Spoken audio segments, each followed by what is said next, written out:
Welcome back to the Summer Showdown Qualifiers in the East region. This is our final game of the week. It's the Chengdu Hunters going up against the Philadelphia Fusion to close out the week.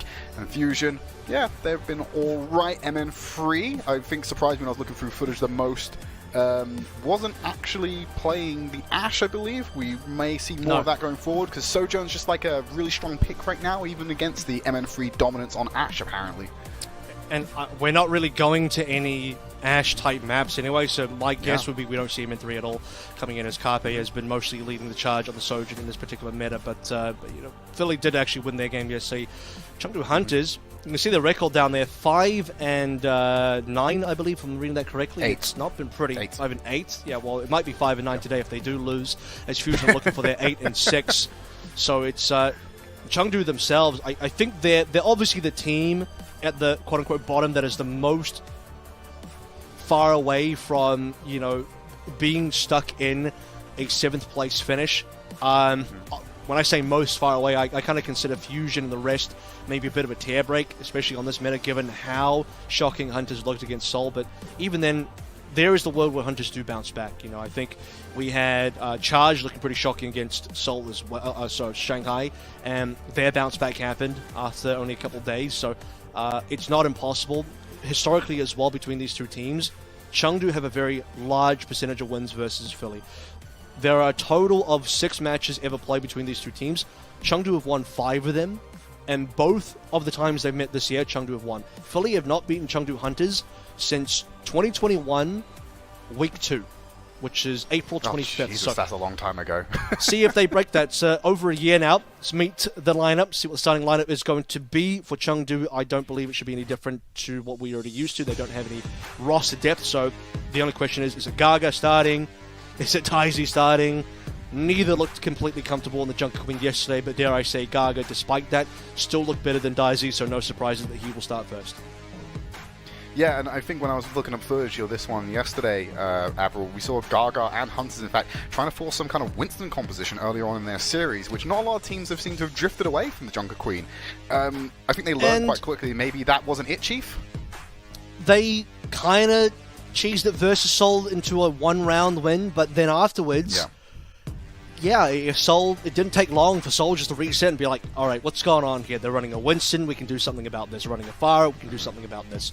And beyond that, as I said in the cards yesterday with Achilles, it can only last for so long. You can't win a series with that. So, and now that the cat's out of the bag, I don't think they can do it versus Philly, because Philly can be prepared for it. They'll have watched the VOD. Speaking of Philly, let's take a look at their opening lineup.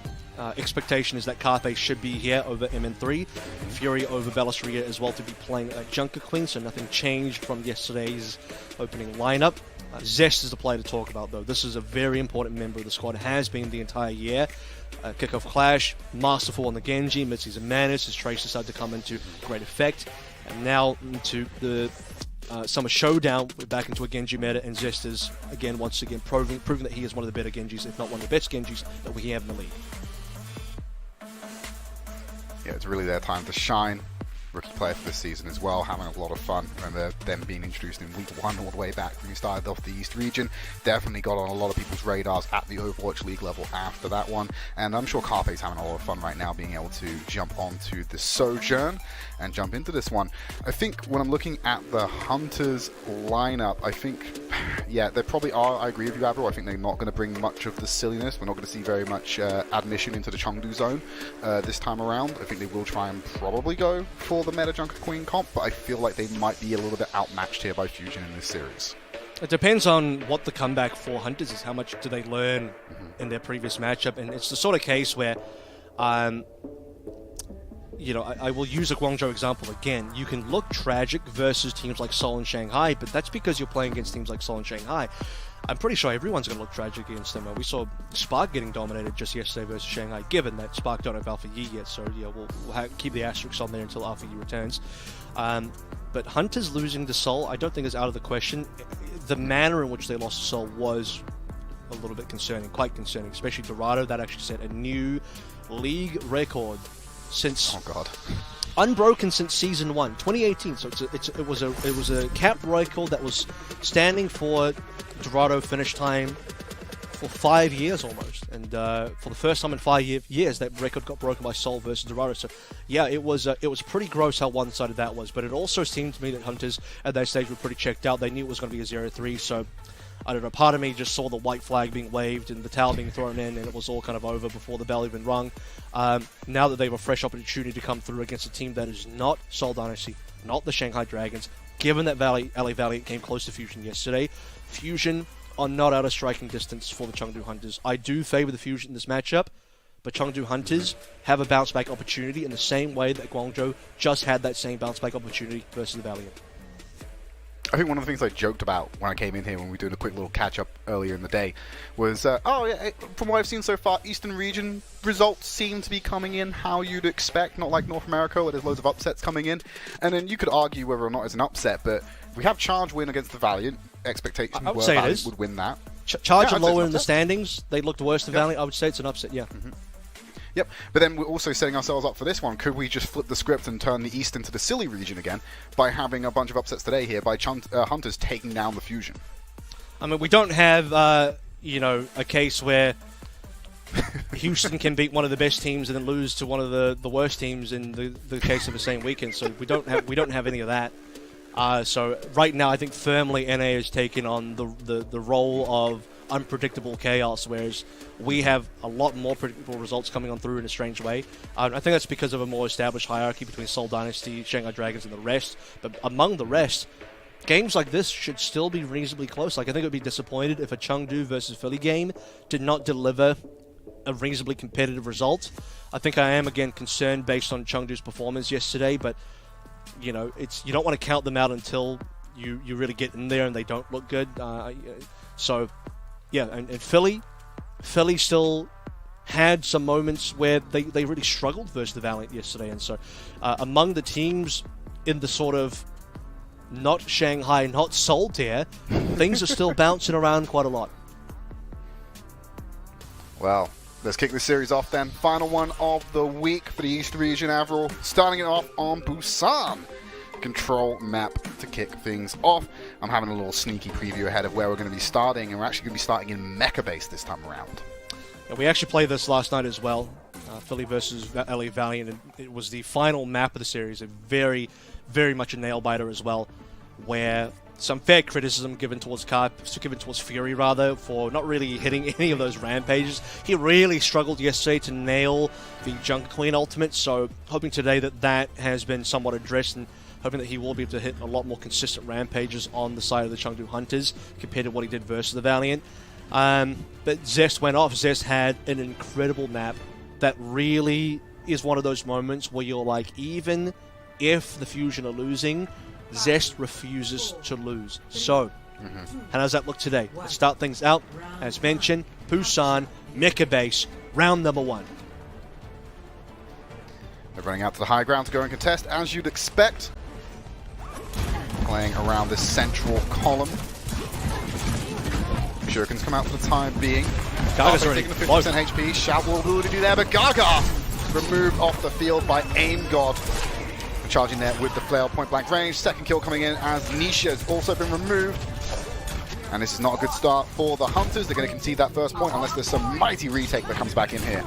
Yeah, I think Hunters just lucky to get out with 3 alive there. Only 2 members actually went down. Gaga supremely quickly just got deleted. I don't know what hit him for a ton of damage. Maybe Card, they hit a headshot on a rail, but Gaga's HP just went away in the blink of an eye. The shout couldn't even save him. They don't give away too much ult charge, given that only 2 members died. Some early damage on the Hunters again. Half HP for most. Yeah, Jinmu forced back, play around this wall. Sound waves constantly keeping Jinmu in check, not letting them get too close to the party. 20% in accruing for the Fusion, who have already captured that point off the back of their first win. Some distance being put between them and Leave right now. Has an angle, but not the clear line of sight to be able to take the shot. Zest onto the back line, finds Leave. Beautifully done there, turns attention back to the main fight as Fury will clear out Monk.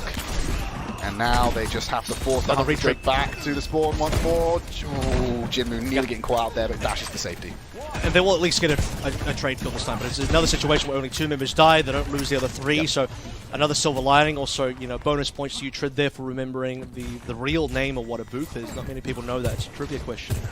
As look out for that one on Overwatch in a future episode, I'm sure. But 56% and counting now. First ultimate starting to come online. Fixes can be Nisha, played for by Zeus. Oh, Dragon Blade into the back. There's 1, 2. Make it a third as he finds Leave as well. There's no more targets left to kill. Zest has already graded them all. 67% and climbing. We're into that final section of this round. And you'll notice that Nisha died on 99 there as well, so that could have been a clutch save coming in from Chengdu Hunters, but they were just off by a small margin, not being able to get that ultimate. Nisha actually did die in a previous fight as well, so you know, small stuff like that does count. Now we get the spawn ultimates available for the Hunters they walk on board. Jimu's going to use this blade and go straight into the beat from Vixer, deploys it just on time as well. Nisha's going to answer back, rally as well. They've lost Gaga in all of this chaos, and Jimu cannot capitalize off the Dragon Blade. Nice shot there from Leave across the map. We'll take out Carpe. This is the best shot the Hunters have had at taking the round and flipping it over. They're not able to do so yet. Vixer comes back in, finds Monk. There's a rally from Aim God, sustaining them off as shut well. down. Leave's gone, that's it. It's all over for the Hunters on this map. Surely they're not going to be able to come back from here as the Rampage cuts through, finding Gaga and Nisha cutting off their support. Aim God was a victim of Gaga's draft before the round ended. Gaga's trying to get the Rampage online, cannot touch, and Nisha just a second too late to keep it going 100% to 0, going the way of Fusion. Hunters came alive at the end there, though.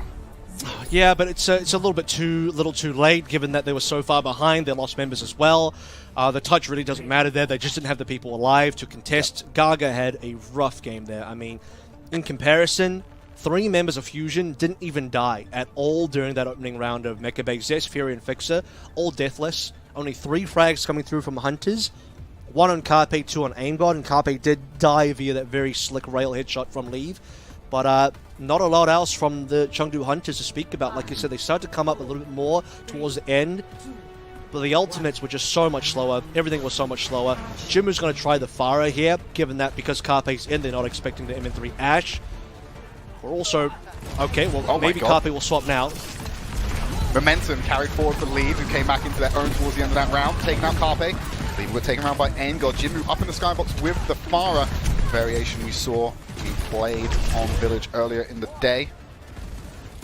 Now, just going to settle it back down again as Monk finds Engod. It's the best opportunity Hunters have got. They might be able to go ahead and get that cap, or at least get a positional advantage. Jimu follows up with a second as Fury will go down. When do you start calculating whether a change is required here for the Fusion? Because they are not getting much done against the Pharah Jinmu. Yeah, this is where you have to learn from the mistakes of other teams, right? You have to respect the Pharah. You have to bring out some actual counters. And, you know, for people wondering, is like, well, is Pharah actually good here? In a way, Pharah is good. Pharah is good when the other teams don't do anything, aka Valiant versus Guangzhou Charge. But when you swap over to the Echo, Pharah's ability to win diminishes greatly. And, you know, Zest is barely punished for the swap either, because he gets to retain 30% ult charge. So, yeah, it looks fine. I mean, he's got more ult charge still than Carpe, and Zest swapped heroes. Jimu on the ground. Now has an aerial threat to look out for.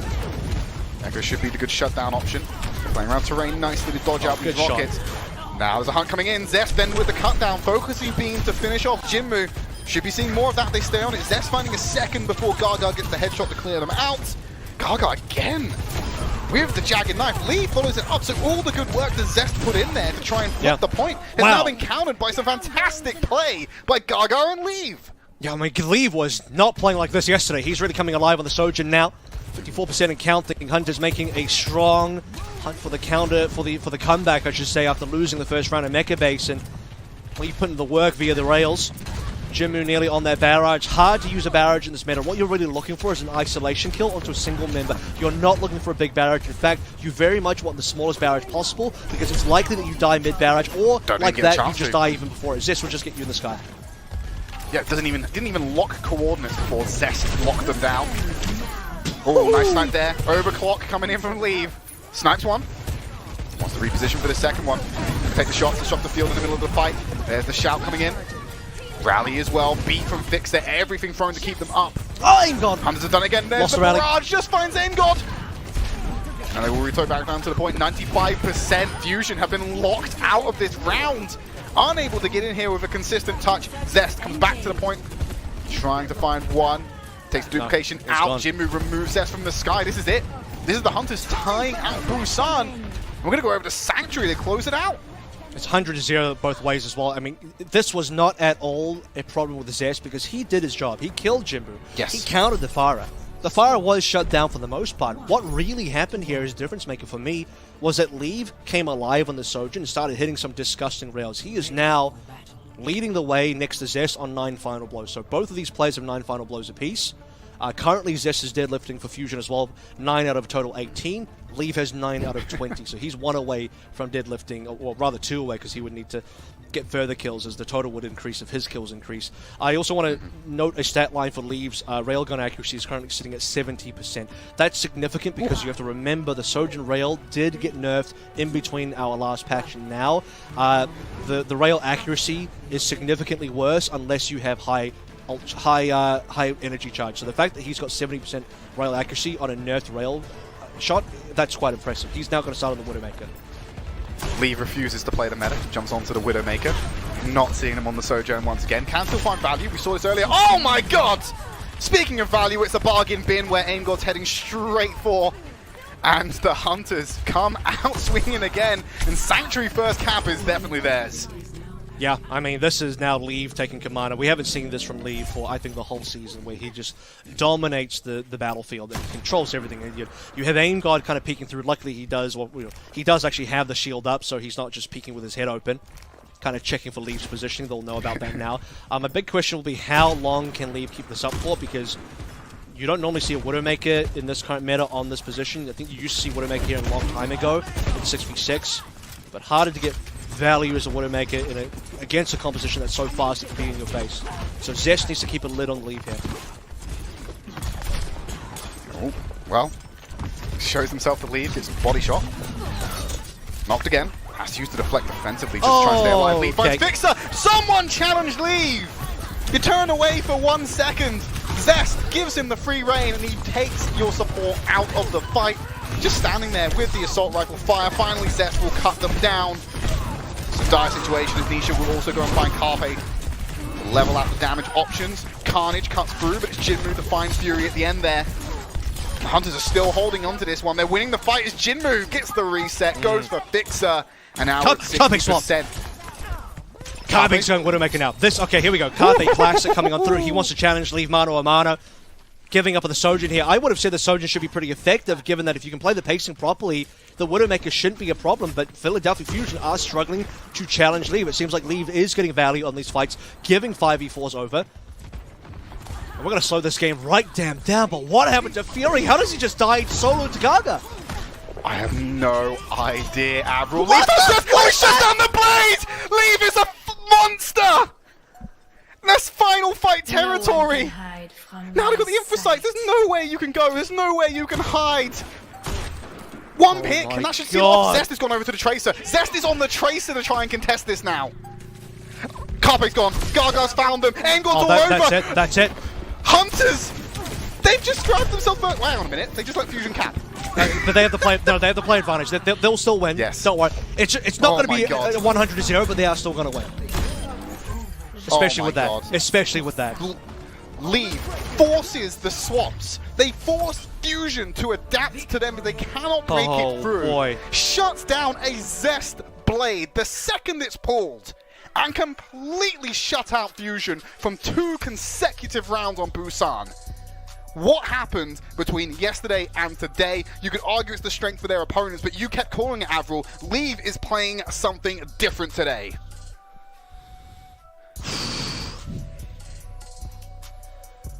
Nowadays, everybody want to talk like they got something to say, but nothing comes out when they move their lips. Just a bunch of gibberish. And Fusion act like they forgot about Leave. So, wow. What a showing. What a showing from it. This is what I'm talking about, Dread. You cannot count out a team like Hunters that, okay, you can look tragic versus Seoul, but that doesn't tell the full story of how good a team could actually be once they don't face one of those top 2 teams. And with Hunters being unlocked like that, it's scary because they're even winning off meta. They won with the Fire even against the Echo. Leave comes out with a Widowmaker. Carpe feels like he needs to challenge it, and then Leave just wins anyway. What a phenomenal performance. That's the 2021 Leave MVP level of performance that we've been missing this entire year. Magic has been recaptured here on Busan. We're going to go to a quick break. When we come back, map number 2, the Fusion, they are reeling from that map loss. They have to bring it back, otherwise they could get shut out by the Hunters.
Welcome back to the Summer Showdown. The Shangdu Hunters lead their series against the Philadelphia Fusion to close out the week.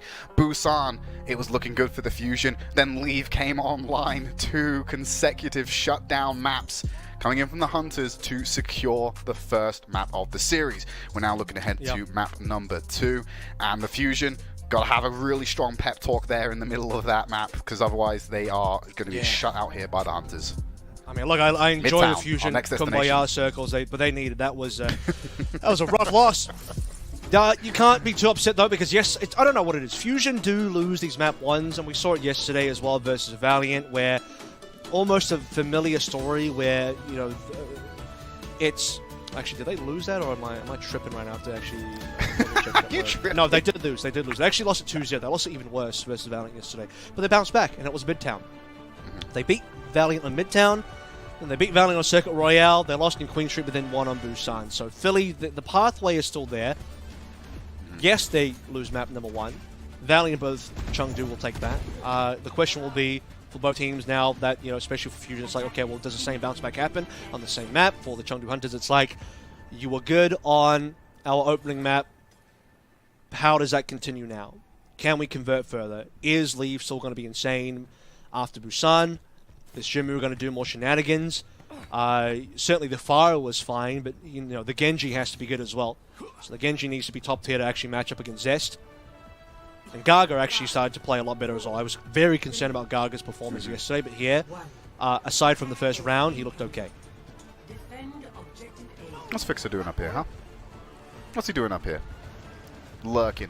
Probably being a menace. Thinking of evil things I don't to actually know if that's a spot you're supposed to be able to stay on, but the admins decide that. May have just outed himself. I'm pretty sure though, I'm pretty sure those types of positions are usually illegal. But I don't know, there's probably a few bugs. Well, Jinmu's about to call the cops. He needs them. He's been assaulted very hard. And he will reset the fight for the Hunters as they rotate back. Because I can tell you a Widowmaker would not be allowed to stand there. If a Widowmaker was sniping from that position, that would be illegal, 100%. So, given that, other heroes should probably not be able to stand there either. So we'll figure that out at a later point. Monk and Nisha probably both die here. Yep, should be a follow-up there as Fixer goes into the train to hunt them down. And the Hunters have had a minute of their time back burned by the Fusion. Looking for any extra kills they can get on the outside. But no, leaves too mobile for that one and will return to the spawn room. So first minute expended here. No dice so far. Great responses by the Fusion. Addressing the positioning of the Hunters wherever they seem to go. And Zest cleans up a bunch of damage there. It's Jinmu this time with the deflect on the Carthage. My goodness. Talk about a rail headshot. Oh, and then Zest is going to immediately turn it back around with some shuriken shots of their own. Hunters have started to get a touch on the point, but they don't have the numbers right now. Oh, and Zest pulling out the blade, going on the hunt. Leave. Can't escape that one. It's AimGod who steals the kill at the end. Oh, nice sound wave there. Nisha still alive until AimGod cuts them down instead. And this is the Fusion dominating the Hunters consecutively again. We're about to hit the halfway point of their time back. Just the positioning, control of understanding where players are going to be for Zest. He just always is able to dash onto targets and still land onto other targets for the resets. That's what you want out of a Genji player. It's something that Becky wasn't doing very well on the Valiant in our previous matchup, but here, in a fresh game, 2 minutes left now. Hunters, if you get to really make any momentum coming on through, we had that one nice frag from Jinmu with the deflect on the Carpe, but with Zest pulling the blade, it wasn't going to go too well for Hunters that fight. Nisha, under threat. Oh, just heals enough to not be killed out by that one. Shout comes in from Gaga to heal the team. Gonna throw the blade in, pull it back. No one being caught out by that one just yet. Should be the Jinmu blade coming. Yeah, when the Jinmu blade comes online, they do have the Fixer sound barrier for this one and AimGod's rally. So double support ultimates will get probably counted against each other. I'm looking towards Ideally Fury. they win this fight without spending Fury's Rampage slot. Okay, so all the support ultimates used now thrown into the mix. Blade still not put. Jinmu's going to catch it right at the end here. Fury about to get the Rampage online. Hunters have control of the point, no! But Lee takes him out. No! Again, the second ultimate shutdown of this series coming in from the Madman. And now Hunters have to capitalize on this one, but they're locked in the room, hiding from Carpe's overclock. And they can do that. Fury's going to come back on a Doomfist now. It's still a 5 vs 4 until Fury gets there. Gaga has a fresh opportunity to pull through on a Rampage that cannot be countered, assuming he can land this Rampage. And it comes down to the Fusion. They got to start touching. Monk's gone. Zest being the one to take them out. There's Fury's Doomfist coming into the fight. Lee hiding it back with the overclock. I don't think they're going to be able to do anything here. Where's Gaga? Have to expend that. Wait, Jinmu just took out AimGod. Jinmu again finds Fury.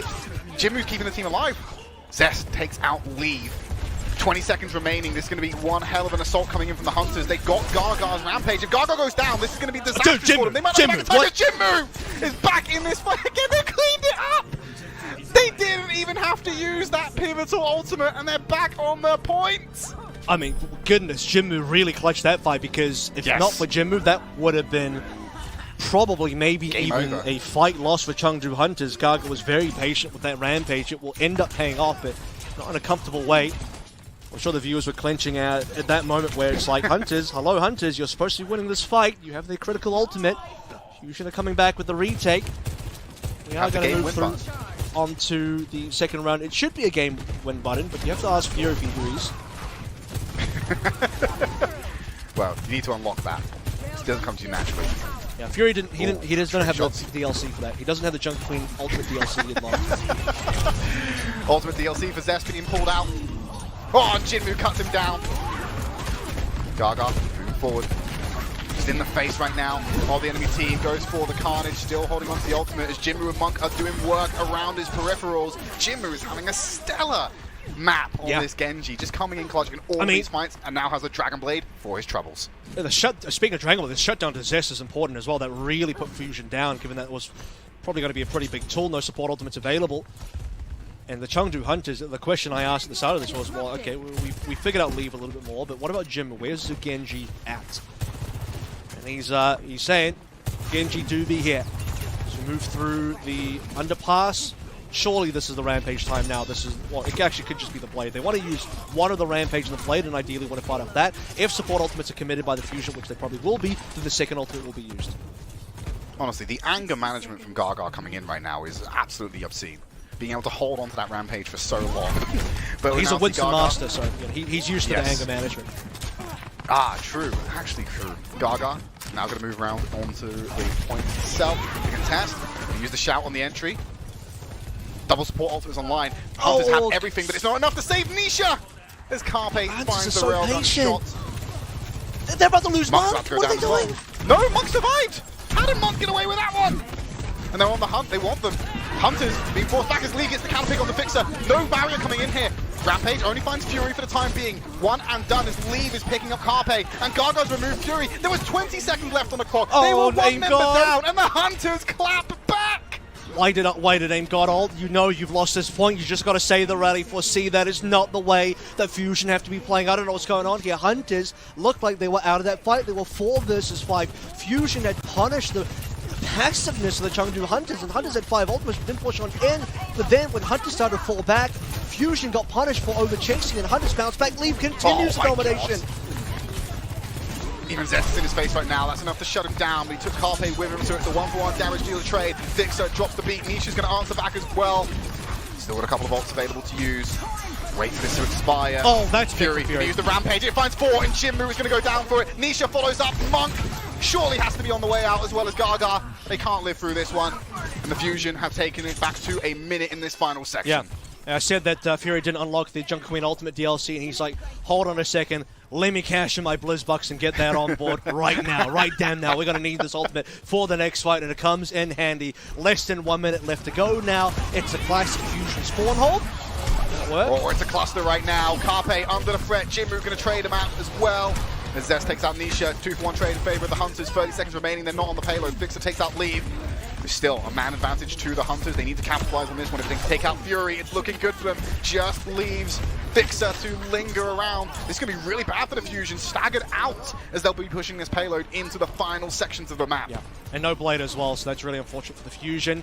And I didn't expect Hunters to get out of spawn that cleanly, but they do. They're going to have all members alive now. Jinmu walking forward as Gaga getting ready for that next Rampage. It'll be the only ultimate online, and dare I say it's more than good enough to actually finish the map with. But Gaga needs to commit. He's got to execute. This one's got to hit at least, I would say, 3 members.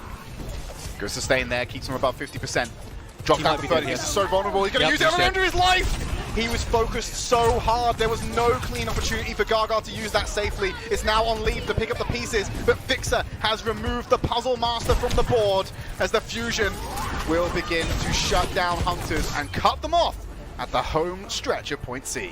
Now, this is where I got to calm the mob a little bit, because I think everyone's going to like drop in like the hate about like Gaga being bad there or something, but you have to understand, Fusion played that situation very, very well. The timing was such that Gaga didn't have the Rampage. She was on like 98, 99, just struggled to get the last bit of damage in to confirm the 100% and go for it. And during that time, Fusion committed damage on a Gaga. I don't know if they knew that he had ultimate. Maybe their ultimate tracking was just brilliant. But if there was one member that Fusion needed to pressure down, it was Gaga. And they put enough damage into Gaga that once Gaga actually had the ultimate up, there's 2 choices there for the Hunters. You were either on a back on out, heal Gaga up, and then go on the Rampage, or you're just going to go for it and see what happens. And unfortunately, because there's no time left, we were hitting OT, you can't back up as hunted. You are committing to the play. So Gaga, even on low HP, has to go for the Rampage as the only possible out. Otherwise, he dies anyway. Yep. And because his low HP is low, he dies, and there's no Rampage. So Fusion put him in between a rock and a hard place. Nothing Gaga or Hunters could have done there. No time to reset to heal him up. Yeah, just well done for the damage pressure.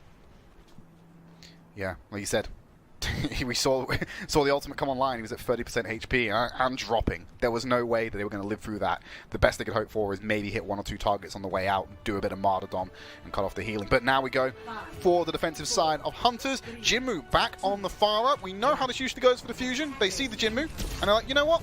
We'll play it out, see how it works. If it's not going to work for us, then we bring out the Echo and shut you down that way.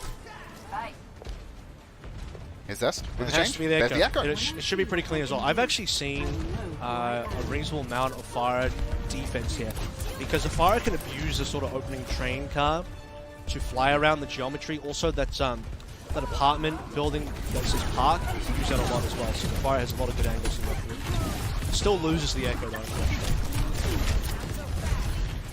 See, Jinmu relatively untouched for the time being. Fusion needs some healing given over to Carpe. And Fury for that matter as well, as they're about to drop down, but it's muted the play, slowed it all down a bit. Leave takes Zest out. Railgun shot on the ground. Fury should be following up as well, as Jinmu can play low and slow fire right now. 1 minute burn from the Fusion, they'll come back for a counter. And even without the Fire ult charge bug, Jinmu's still like pacing really heavily for this barrage. The only issue is barrage kind of sucks in this meta where it just doesn't have any value. The only good news is because Zest isn't on Genji, the barrage doesn't just get deflected, but instead of it being deflected, Zest just kills you in the skies. It just drops stickies on you mid-barrage. So you're abusing LOS here is super important, which is why this A defense with this kind of opening geometry is okay. But yeah, Zest is just going to hunt down Jinmu as much as possible. Yeah, makes the beeline. Has to make the beeline for him. Easy pickup as well. You've lost your aerial support. Usually means the ground war is going to follow afterwards as well. They're sliding out. Gaga's left isolated in the train car. This should be another easy pickup. Gaga trying to take Zest with him on the way out. Won't be successful. And now Fusion will rotate over to the point. Respawns coming in for the Hunters. I really, really like this from Fusion. Just their ability to understand the counterplay properly. I don't know why it took so long for, you know, the teams that we've casted so far here in APAC to sort of pull the Echo out versus the Fire. Like, it's just such a basic way. I'm still a little bit tilted for the Valiant response to the Fire a little bit early on, I suppose. But yeah, Zest on 71 now. Interesting to see how Jinmu tries to play this barrage. There's a couple of interesting areas here. As the Fusion come out from their quote-unquote spawn positions, Jinmu's actually not playing the right place. He needs to be way further forward up to abuse this high ground. This Fusion's angles. Yeah, he needs to play around. He's actually lost it now. Fusion have escaped. Yeah. Well, Gaga took out Zestos. That does clear up the skies for Jinmu to be able to walk forward. If you were going to barrage, probably now is the time to do so, even though it's a one fight, because like you said, there's no Zest to just take you out the sky. So here again, this position right here is what Jinmu needs to abuse. All of this around here. So as Fusion come on out, you have to look up to try and deal with the Fire. And not only that, but you think about how Zest has to play this as well. He can't just sort of fly into the open. So it is pretty difficult. He's going to try though. He's going to just try and run at it. But see, as soon as he does, he gets shot by League. So he's not taking quite low. Gaga has this rampage as well. They'll be able to commit that one in. Gaga moves forward, finds the back line. Zest takes out Jinmu, so they won't bring the barrage to the fight table. Anti-heal applied to 3 members of the Fusion, but they're keeping them up. Double support ultimates get layered. Keep Fury in the fight. They've only lost Carpe so far, as Zest brings out a second Junker Queen, but cannot find the ultimate charge. Certainly having the impact on the field though. Won't find the hook back with the Jagged Blade. And we'll reset back. Whoa. Leave? Hello? You can't be getting away with that one. Fixer gets sprayed down as well. The Hunters have salvaged this one away. Where's he going? Looking like a disastrous fight. He's bolting into the fight. He doesn't care. He slides past your front line, hits you in the back. Leave. Back out here making an MVP statement. He's just flying past Fury, doesn't even care, knows that his team will take care of it, and he's trying to chase down the supports, but he just destroys Zest, gets rid of the duplicated Junker Queen, then kills Zest Echo Form straight afterwards as well. And Philadelphia get no mileage off that at all. Jinmu is back now, abusing the same angles, still desperate to find a rocket barrage opportunity. Again, it's hard to get a barrage off here. He just wants to get 1 kill and hopefully stay alive. If you can get a 2-for-1 trade, i.e. kill 2 and then die in a barrage, that's still a positive trade. So I think that's the kind of mark that we're looking for.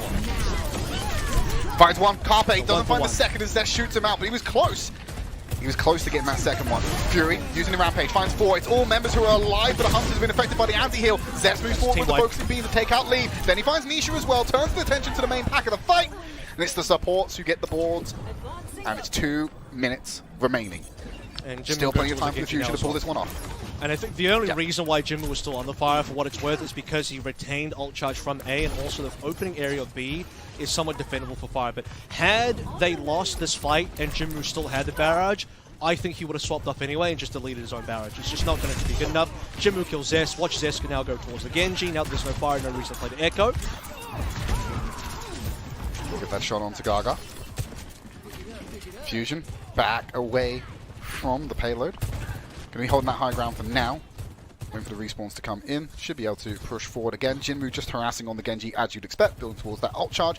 But the Fury on the payload for the time being, just to keep it moving where they can. Fury's last rampage was so successful because Nisha's sound barrier just ended. It was a perfect 4-man hit after Jinmu died as well. And I know how to survive that. So 1 minute left, and this is still a very holdable position for the Chengdu Hunters, given that we've slowed down the gameplay completely here as we're waiting for ultimates. Should be rally versus rally here with an extra rampage online for Gaga. 1 minute remaining. Leave. Has a lot of charge to be able to pop the railgun shot in a second. Just needs a target for it. Rallies, answered back from each other. B comes up on Fixer. Gaga doesn't pull out the rampage in time! And Fury was able to take them out. Nisha did not have a barrier to match Fixers. There was a huge health resource oversizing coming from Fusion. As they'll be able to walk this one in. I don't know how you can test this about your main tank. Okay, we're going to go in. Actually, Jinmu has the ability to dash on N and deflect, and Gaga will go for it now. Yep. Big 4-man hit. Oh my god, Gaga able to go and find 4. Damage is enough as Gaga there to finish him off. Hunters have just dismantled the Fusion. If they die fast, they're staggering. They're actually going to stagger. They're staggering the Junker Queen. They're staggering Fury. He's going to die in the final few seconds here, and there's no main tank now. There's no main tank for Fusion with 10 seconds remaining. They're going to try and fly back. Zest has to be the one to touch here, the most mobile. Might not even get there in time. 1 second remaining. Dashes through, gets the touch. Triggers OT, but immediately dies. There's no answer here. They're having to send in Fixer to die on the point. Everyone fails to complete it. The Hunters take a 2-0 lead against the Fusion, and someone needs to go and check on Bad Pachamari. Oh my goodness. What is going on? The teams that got destroyed by Seoul and Shanghai are coming out with a vengeance that is disgustingly good for the Chengdu Hunters. They buy just enough time for Gaga to get back in. Yeah, he did die in the previous fight, but Jinmu with the heroics here, he dashes on and has Deflect ready to go, has a double pack from Monk, I'm pretty sure, from the Brigadier as well. Stays alive, keeps the payload contested, gets just enough time for Gaga to put in the rampage. It's a 4-man rampage, and guess what? The only person alive is Fury, and they actually stagger him. They stagger Fury on the Junker Queen. I mean, that's GG. That's an instant fight win. That's nothing that Fusion can do about it. So clean. I did not expect us to see at match point Hunters. 2 maps into this one, April. The 3-0 scoreline was probably predicted by many, but not this way around. We're going to a break. When we come back, what could be our final map of this series as the Chengdu are at match point.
Welcome back to the Summer Showdown qualifiers. We're in our final series of the week, and things have definitely got a little bit spicy here. Leave has come alive, as have the Hunters, and they lead the series 2-0 against the Philadelphia Fusion.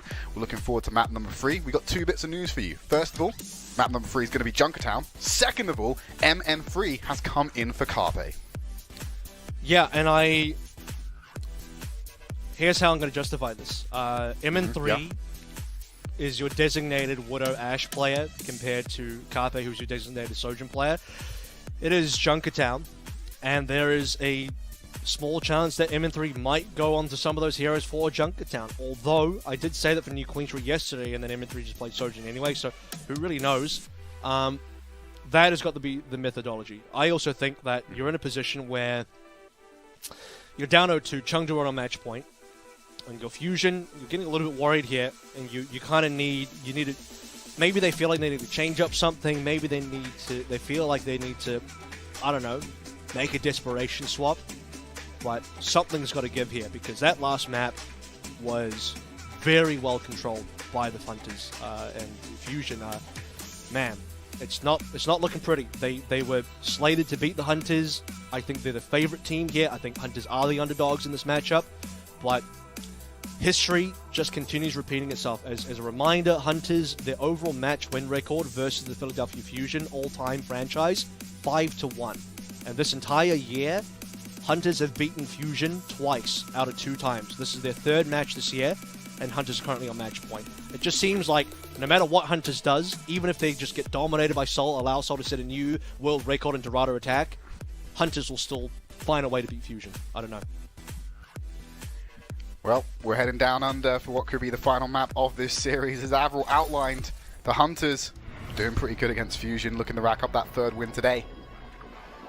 And questions around MN3, I'm kind of inclined to agree with your theory here, Avril. I think it's definitely going to be the access to those, to the Widowmaker, to the Ashe, especially because Leave just keeps flexing onto them and causing such a hassle for the Fusion in previous maps. Yeah. Also have an update on Bad Pachamari. He said, we'll go bold if you lose the Hunters, in a response to the Fusion going live versus the Hunters tweet. So Bad Pachamari about to be bold Pachamari. So that's what we're doing now. We're just throwing BP under the bus and just making sure everyone's aware, know where to hide, can't delete the tweet afterwards. You gotta follow through, you know. Yeah. You gotta have some follow through here. And I said to him, I was like, if you're gonna do that, then I request that you go bold by tearing your hair out with your bare hands out of anger. Just in sheer anger, just tear it out. The true Philadelphia Fusion fan experience. Yeah. Look at this being sneaky. Fusion setting up. They're trying to dodge. It's a rite of passage for a Fusion fan. There's a moment in it's a coming of age. Fusion gameplay where you're tearing out pieces of hair. Like Ashley from The Boys. Nice pullback. Oh my god, Nisha gets deleted! Oh my god, Fury finding the jagged blade, pullback, and he just gets sniped out of the sky by Leave. Well, he gets sniped out of the sky by MN3. What a start coming in here for the Fusion, but Leave answers back on the Z. That's a long walk back from the spawn room, my friends. And it's not long for Nisha. Nisha's already here. Nope. Nisha is also one of the fastest heroes in the game. Fury will get a Carnage kill onto Monk. Nisha now taking out Aim God. Jimmy follows up on Fixer. That's it. That full hold, that's gone. Enemy down. Yeah, very quickly as well. I respect them for the full hold because I think as a Junk Queen team, much like you would do in the Ryan version that goes back in 6v6, you want to be brawling as early as possible. There's no reason you should be playing far back, and even if you do lose at the front, notice it's still taking Hunters a long time to get this payload underway. So as long as the Fusion can re-attack the payload before we get to the open part of the map, so what I like to call the kill box at choke point, I'm sure we'll see it when they camp. There it is. So it's about to leave the kill box now. And yep, okay, well Fusion too late then. Because that's the next position they needed to hold. Open territory. Quite dangerous. Fury gets on the payload to stop his progress. There's Jinmu. Takes a bit of attention, but not too much. Gaga under fire. Oh no, they're spoofing to the side. There's two players here waiting to happen. Almost off the map. I know. It's so close. Oh, someone pay attention. Zest needs your help. Taking down lows. Leave rotating. Need it on support on sight lines. Oh my god, Aim God's gone. No support ultimates online. Cut through the Gaga, that's a good answer here, but Jinmu's going to walk forward with the blade. Beat comes out as well to reinforce it as Fury gets cut down. Fusion will dash away from this onslaught that's coming in from Jinmu. There's no point A defense left to have, and that's going to be the capture going over to the Hunters. And this is what happens when the Hunters can win the first fight in a way where Jinmu can build a lot of ult charge, because it goes for a long time. It's a multiple frag long skirmish. It's a bit of a delayed kill into MN3 there for an extra stagger. That's pretty brutal. That's going to affect Fusion's reinforcement time here to regroup. And it's an ult difference, because neither Aim God nor Fixer had an ultimate on the sound barrier or the rally to actually counter the Dragon Blade. And it's just, you know, Gaga has already been traded for, I think it might have been Aim God. It was a 1-for-1 trade. So 4v4, blade available, pretty clean win for Hunters. Gonna have that blade ready to go. Lots of ultimates on board for Fusion. They're gonna have the full stack ready to go. Just have to go into the rally and the overclock from leave. Good progress should be made here to shut down the Hunters. If you're the Philly Fusion, the Disruptor, getting some early chip damage on. They will just wait now. The whole buffet. 5 ultimates, by the way. Yeah, whole buffet ready to go. So this has got to be a fight win. The question for me was, when Fusion win this fight, because they really should be winning this fight, how many ultimates will it cost? And where are they going, by the way? Because the payload's moved under the bridge now. Yeah, Hunters have disengaged away from this. They heard the overclock come Which in is from the right NN3. call. Because this is now Yes. a nullified ultimate. It's not, this ultimate will now do nothing for you. So it's 1 ultimate gone. So it's now a 4 versus 2 ultimate exchange. Does cost Hunters some time. Actually, this costs Hunters a lot of space. You notice that Hunters kind of stuck in that underneath section. They emerge forward. They're going in. Here's the whole super throw in Zest. Goes for the kill on Nisha on the back line. Turns attention over to Jinmu. That's 2 being taken out. The Fusion will roll over, get control of the payload, and start to dig their heels in. But there are still 3 minutes left for the Hunters to try and break through this. And I think Leave expending the overclock there pressures Fixer to also pull out the sound barrier, because he doesn't want Zest just to get headshot on approach. So it's a 2-for-1 ultimate exchange, with MN3 also using the overclock earlier. It ends up being a 1-for-3 ultimate exchange all up over the course of about 1.5 fights, including the first skirmish. So not a bad ult exchange economically for the Hunters. It's really important that you are bleeding down these resources this way. Now you're setting up for a more even fight. Well, Rampage cuts through, finds free. His lead gets deleted as the Hunters are retreating back into the spawn room. Goes for the Jagger Blade pull. They all make it out. They all make it out. Wait, Gaga re-emerges with the Rampage. Only finds MN3 and Engod. Hunters willing to commit very hard to this re-contest. Immediately as they cut through, they found 2 well off the payload. They can get a few more kills, maybe a stagger at the end. They got some serious progress to convert. Fury takes that Monk right at the end there. Nisha clears them out, and that's finally all of them gone. They will get it round onto the home stretch at point B. I don't think it's enough to get the capture, though.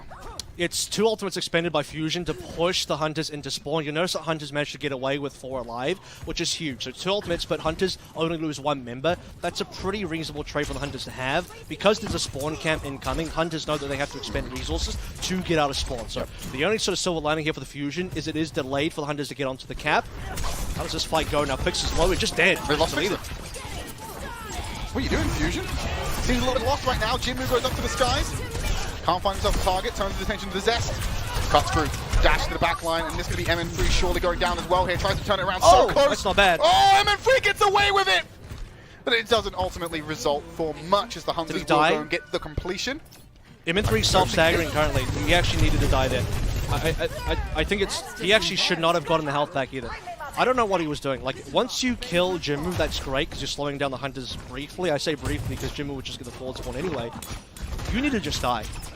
Collecting a health pack and then feeding 200 more extra HP while delaying your own death and respawn makes no sense to me. It's cost them a lot. They're losing the control of the turnstile right now. Payload's about to move forward. Got a good position to be able to dive down onto it. MN3. Pop in the overclock. Long sightlines to abuse here. Gaga trying to escape. Nisha exposes themselves to damage. It was the only way they could take to regroup with the team. Nice flick onto Jinmu. And the Fusion pack Hunters into the hidey hole. As the Disruptor will do the brunt of the work here for MN3 to pick up great kills on the end. So this is important for the Fusion to be able to force a very early reset. And as you sort of said, right, that opening spin top turntable area of the C point was started to be assaulted by the Chengdu Hunters, so Fusion need map control back, and they do that by getting these frags in there. MN3 kind of making up for his earlier error by just getting a bunch of kills. Disruptor shot was pretty perfect there as well to stop the Hunters from retreating, and now Fusion get to build back up into their ult bank of nearly 4 ultimates. Fury point blank, taking that damage. Gaga's going to re-emerge, has the ultimate alive. Fury cuts through free. Beat comes out in the answer from Misha. He's going to have a counter coming in from Fixer. There's a nice overlap here. Gaga has free reign to use the Rampage. We'll have to go against... He's stuck against the corner though. Does that happen? No, he's going to go for it. He still finds free. Anti-heal, in effect. Zest comes out with a blade to find lead. Jinmu takes out Fixer. 1-for-1 trade. The Genji's being the one to pick them up. 1 minute remaining as Zest finds the second. And as the Hunter's being sent back to the spawn room, great dash through there from Zest, already working on his next blade. He will have to settle for what he's got so far and hold this position. Hang on a minute. He just lost Gaga. Encore goes down again, staggering Fusion even more. Fury gets to cut down with the Carnage on Jinmu. Finally, the fight's going to reset, but they are merging back onto the point as fast as they can. There are 30 seconds remaining and still a little bit of distance to go if you're the Hunters looking for the completion. Yeah, they were waiting for Jinmu there. Monk, by the way, missed a whip shot into Zest. Maybe he could have lived if he actually hit that one. It's pretty hard to hit Zest sometimes, I do admit. Rally versus what will be Overclock, so MN3's position now. It's his turn to carry the Fusion if they are to defend this point properly. Some rails being exchanged between Leave and MN3. And Jinmu, heal him up, blade up, see what happens. If Jinmu can kill MN3, there's hope for the Hunters yet. He's about to do it. Didn't even need to use the blade on that one. Avril, MN3 put on life support. Overclock popped. Looking for the shots. Can't find Jinmu. He's a very slippery Genji today, unfortunately. Hasn't bladed yet. I think that's... Yeah, hasn't bladed. Still holding that. Here we go. Blade on the back line. Nice. Disengage coming in. Goes to the hunt. Takes out Zest. Gets the reset. Can't find a follow-up dash, but will go on the hunt for Fury, I believe. Who's Fury's alive? I don't know how Fury got away with that one. Jinmu turned away a little bit too early. Leave gets Fixer on the exit. Now locked him inside the spawn room. Bunch of stagger kills here. Overtime in effect. They're going to walk this one in. Any emergence that comes out here for the Fusion is going to be staggered. They have to find kill after kill. They're going to do it. They're not even there. They're not there. Too far away. Zest can't get there in time.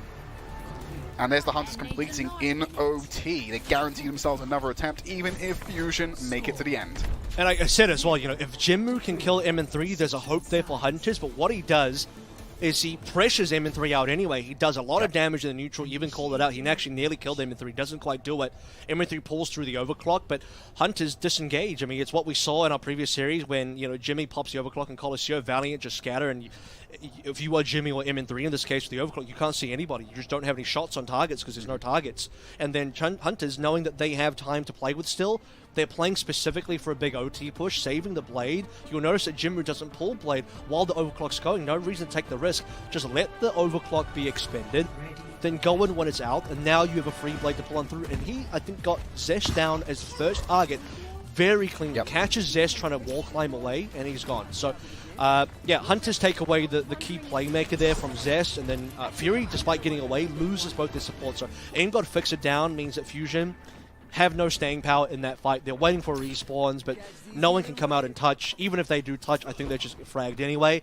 Hunters get a very, very clutch cap on C, where things start to look like a bit more of a struggle given how little time was left. All right, close hold attempt coming in from the Hunters. It is really the play you have to make here on Junkertown. Seeing any quick shots that they did on the way out last time. Shot sent in, not giving it a free ult charge, and then free. Okay, here it is. Now. This is what we're This is why you play MN3 on this map, because he can play the Ashe.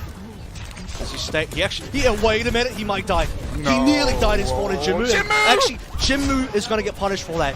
I don't know what Niche is doing there either, but they're both just going to die for it. They were so ham on MN3. It's not even like a super valuable pick to get there. MN3 just walks out the spawn gate a couple of seconds later. Like, you don't have to throw your life on the line for that pick. I think the thinking there, I don't know what Dish is doing, but I think the thinking there for Jinmu is if I kill MN3 here, I get a dash reset and I can get out anyway. What, Jinmu? Now he just dies again. I don't know, is there got to be an A defense from Hunters or what? Because they're just constantly down currently. Jinmu stay alive. So what I'm saying is, brackets very hard. I can understand why Jinmu went in, but what was Niche doing after that? That doesn't make sense to me. Reinforcements maybe called for help. Does like help get me out of this one? Oh, Jinmu was dead. But, yeah. He came in too late. I don't know what to tell you. Leaves up on the high ground. Will drop down. Fires a railgun shot. Disrupts it into the middle of the field. Sees Ash trying to get out of the carnage. Aim-God under pressure at the moment, but they're still trying to deal with that Genji who's just being sustained by the backline of Aim-God and Fixer. Just very stagnated on the payload right now. Jinmu very forward, dashes leave. to apply some pressure. There's the shout coming in. The Gaga will go down to Fury's fist. MN3 take out lead. Finally, some reprieve for the Fusion. they'll just keep moving forward. There's no real resistance being put down here. Line drawn in the sand, but very quickly stepped over as they get point A and move on to point B. That's pretty flawless from Fusion. I don't even think they really lost members there in that fight. And they didn't have to ult. Zest doesn't have to full play. Comparatively, and this is the Hope PM for Fusion right now, comparatively, A point was a lot harder for Hunters to cap. A lot harder. Yes. So Fusion have so far done better than Hunters on their first approach, which you'd love to see. Junkertown is a long map. To extend the, which is scary because Hunters finished the map. So Fusion want to finish the map. They need more fights like that. Zest pulls the blade, drops down from above. Gaga seems to be the focus. And then 3 will pick up Nisha. They change targets. Keeping an eye with the railgun, using that overclock to try and apply pressure. They're making them all retreat. Dashes forward. MN3 playing so aggressively to try and get those kills. Might be punished here as Jinmu cuts through him. Gets himself to the back line with the dash reset. Forces the beat as well after taking the bite out of this fight. But Fury finds Gaga with the headshot. Still pressing forward. Rampage available for them. Wants to conserve that. But Jinmu again finding Fury. All these picks coming in on the back of the Genji, redeeming himself after some blunders in the first stage of this map. Jinmu dying to Zest, and now it's opportunity for the Fusion to come back in. The rally has been pulled by Aim God as well. Nisha held on to the sound barrier. Now maybe wishes he didn't, but it's hard in that situation to make that call because how would you be able to know that someone like Jinmu would go down like that? It's rough. It's not Jinmu a rally. I think rally's going to go down like that. I think a rally would have been a lot easier to make the call to actually play in it, but heroics from Jinmu unfortunately will not save B. And it is a monstrous time bank to work through. 4:36 to get through to C and finish the cap. I gotta say, look, Fusion have more than enough time to finish the map now. If they can't finish Junkertown with an active time bank, so something more than 0, I don't know. What else? What can? Is there more hair that Bad Pachimari can pull off? MN3's gone. A moustache, maybe a goatee they can pull off. Little whispers on the forearm, perhaps. I'm going to trade Zest for Lee. There's no Sojourns on the field right now. Nice cut through from Jinmu again. These moments of brilliance coming out from Jinmu. Just finding He's really stepped up and really taking front. Yeah, 100%. I agree. Gaga goes for the reclaim. Nice carnage through.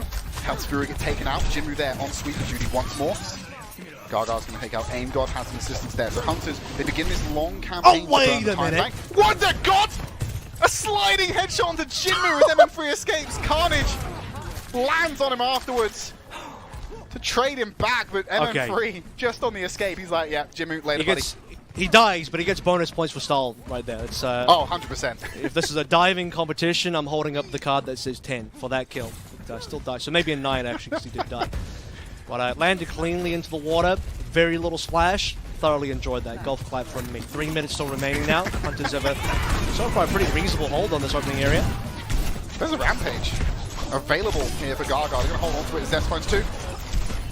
It's taken out the sky by Jinmu. Rally from Monk. There's the blade coming in from Jinmu. Goes on the counter attack. Oh my god, he's got no HP. Getting knocked back. He finally gets some sustain from his supports. Up into the sky. Fury finds a kill onto Gaga. A second on the Jinmu. The payload hasn't really moved that much though. They're still having to press it forward. They're about to level it out with the turnstiles. Fixer goes to reclaim some space up high. A good sound wave here will disrupt the formation and force everyone down onto the low ground. Okay, now Gaga's waiting for that turning. A big opportunity here because you actually need to see Fusion not stack together too hard. So Fusion are actually spacing quite well here. Definitely players on that sort of high ground on the turntable there is not going to get affected by the Rampage, so it's important that Hunters try and take control of that and force players down. And now they can just sort out this payload. So Fusion actually backed on out. They are no longer contesting payload, and I think Hunters are okay with this one. They just play passively, wait for Fusion to come back out, then both play for the Rampage. Gaga finding 3. Nice sustain coming in. Fixer with a clutch beat at the end there to keep Aim God and Zest alive, but Lee finishes them off. Zest still on the field. Fixer turns it around onto Monk. Lee gets taken out by Fury after using a Rampage of their own. And the Fusion have this on the home stretch. They're still picking up kills. They're going to complete with some time back left to spare at this rate. Jinmu alive. Jinmu can still touch it. He's alive. That was very important. If Jinmu died, I think the map might be over. With Jinmu alive here, he will get healed. He will be able to contest. It will be a final fight. And Nisha can get the sound barrier as well. It's not quite over. Disruptor is there. Nisha, 99%, has it for the 100. Can use this on tempo. He's got to do it. He's got to do it. He has to use it for Jinmu. Jinmu was about to go down. They used it aggressively to go into the fight. Fury's been removed from the field.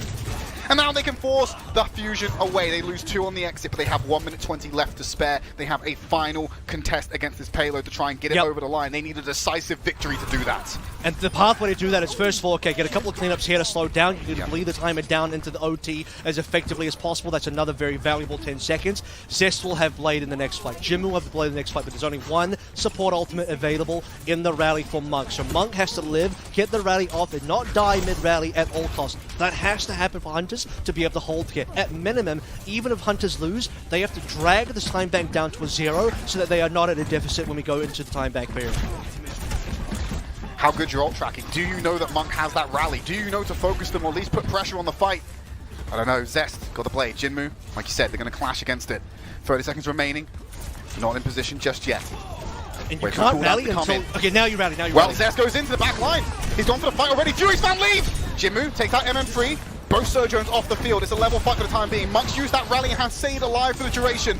Strike's been staggered out as Zest's been found. I think the Hunters are going to use this spawn advantage to take it to them. Fusion are backing away with 30 seconds remaining. If they catch him on the stagger, it's all over. The Hunters are about to make it free for free against the Philadelphia Fusion. This is it. This has got to be 4 seconds remaining. There's betting anyone alive. MM3 falls. MM3's down. They can't touch Fix. They can't get there. That's it. The last player they could have touched was going to be Fixit. He gets railed in mid-air, and the Chengdu Hunters, after getting 0-3 embarrassed by the Seoul Dynasty, a world record set on Dorado. It doesn't matter. It's a brand new game, a brand new opportunity, and the Hunters will retain their flawless victories against the Philadelphia Fusion this year. It's 3 for 3. They are still undefeated against the Philadelphia Fusion, a 6-1 franchise record. If there is one team the Hunters always manage to beat, it is the Fusion. It's their kryptonite, confirmed by their consistent record. The Hunters looked so good in that series, Avril. Jinmu comes alive in these moments. Leave, just reminding us why they were an MVP candidate just on that first and second map. It was absolutely unreal from the Hunters.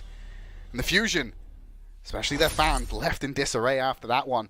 Hunters are really trying to secure themselves that solid position. One in particular, yeah, they're going to be missing a few hair follicles at the end of it. But I think the Fusion fans everywhere are a little bit devastated by that loss. We were coming in here going, yep, Fusion looking strong. It's an interesting situation because some part of me thinks the signs were there in the Valiant game. It was such a struggle versus Valiant to the point where Valiant very easily could have won that series, and it slipped through their fingers. It did today as well, but this time it was a lot more deserved for the Guangzhou Charge given how dominant that last map was. But the reason why I bring up that game is, you know, Valiant are looking okay in this meta. I maybe thought they were a lot better than they actually ended up being, but the fact that Fusion struggled against them maybe had some early signs of struggle. That doesn't mean that they were going to lose to Hunters today, because Hunters struggled even worse against Seoul. But the difference is, that's Seoul. Seoul look amazing in this meta, so maybe it's not out of the question. Something that I think was a big return of force today, that was a big part of why the Chengdu Hunters won, is their 2021 MVP in Leave. He is our player of the match today. His Sojin and also the Widowmaker, surprisingly, really came up top. And I did not expect that he was going to be as good as he was today, because he has had a pretty quiet season so far. But man, has he come back to form today. What an animal. Like, he forced Fusion to adapt, put Carfang on the Widowmaker to try and contest. Zest getting shut down when it was his job to apply pressure to Leave and stop them from being an absolute menace on the field. Again, follow up with Railgun. The Sojourn just as strong when it came around to these clutch moments. Look at this. 1-2. Zest out of duplication. Zest out of life. Beautiful. I couldn't think of a more deserving candidate. Maybe Jinmu towards the end when Jinmu was just coming in clutch everywhere. Yeah. But for consistency in this series, you've got to give it to Leave. I think it was just so surprising. That first map was such domination. So that set the tempo. I think, you know, you get a lot of belief in your team. The team morale is fantastic right off the cuff when you have someone like Leave on the Sojin, and then also, again, surprising on the Widowmaker coming through and just setting the standard, setting the pace. And Hunters never let off that pace. You know, it feels like they got up to 5th gear quite quickly, and they never really got below 4th gear for that series, which, you know, it's very impressive for a team that has not had the best season so far. You know, fighting against a lot of issues internally, you know, trying to battle uphill, and this is such a deserved win for them that allows them to get further away from the bottom of the pack, bottom of the A pack, where, you know, I did say that for Guangzhou to catch up, they need to get past teams like Valiant, but also after the Valiant, there's teams like Chengdu that seem to be struggling as well. But now that Chengdu have beaten the Fusion, Chengdu are probably out of striking distance for the Guangzhou Yeah. Charge. So, Hunters are saving their season hopes for still making playoffs. I think we did say like maybe one of the opponents the Charge could take were the Hunters. I'm not so sure after that performance, Avril. I think maybe that might be something that they're both going to struggle against when it comes to the end of this season, or the end of this series anyway. But wow, 3-0 for the Hunters, absolutely impeccable by them, and maybe it is the silly region. Maybe APAC is silly after all, Avril. I enjoy games like this though. I think this was good. I think it depends on how you define it. I think it would have been silly if Chengdu got 0-3'd by the Fusion, but then beat Seoul 3-0. That'd be silly, because that would be like what you suggested. But beating the Glass and losing the NYXL. But beyond that, look, what a brilliant day. We got to see a brilliant 5-mapper to start out with. Guangzhou got their second ever win in this entire season. And Chengdu rescued their hopes after getting demolished by Seoul. They actually came back in a big sort of way. So, good games all around. Impressed. Absolutely, and I'm going to say that the Charge definitely was the Spirit Bomb we requested, just being funneled into the Charge to help them get that victory today. We're going to take credit for that somehow. Anyway, that's been myself, Trid. I've been joined by Avril today. We're closing out the week for APAC, but stick around for later because we'll obviously be back with the rest region later today. Thank you so much, and have a nice day. Bye!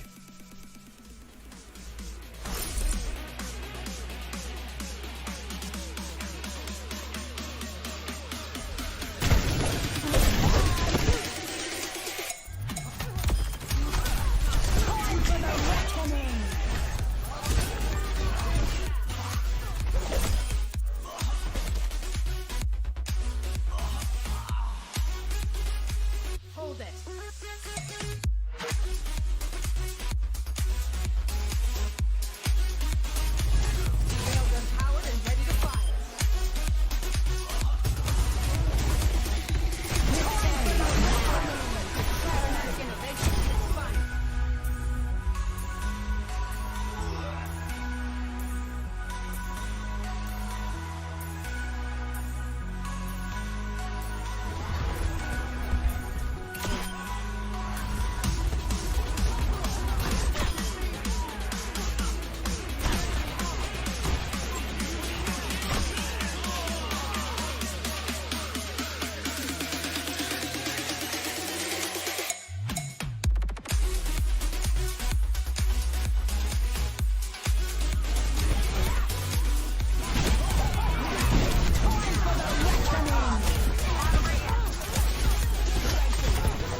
Self-bio, sleep on checkmate. Are you kidding? Sparkle to the rescue. The blade comes out and he shuts it all down in one fell swoop. Absolutely stomping.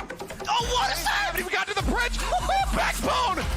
Warrior, I'm a hurricane like Gloria. I won't fail my times now. Rise of glory won't back down. I take the pain and I let it out. On the mountaintop, shout it out. Break away, let me demonstrate my mentality. Activate. Gonna look to make it happen, and there it is. Proper. Cannot be stopped. I'm a warrior. This man is absolutely insane today. Going on, what do they feed him today? On the mountaintop, shout it out. Break away, let me demonstrate my mentality. Activate.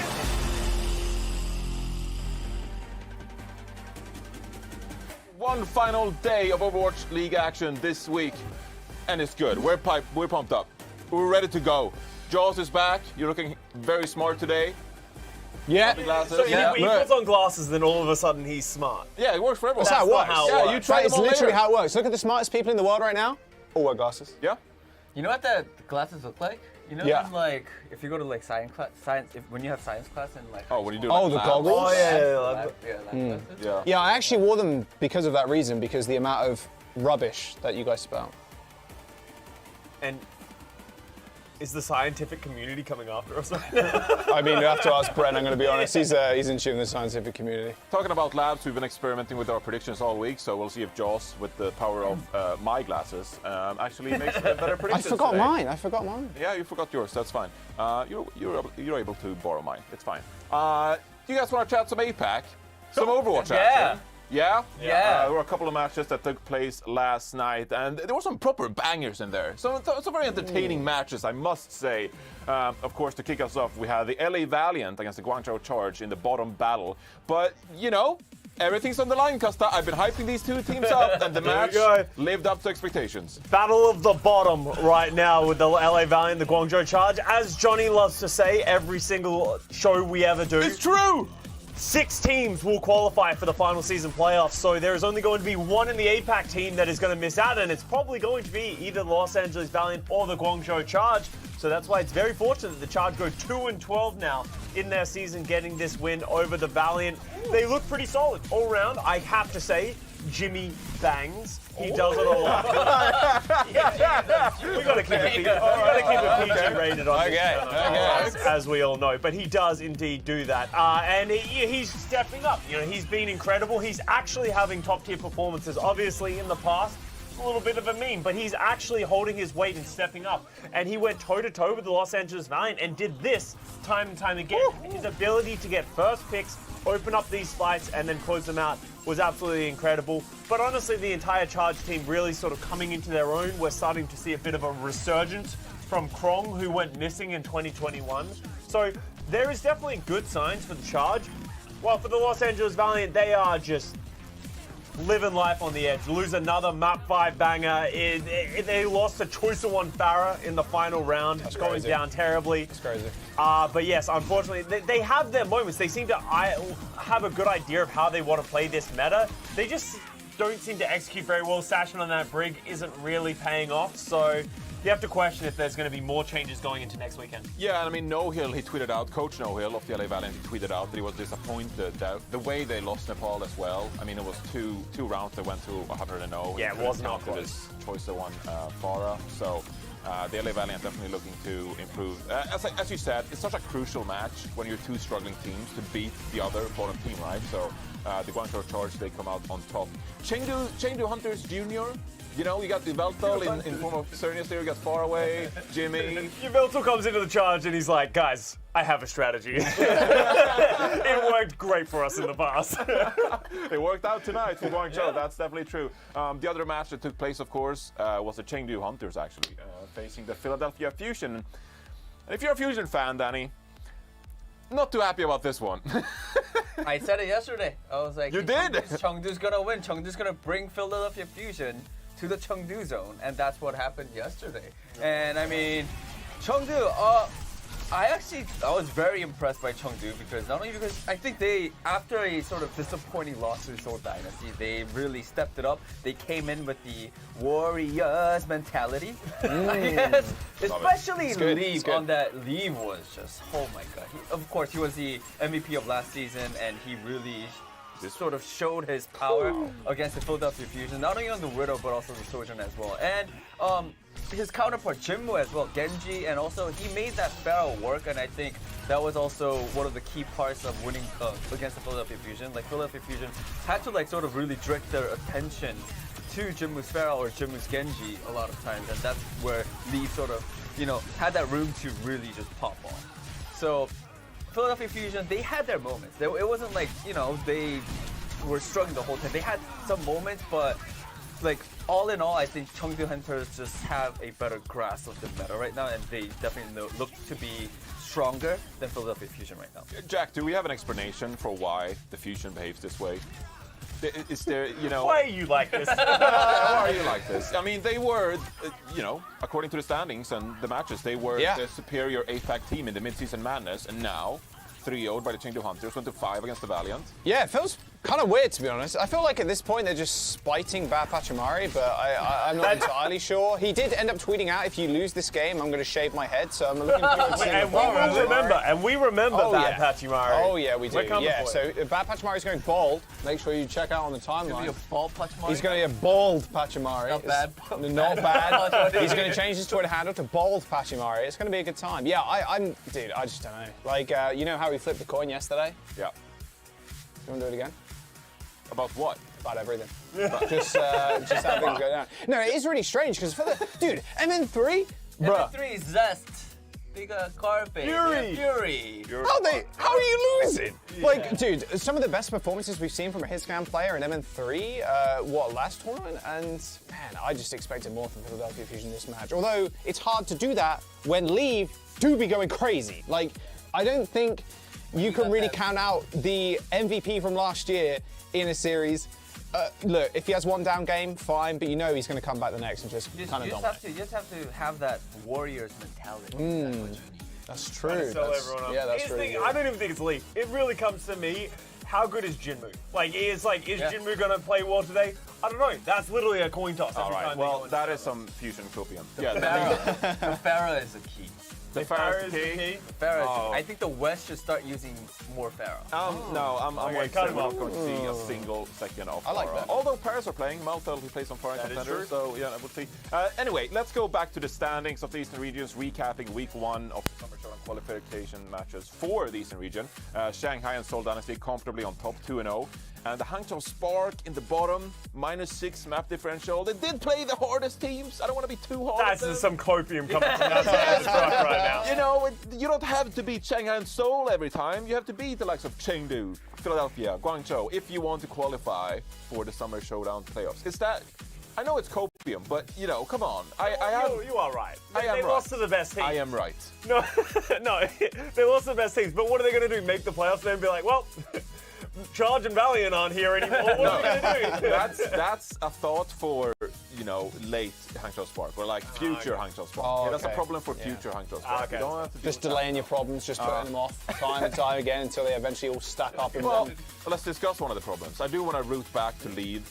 You know, as Danny mentioned, he is the reigning MVP, and now on this Chengdu Hunters team, he has been struggling a bit. With the entire team performing, quite honestly, up to last year's expectations. So, Lee with a stand-up performance here, Jack.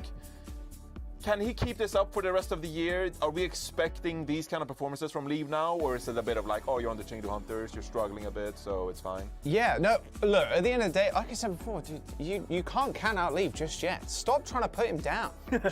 Why are you doing this? Well, I'm just trying to, you know, save some face, be like, your team is bad. This is turning into a very anti-Leave desk, and I don't really like it. No, I love Leave. I don't like this. Me and Danny have been Leave fans for the longest time. Pick him up. I think you should leave alone, Johnny. In fact, I think you should leave him alone. Look, at the end of the day, like, you can always rely, if you're a Chengdu fan, you can always rely on Leave showing up when they need it the most. Yeah, okay. Look, sometimes you don't have a good game, Johnny. Sometimes you whiff shatters, okay? You should know all about that, right? True. And that was a low blow. That was a stray, right? That was a stray, catching strays. But like, look, at the end of the day, leave 2021 MVP. Can he be the MVP this year? Not on the performances so far compared to a lot of other players that we've seen enter the league, but he's still someone that you can probably count on in the tournament situations. He's Definitely. under pressure, guy's a king. Now you just gotta make it there. Come on, Chengdu, I believe in you guys. You gotta make it to the tournament so Leave can pop off. Exactly. Yeah? Yeah. Exactly. So all right. go. The plan is easy, Chengdu. Just win more matches. I'm going to throw Jack, and also we're all going to throw Jack some more hardball questions. Yes. Coming up. It's coming. You know, you might know Jack, not for his commentary, but for his show on our YouTube channel, Overwatch. Well, we're going to flip things around as he's the guest on our show this time. What? So we're going to ask Jack all the questions coming up next here on the One I Question didn't Show. sign. Oh, Stay tuned. yeah. I It's didn't going sign to be a blast. All right. It's going to be good. It's going to be Are you called ready? Overwatch Point.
If you want to prove your worth as an Overwatch expert in this space, well, you have to go through the trials and tribulations of Jaw's own segment, Overwatch.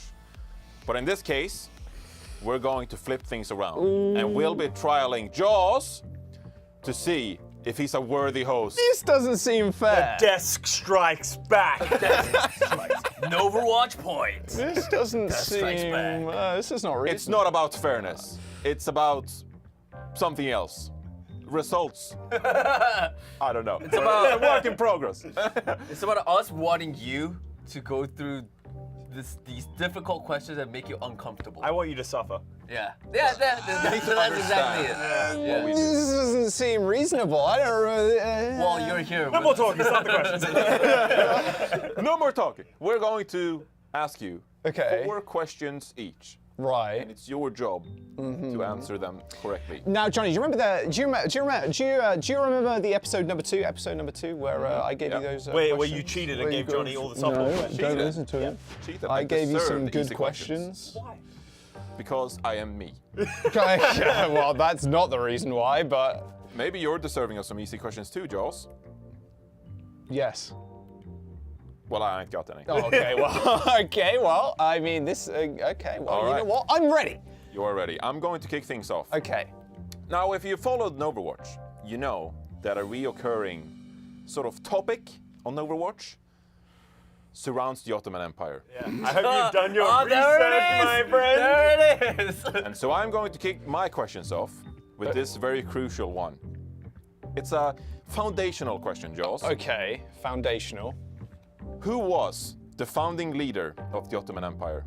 Osman the First. He's right. Oh, that was a He's read softball! up. You asked him the first easiest Osman question! the Maybe he First. deserves easy questions. It was a test. It was a test to see his worthiness of asking the Oh Ottoman my Empire questions. All right, we gotta move things along. So this one's Overwatch related, Yes. but it's a bit of a history question, okay? Are you ready? 2018, the inaugural season. Who won? What team won the preseason tournament? Oh, that's a good question.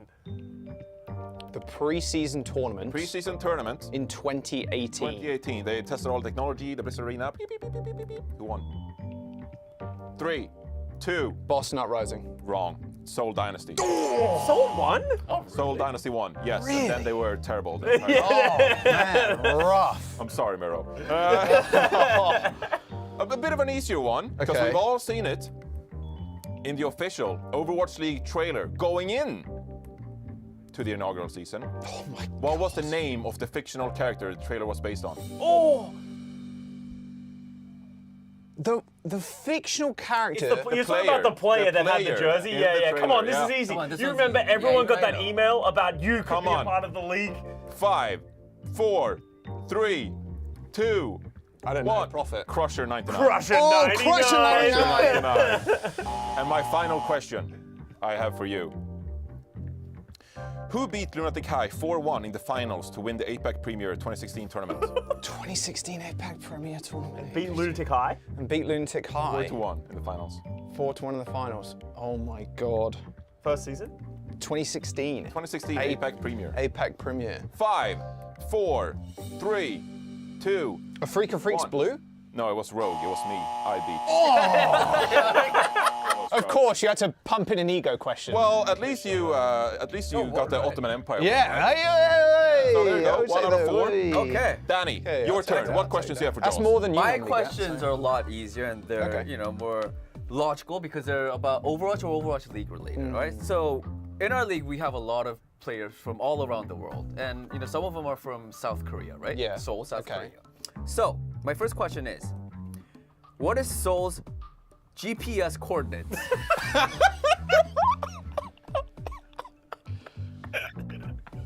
I'll give you a hint. It's north and east.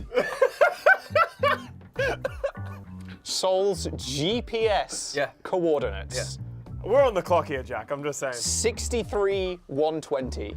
63,120.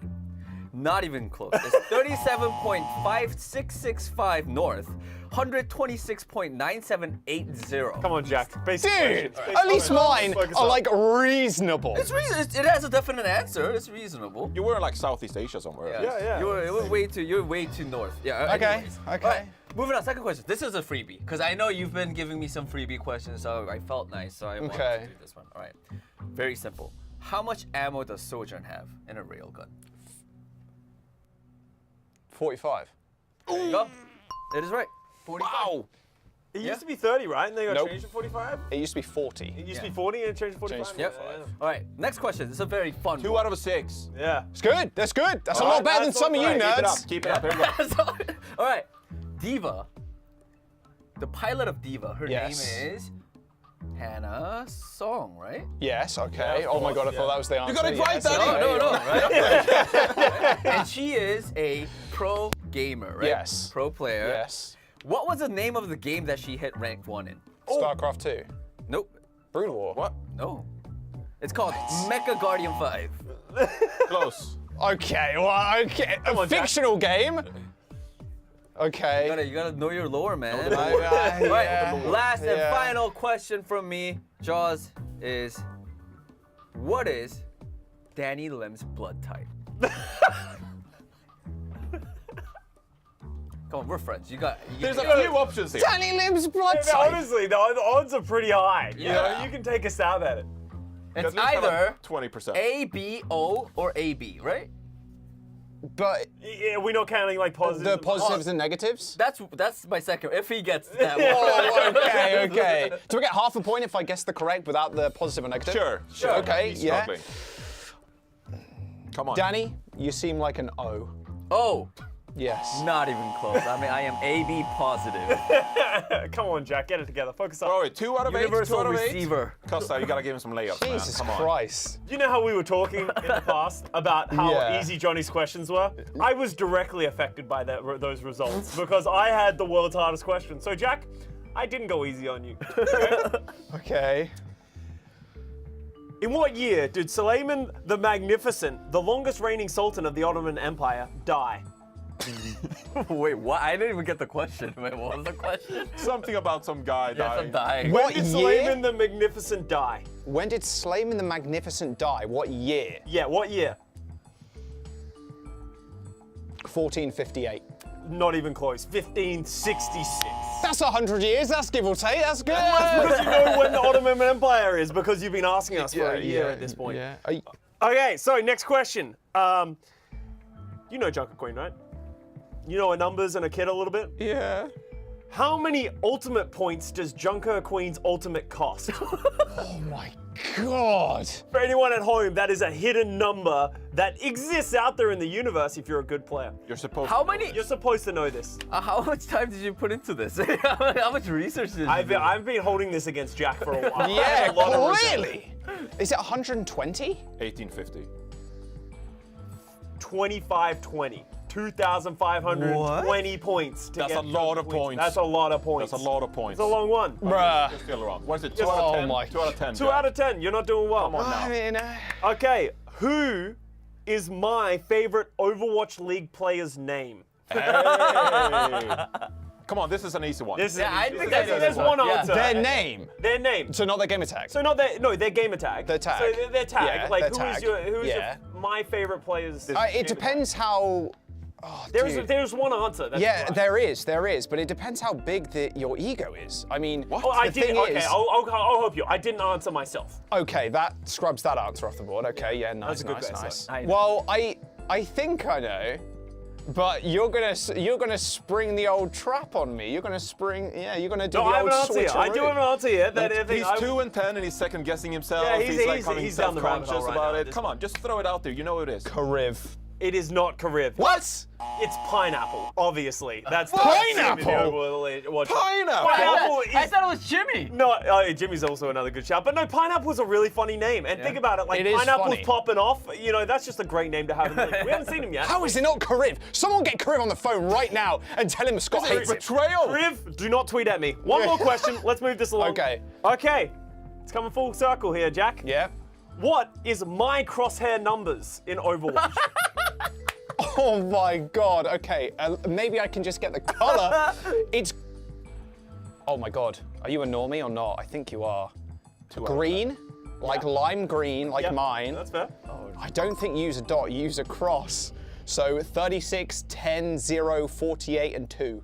1, 8, 57, 56. That's rough. Wow, 2 out of 12. 0 out of 4, Jack. That's real rough. Oh, I mean. Good try. You did. You I did got 2. terribly. How'd it feel?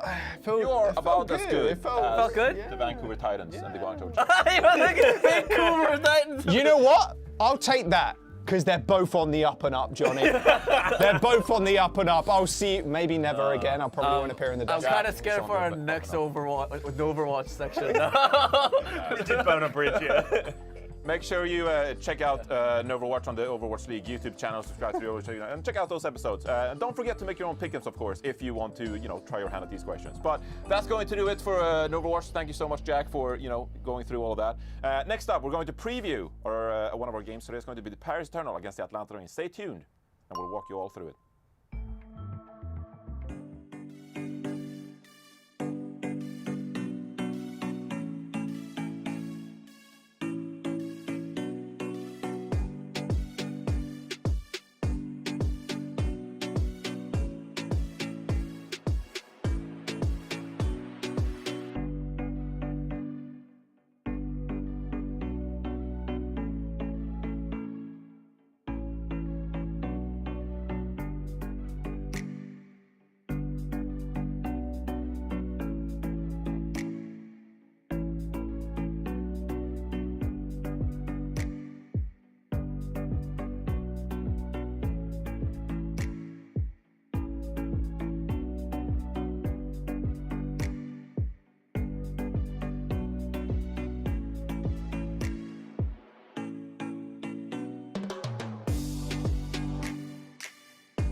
Later on today, we'll see the new refurbished Paris Eternal roster take on the Atlanta Reign in some of their very first Overwatch League match action. It's going to be a very fantastic series, I think, because Atlanta Reign, they struggled so far, but the Paris Eternal coming in with new blood, rejuvenated. It's going to be a banger, a clash, really. And I'm looking forward to see what the players have to show us in that very specific match. One player that stands out to me on the Atlanta Reign so far, even though the Atlanta Reign are down 0-2, it's the Jote himself in the Jotes meta. It's Hawk. I'm looking forward to see how we can keep things up here on the Junker Queen. Despite the fact that Atlanta Reign are 0-2, Hawk actually, he's first in hero damage.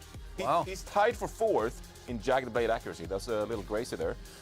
So, I mean, just imagine, okay? Just imagine. Stay with me for a moment. Okay. What Hawk could do if his team actually won matches. I'm just saying. I mean, he'll definitely be the joke. This guy is cracked out of his mind on this hero, and I'm just looking forward to see if Hawk can just give us more Junker Queen goodness later on today. They have been struggling a bit in the backline, of course, keeping the team alive, not getting first picked, etc. So if Hawk gets the resources required to stay alive, I do think that Hawk could be one of the best Junker Queens in this meta. Johnny sounds exactly like every tank player I've ever played with in my ranked games. Like, imagine if my team did anything at any point. If I had Nono, I would kill everyone. Well, I do think there's a certain player that could help out Hawk. Yes, give it to me. Give it to me, Daddy. You know, a support player that could be in the front line with the Junker Queen to swing the mace with Gracie. Macy Gracie meta. That's yes. I'm actually really excited to see Vigilante on that break. Yeah. There is a chance that he might be playing. Of course, he was on the Washington Justice, but he came in. He looks good.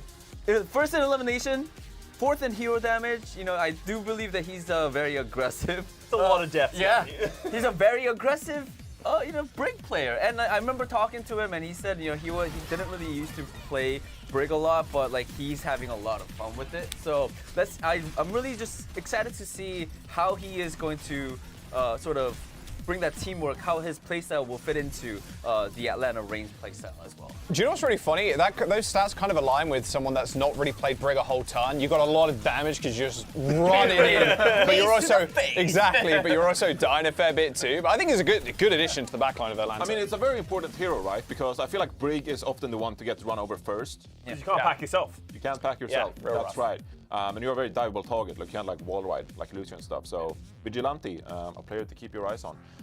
Jack, another player to keep your eyes on. We harp about him all the time, but for good reason. Yeah, because he's British. Yeah, that's why. That's the reason we talk about him. That's exactly the reason why we talk about him. Kai, on the Sojourn, or just a hit scan, to be fair. I'm still pretty hyped around Kai, and I think a lot of people should be still, especially if you support the Atlanta Reign. He is very much a consistent factor in the front line. Look, railgun accuracy is pretty good. Who's rank 1? It's got to be Shy, right? Probably Shy. Surely Shy. Railgun kills are pretty high up there. The dude's just a raw aimer. Like, this guy, all he does is aim for a living, and yeah, seriously. He's just super crispy with it. And like, that's what you need in this meta, is someone that can pick support or pick DPS first in fights. And Kai is the person to do that. It has been a bit of a shock to see the Atlanta Reign dip down to where they are currently, just because, we already spoke about Hawk, right? Vigilante might be that turnaround. But Kai has still been one of those consistent factors that I think the Reign can always rely on. Absolutely. 100%. Yeah, I agree. So Atlanta, they're 0-2, but we certainly recognize the talent on their roster here in the Watch My pre-show. So we hope that they rebound. The talent is there. Oh wow! Oh my God! I can't believe you did it like that to me. But we gotta talk about the Paris Eternal, of course. They dropped 4 players earlier this week, picked up 4 new contenders players, as we talked about earlier on the Watch My pre-show. But out of these 4 players, Costa, who's one to keep your eyes on that you think will stand out here in the Overwatch League, in the big times now? In the big times. I want to talk about Luke Mino, but also their roster as a whole coming into this thing, because not a lot of people in the Overwatch League would know these players unless you keep an eye on North American contenders. But this is Luke Mino's profile just from the last year. You can see that's a lot of firsts. He's had a couple of seconds, and he's been competitive at the highest end of North American contenders for years at this point. He played alongside Rack Attack and Maltho for a couple of years, and he's played against a lot of these other people that are also on his team. Wob and Dove, he's played with and against them for a while. Croy was just on Team Wisp in their most recent NA A-Sides competition. So these guys are no slouches, and they've also have a lot of history together. So I wouldn't be surprised, even with the limited turnaround that they've had to sort of practice for this match, that they will have a lot of synergy, especially in this meta. So I'm expected to be surprised with how good this Paris Eternal team is, and I think we could be surprised by them as well. Yeah, it's going to be fun as well, because I think most fans, they look at this as a bit of a neutral matchup, like what are we going to get from Paris? There are those like rivalries already in this one from contenders matchups where they played each other before, so it's going to be a fun little matchup. Now, let's take a look at our predictions for the day. We got 3 matches coming your way. And to kick things off, it's going to be the Dallas Fuel taking on the Boston Uprising. I think we're all Dallas Fuel there, yeah? But then it gets a bit shaky. Oh, Danny, let's go! Wait, you went for Toronto against the Gladiators? Let's go, baby! Let's go, Toronto! You're a psycho.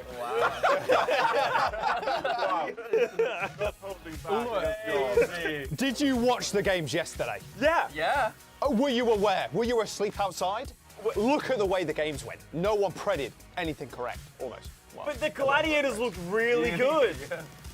Happy on Against the that, San soldiers. Francisco Shock. I wish we had more time to just devour this Just wait. juice that he's Just all wait. about Toronto Defiant. Now, of course, we're going to head it over to our casters for today. It's going to be Lemon Kiwi and Leg Day. Now, we did play Overwatch here for a little bit, so I'll get you involved within the game here. So, Leg Day, Lemon Kiwi, I'll ask you this. You got Boston Uprising against Dallas Fuel. What stage in the Overwatch League did Boston Uprising go lossless in? Yeah. They just won all their matches in. What stage was that? That'd be Undefeated. stage 3 in 2018, my dude. But there's still time to talk about how Leg much Day George got it! loves Hotba No, and the how he's willing legend! to Damn. just make the ultimate pred for Hotba. Yeah. I'm glad you answered that. I had zero clue. That's a good one, Leg Day. This one's gonna Well, be we're fun. going to ask Jack. Is there any Hopper facts for the day? Come on, you preded Toronto. Hotba is going to be the first Toronto Defiant member to win against the Glads. Not sure if that's a fact. I'll have to check. I feel like Keeson might have got some reps in there Let's go, with Hotba. Philly Fusion before. Is that true? Yeah. We ignore those. We're talking about 2022. All right, here we go. We're 2022 now. I'm expecting more questions about the Ottoman Empire and Suleiman the Magnificent next time we do Overwatch, but thank you, lads. I'll leave you to your truck and your historical obsessions while we take over the match. Bye. Well, I was not ready for a quiz, nor did I study for any of that. So anyway, but we did at least study for this match. It's the Battle of the Blues. We got the Dallas Fuel versus Boston, and the desk was very unanimous for Dallas Fuel, which, I mean, the stats don't lie. They're undefeated right now. Yeah, Dallas Fuel looking pretty good in this meta coming into this. I pumped up the Dallas stock slime and I was like, you know what, this is a hive mind meta. It's all about rush and rushing together and working as a singular unit, and no one does that better than the Dallas Fuel when led by Hanbin. They do have some pretty good dives with Fearless, and yes, Fearless, one of the best Winstons in the world, but when it comes to the rushes, Hanbin leading from the front, it served him well in Kickoff Clash, and it's doing just the same here in Summer Showdown. As you can see, Sparkle is going to be starting again over Doha. Yeah, the first 2 matches for the Dallas Fuel, they kind of incorporated more Doha. It was Doha and Edison against New York and Glads, and it went well, they're still undefeated. And I think they were able to even flex and be more creative around the meta, having Doha go on May, both on Lijiang Tower Control Center against New York and Oasis Gardens against the Gladiators, both of which Doha won using that May. But just since in that recent match against Toronto, they incorporated more Sparkle and Edison. And kind of you and I were ruminating on why would you have Sparkle over Doha, and I think that's just, pure a skill gap, because I think they have very similar play styles. I kind of describe Doha as this loose cannon. He's just as aggressive, I think, as Sparkle, but I think Sparkle is just an expert at the hero. You're a loose cannon, Doha. One more Genji play and I'm going to take your badge. Sparkle's going to be doing a lot of vanilla Genji play here, I imagine, marking Valentine. Speaking of which, let's look over at the opening roster for the Boston Uprising. And once again, I believe we are going to be in our full Korean meta. Mag has been swept off his feet from the Justice over to a Boston Uprising. Who were like, you know what, we could use ourselves a 4th tank player for the season after letting Marvel go early on. And Mag's come in to be their Junker Queen. Yeah, well, I got to talk to at least interim general manager Mineral about Mag and like why are they so excited on Mag? Why were they just jumping on that contract? And Mineral said that Mag is one of the best young main tank players in Overwatch. And of course, yeah, he brings all the main tank heroes. But beyond that, this is a meta that is always evolving to different things. And they felt that Mag has been able to adapt well when the meta has shifted away from his signature heroes. So just unfortunate that the warm welcome for Mag was against the San Francisco Shock, where they got dominated and even full held on Hollywood, but maybe this could be a more even match, although the Dallas Fuel are looking kind of like back in their kickoff Clash Prime. Admittedly, Mag's had 2 goes round against the San Francisco Shock now, and the first one he did remarkably better in with the Washington Justice, going 2-3, and it all really came down to one fight on Oasis, so Mag has certainly been able to hold his own with Kaluj, but Hanbin is a different beast altogether. I've taken to call in Hanbin the knife bender. When it comes to the Jagged Blade, this guy is mega accurate, and for my money, possibly the best Junker Queen of the world right now. And that's going to be an important matchup. I feel like we didn't get a true sense of Boston Uprising in that last match, especially with a new tank. It makes such a big difference. But Boston are down bad right now. They're on a 2-loss streak. They haven't won since that surprise upset against the Atlanta Reign. And Boston are going to need to win at least 2 of the remaining 3 matches, including this one, to have a chance to qualify for the Summer Showdown. So the Boston have Fuel left to play, Toronto, and Vancouver. And I think that's winnable. That is winnable, but it is also a little bit of a rough schedule. Vancouver are looking very good in this meta. For Dallas Fuel, though, Lemon, I'm pretty sure if they win this, they are guaranteed to make it to Toronto, and probably in a good seed as well, because it would be 4-0. And there's no way a 4-0 doesn't get into our top 8. We're all going off to Toronto to play on LAN. Remember, tickets are available now for Summer Showdown. Check out the Toronto Defiant Twitter for that, as we head into Nepal. And, well, I think everyone's playing exactly what we expect. Sparkle and Edison likely to swap here, as Edison has no competitive history on the Farah. Just a bit of joking around. I was actually surprised that maybe Fuel didn't want to use Doha for this map in particular, especially for High Rise. Shout out to Chatty for helping me notice the name change on that map. It's no longer Village, it's High Rise. But yeah, I think Doha would have been super solid to bring out that Mei, but it's not that Sparkle can't play it, so maybe Sparkle on some Mei. Okay, yeah, it is for Sparkle Mei. All right, so I've taken Doha's Genji, and now I'm going to take his Mei as well. We are just completely merging Sparkle and Doha. They already had very similar hero pools. Boston Uprising actually made a play here to go for high ground, whereas Dallas Fuel, they're more about the chase here, as I believe they're going to be using the passive speed from Sheer rather than the amp it up to try and force Boston Uprising to over-rotate. That is a good first Mei wall, and Sparkle almost got booped off the map, but Mag did manage to survive that. So surprisingly, having to use the shout, though, is not ideal, so Boston going to play passive for the next 11 seconds until that is back, but MCD finds the rough end of an icicle to the dome, and without that break, the rest of the dominoes of Boston will fall, and that's the first cap for Fuel, which is great to defend with a Mei. The cleave damage as well from Sparkle is so good for mitigating the premise of AoE healing. It does 100 DPS, that beam, now that it doesn't actually have a hard stun attached to it, which means that it can carve through most of the Inspire healing and basically amped up Lucio healing as well and leave people essentially on sort of stagnant health if they are getting completely pocketed. And that means that everyone else can find those killing blows afterwards. Now Dallas Fuel can try and lock down this area defensively, which is exactly where Mei wants to be. Oh, that ice block is out too, and Boston almost got a nice knife pull onto Hanbin, but not something they were easy to react to. Meanwhile, you just have someone in the back line here. Fuel are separated from their DPS, and I think they're all out of swords, especially without Shio, but Dallas Fuel still managed to hold on the Pillar's control while Boston moving up. Valentine is kind of on his own. Faith and Mag are coming out of spawn, and Victoria is still on the other side of the map. So Boston kind of need to regroup, and they're just going to call for it instead of wasting time. Strange that Victoria seemed to ignore the call to reset for a little while, was trying to burn down the the May wall. I wonder if that was a little bit of a communications issue from Boston Uprising. They're going to need to figure those out if there are any, because the May strained your communication wounds and will be even more so now with a blizzard available. If everyone gets trapped in this, it's going to be curtains, Lemon. As soon as Boston go out the one door, Dallas Fuel are quick to chase them. The blizzard is dropped and Mag is frozen up, and that shotgun of Junker Queen does so much damage. It's a shotgun after all. The zombie video games have prepared you for this moment, and we're also one fight away for Fuel to have a flawless round one. Could indeed be forced. I believe they've only lost, maybe they haven't actually lost anyone thus far. Oh no, they did lose Chio earlier, I believe. And now, Chio does have a sound barrier ready to go. Faith is still a couple of percentage points away. That's a wonderful wall. Okay, Fuel just have to win the one fight. They don't have Chio for the sound barrier. Boston have 5 ults. You gotta pull the trigger on something. Mag couldn't find an opportunity for the rampage, but Boston can still go to point and try to sustain there. Hunbin is in the backline with a rampage, and Victoria just can't seem to find any space, but he's still gonna go for the overclock at 40 HP, trying to help his healers on the point. Victoria moves in to go for the cap for Boston, and Fuel will reset. Boston Uprising, that was actually surprisingly cheap considering the position that Dallas Fuel had to begin with. Only 2 ultimates expended in the overclock and the rally that MCD needed to maintain presence on that point. And with Sparkle having used the Blade previously, now Faith actually has a free sound barrier to use in response to either Chio's sound barrier or to maybe bring Valentine to a huge amount of health behind this Blade.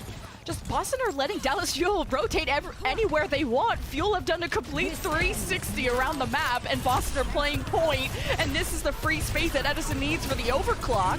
He's already got 1 pick, but the Blade from Valentine could do a lot of work, but he's been booped away, and he goes after Edison, claims that off, but Boston don't have MCD. Faith will have to drop sound barrier before someone else drops if they need it. Mag goes over to the Mega, and yeah, Fuel try to flip the point as Boston were running for resources and playing things slow without MCD, but they do prevent the flip, and, well, they flip it right back either way.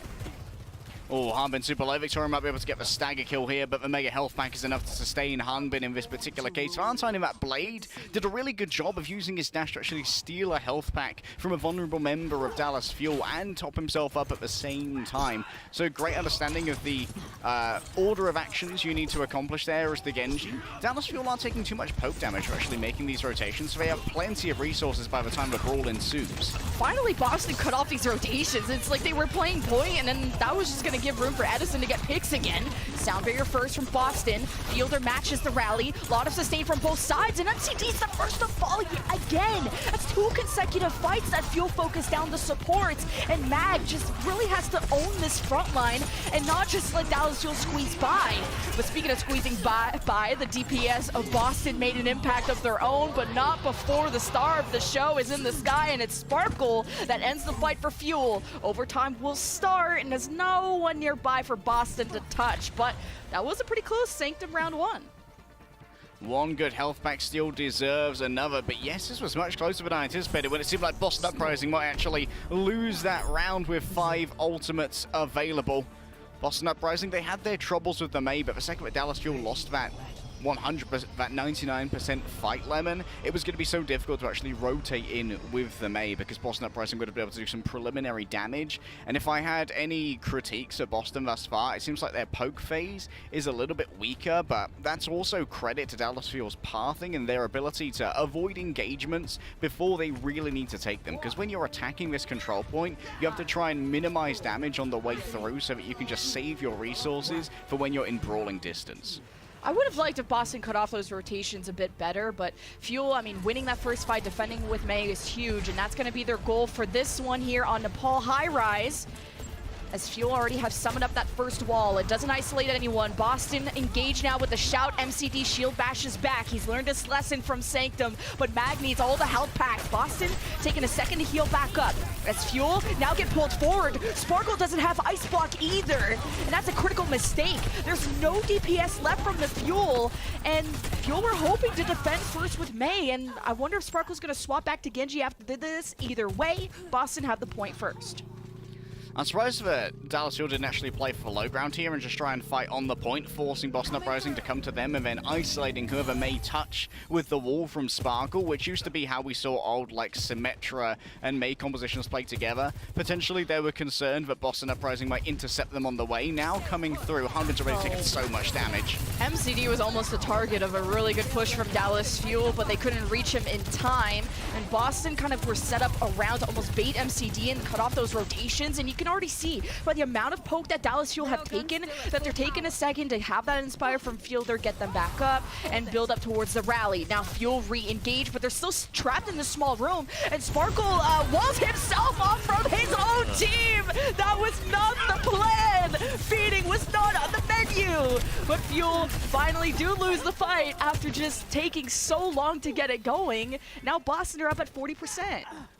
Fielder lost for rally as well, while Sparkle Iron Giant did you go, I stay. Boston Uprising, they are going so fast right now that Dallas Fuel simply can't get the sightlines they need for Edison to be able to build up a rail shot before Boston Uprising have already taken someone's life away. And Boston Uprising, they are being well served by this speed and tempo. An attempt at a fake here to try and get to a point and just wall off whoever may come. Oh, yeah, well, Valentine just falls over to an icicle from Sparkle. He got the sound barrier. And the Sparkle's like, no, we stay. Bad Chio. In the doghouse, you know. We need to chill on the point. Because it makes, I agree with Sparkle. They're close to Blizzard. They have May walls. They should be playing point. And now, with no sound barrier, Valentine's going to be able to feast with this Dragon Blade. That's the safest Dallas Fuel I've ever felt. We're walled off on point. We have a sound barrier for no reason. Here comes Valentine with the blade. Oh, time to go back to point. This is our safe space. Wall is up. You're not allowed in our clubhouse. What's the password? And Fuel are just playing keep away. And Valentine's blade has got nothing. That's a mega rampage from Mag, though. Hits everyone from the Fuel. And Fuel engaged into them and just fell over and didn't get a single kill. Oh, Dallas Fuel. I thought that maybe after they managed to wall off the blade, that it would have been their fight to win. However, Boston Uprising, now one fight away from being able to claim the area where the May is at her strongest. The Blizzard here is going to be a huge tool to take back the point, but Boston Uprising don't need to fight this because they still have so much breathing room. With Dallas Fuel 29%, Sparkle's dead. Sparkle's like, I got touch? Question mark. Even though that's usually Tio's job. Sparkle's having a day of Overwatch, and Edison finds himself isolated. Good collapse from Boston. They had to go so far for that kill, though, but it's still a 5-on-3. Rampage from Hanbin and see if they can salvage this fight. Fuel in a 3-on-5. Have to face down the Sound Beer of Fate. It's a lot of resources, and Fuel just couldn't escape in time. So Boston will get the flip and force a round. Oh, here's Sparkle with the touch, guys. I got it. Slow poke emoji. Boston will still get round 3. Boston Uprising, they have managed to find their tempo again. This is what excited us about the Boston Uprising in their first match of the split when they were up against the Atlanta Reign. They were playing cohesively, they were playing fast, and it feels like today Victoria has once more come to play, and I felt like Victoria was a little bit absent previously when it came to the San Francisco shot game. I think they got outdone by Kilo significantly. Obviously, Proper demanded a lot of attention in that game, particularly on Circuit Royale with multiple aces. But the fact is, right now, Boston have an unbelievable DPS difference. Victoria, Sojourn the whole time, 9.7k damage. Edison, the same, Sojourn the whole time, 5.8k. That's almost twice as much, at least 80% more from Victoria than from Edison. Still laughing that Sparkle overruled Chio like that. Archer supports like the shot callers? I don't know. But I'll listen to Sparkle any day.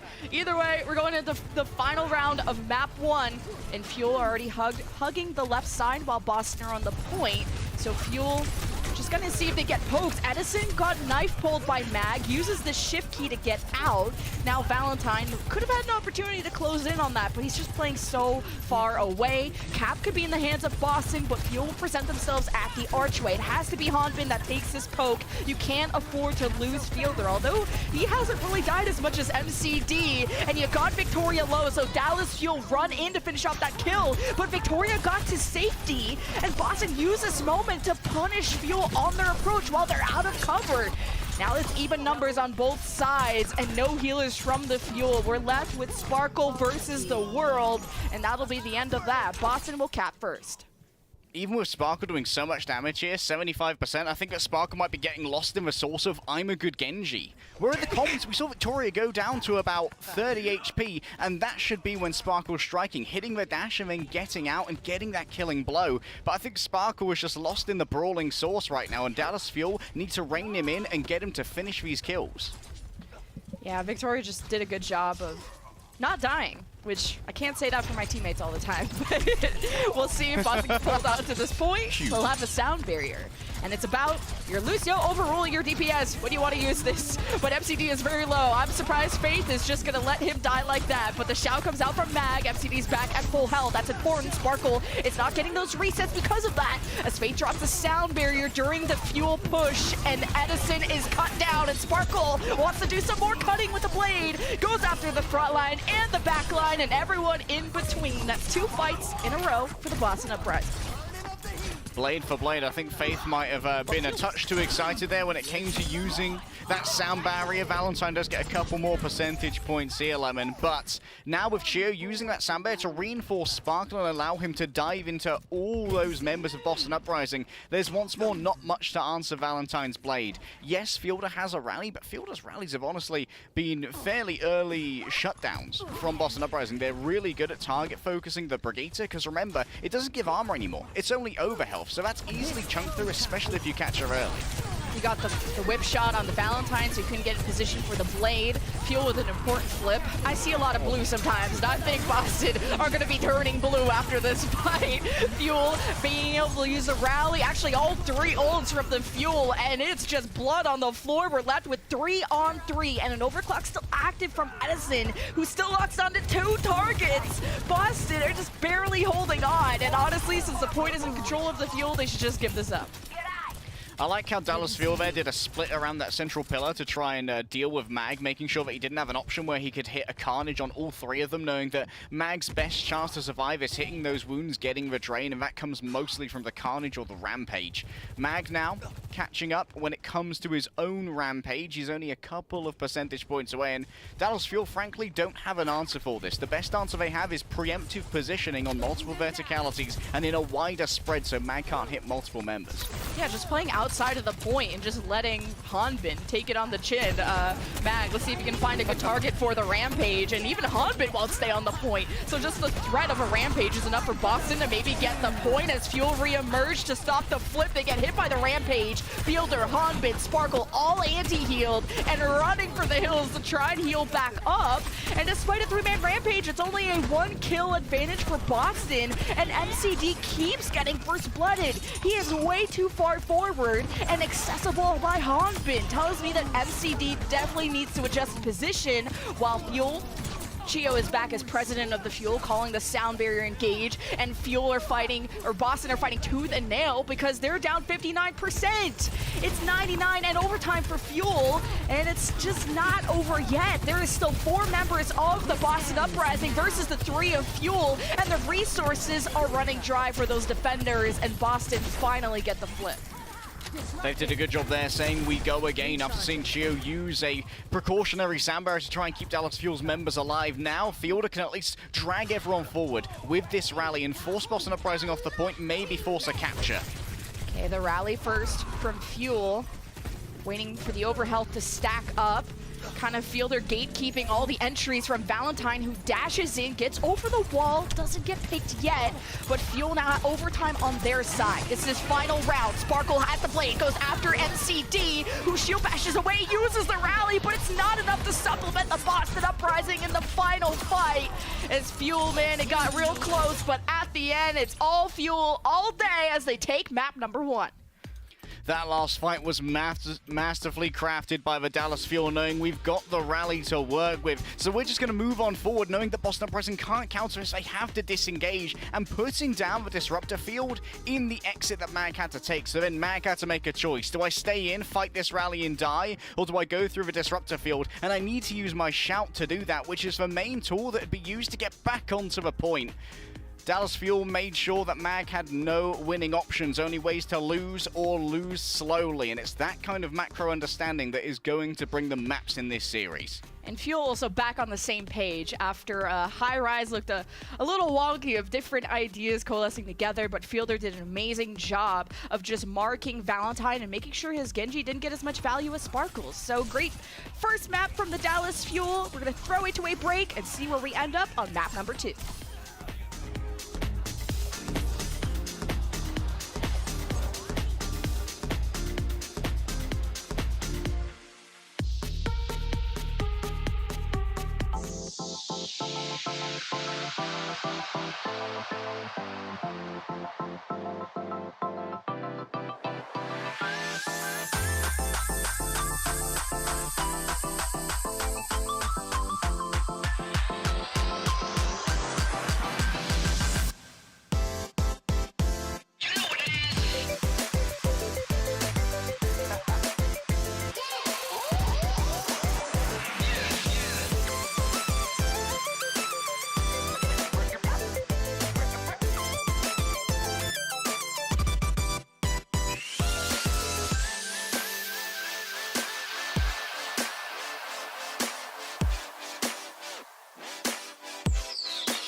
I love that Dallas Fuel hype video, but will anyone ever go pick up those players from the rooftop? They don't seem to know how to get down, but they're still on top in this series, 1-0 against Boston after Nepal went well.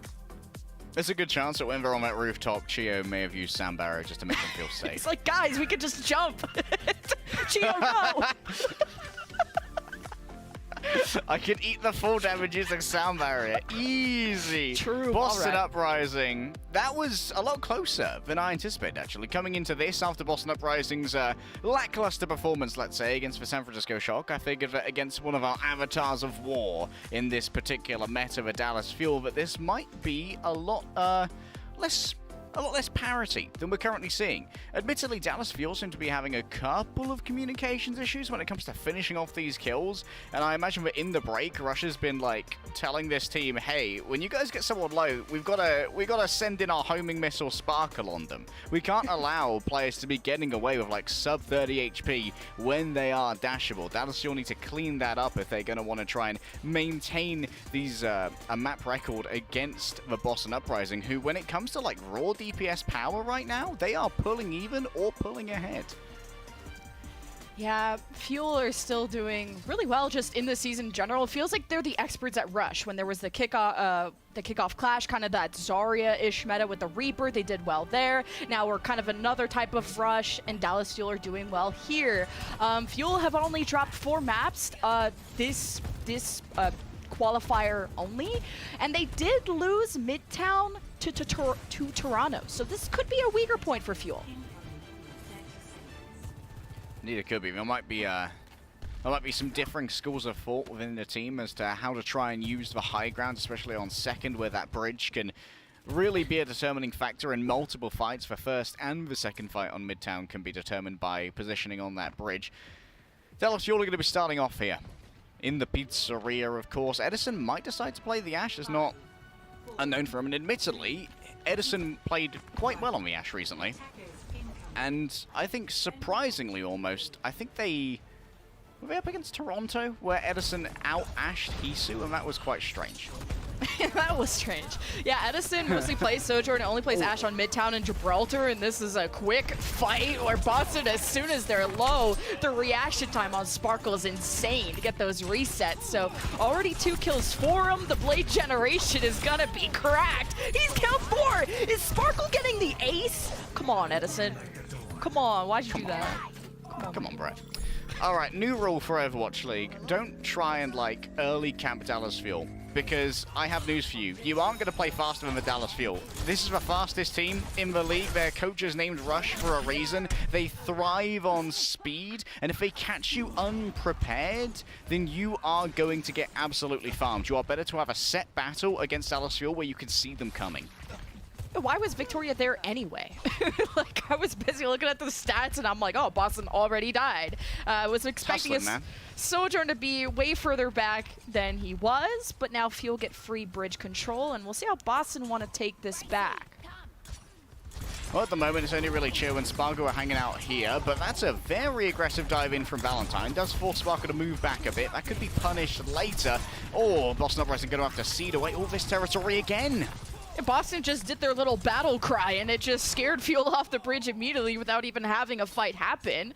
And then Fuel, once they had their shout, re-engaged and scared Boston away.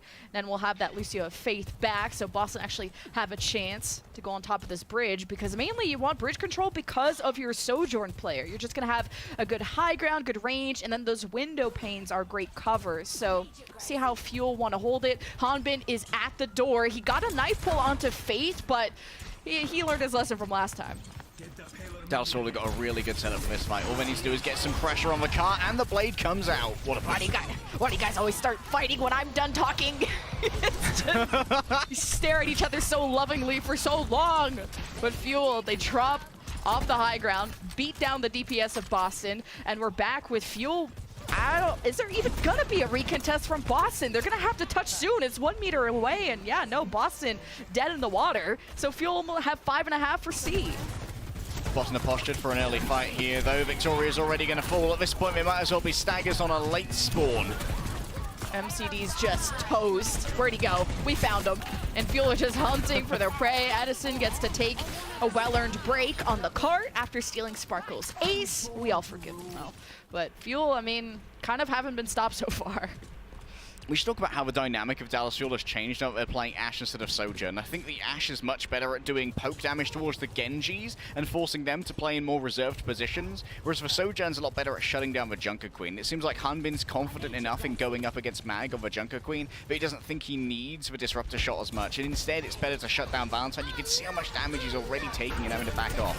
Fielder and MCD popping the rally. We have the Edison Bob if you wanted to throw it behind the Boston Uprising to trap them in the fight. Sound Barrier first from Chio. Second Sound Barrier from Fate.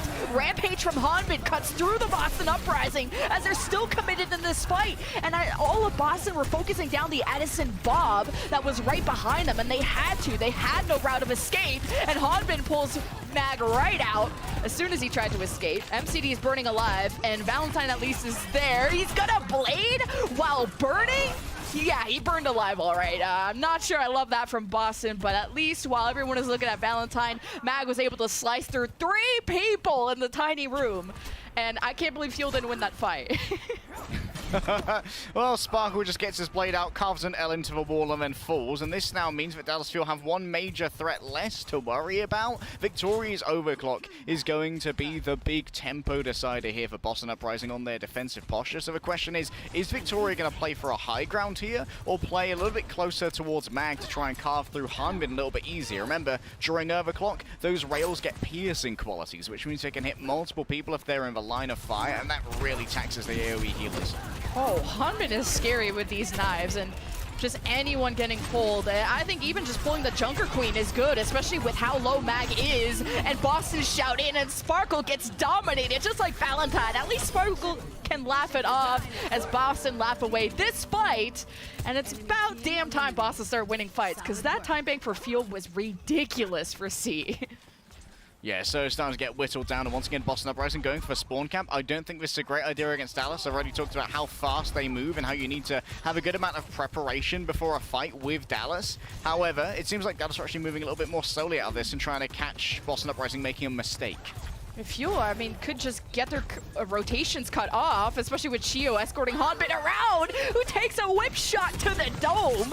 I'm not sure what Fuel were planning, because half of their team was still in spawn, and Fielder rejoined Chio and Hanbin, but the DPS of Fuel were slightly disconnected on that. But again, Boston doing a great job of cutting off rotations. Uncharacteristic bit of trepidation. Edison, you can't take those peaks, although given where he died here, I've got to assume that was an absolutely mad shot from Victoria that must have just been pixels wide. That doesn't like it was too audacious a peak from Edison, but in the end, who knows? Victoria managed to get that rail charge somehow. Okay, good disruptor shot from Boston to just stop Fuel from engaging into them, at least on that path. Victoria has to jump away. Fuel have lost their chance to punish him, or I guess Edison will still do it at range. He solo kills both DPS because he was just against the wall as Boston were walking by, so Fuel will go back to the cart. All right, Bob here, in hand for Edison. The thing about Bobs in this meta, they are super good, but you can't use them as an engagement tool. Maybe in this particular case, you could send out an early Bob to get free push on the cart and try and force Boston Uprising to engage into your objective play, but they are much better when Boston Uprising have already used resources to deal with other threats, like an aggressive Sparkle or a Hanbin shouting in.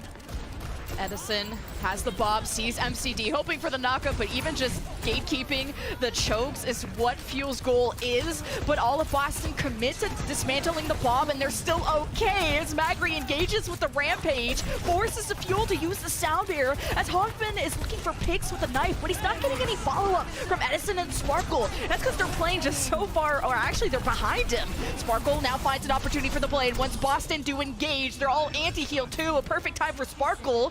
He needs a pack to keep going. Fielder's got his back. Now 1 minute left for Fuel, and they've lost Edison, but they only have a few more meters to go, and Mag is the final boss you have to deal with. Valentine will be back soon with the blade. Boston have a win condition, but surviving is the hardest goal right now. MCD will keep faith alive on the touch with the rally in time. Valentine is back with the blade, and Art has already dealt with Fielder. This might have just stopped the push for Fuel.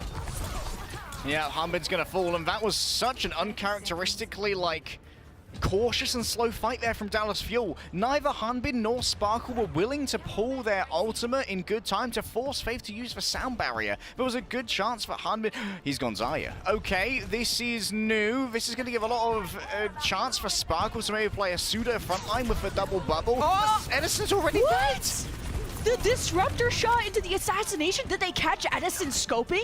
Well, they caught him lacking. And Sparkle, he's going for the back out. Does he get it? 0.7 meters. I almost lost it all on that one. Sparkle gets bubbled, and he's able to dash back to safety as Fuel just have to have Hanbin go to the cart, but Sparkle's the one with the touch. He's done for. Fuel will have the rally to work with, and Hanbin's at 100 charge. He says, no DPS, no problem. I am the DPS now, but he might have to think about touching. I don't even know who's keeping this overtime going. Nobody is. As Hanbin was spawn camping, he forgot about the most important thing. But either way, Fuel had 5.5 minutes and did not complete. I call that a flub.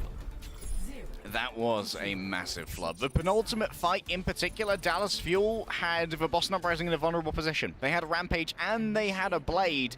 And they decided that Sparkle should be waiting for the sound barrier to go off before he blades. Sparkle there, I think they need to go in with a dynamite from Edison, hit Faith, and then have Sparkle blade Faith. And then you try to hit the Ajax beat, but it doesn't matter.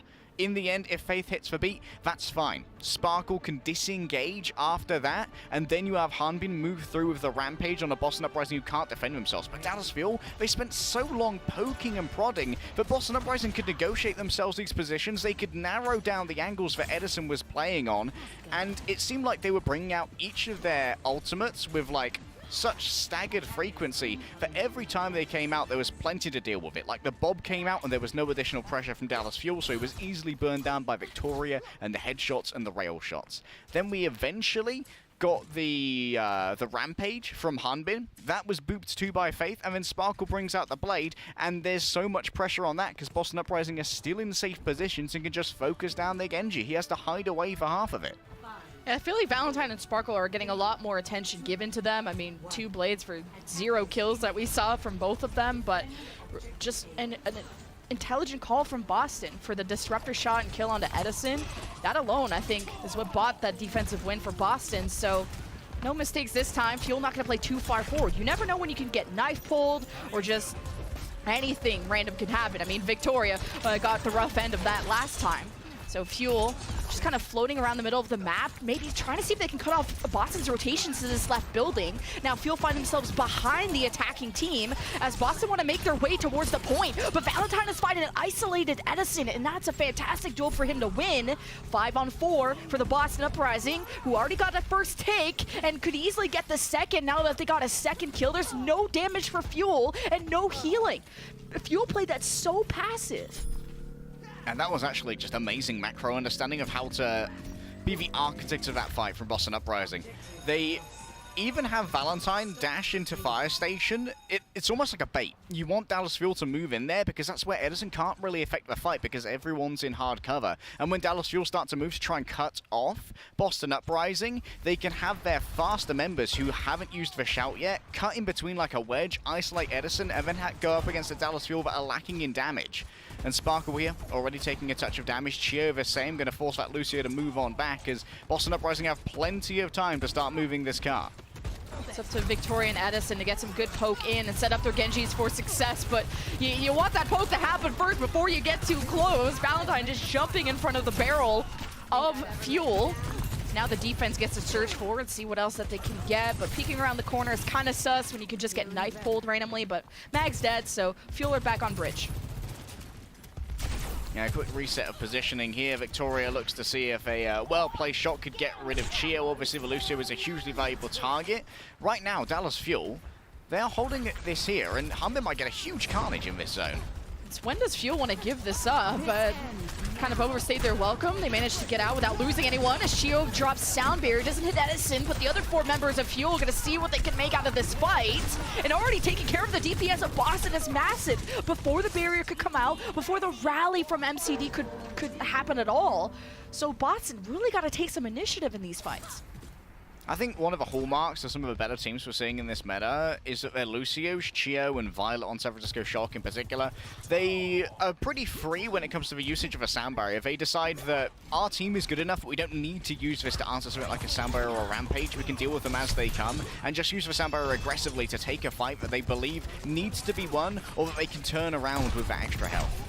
Oh, Boston don't want to take care of Hanbin or Sparkle or Fielder on their high ground, but Fuel just never dropped. They have the upper hand, and now they drop a little too late while Boston are almost through the underground side. Blade v Blade. We're watching Sparkle first. He's playing this patiently, waiting out the sound barrier before dashing back to his team.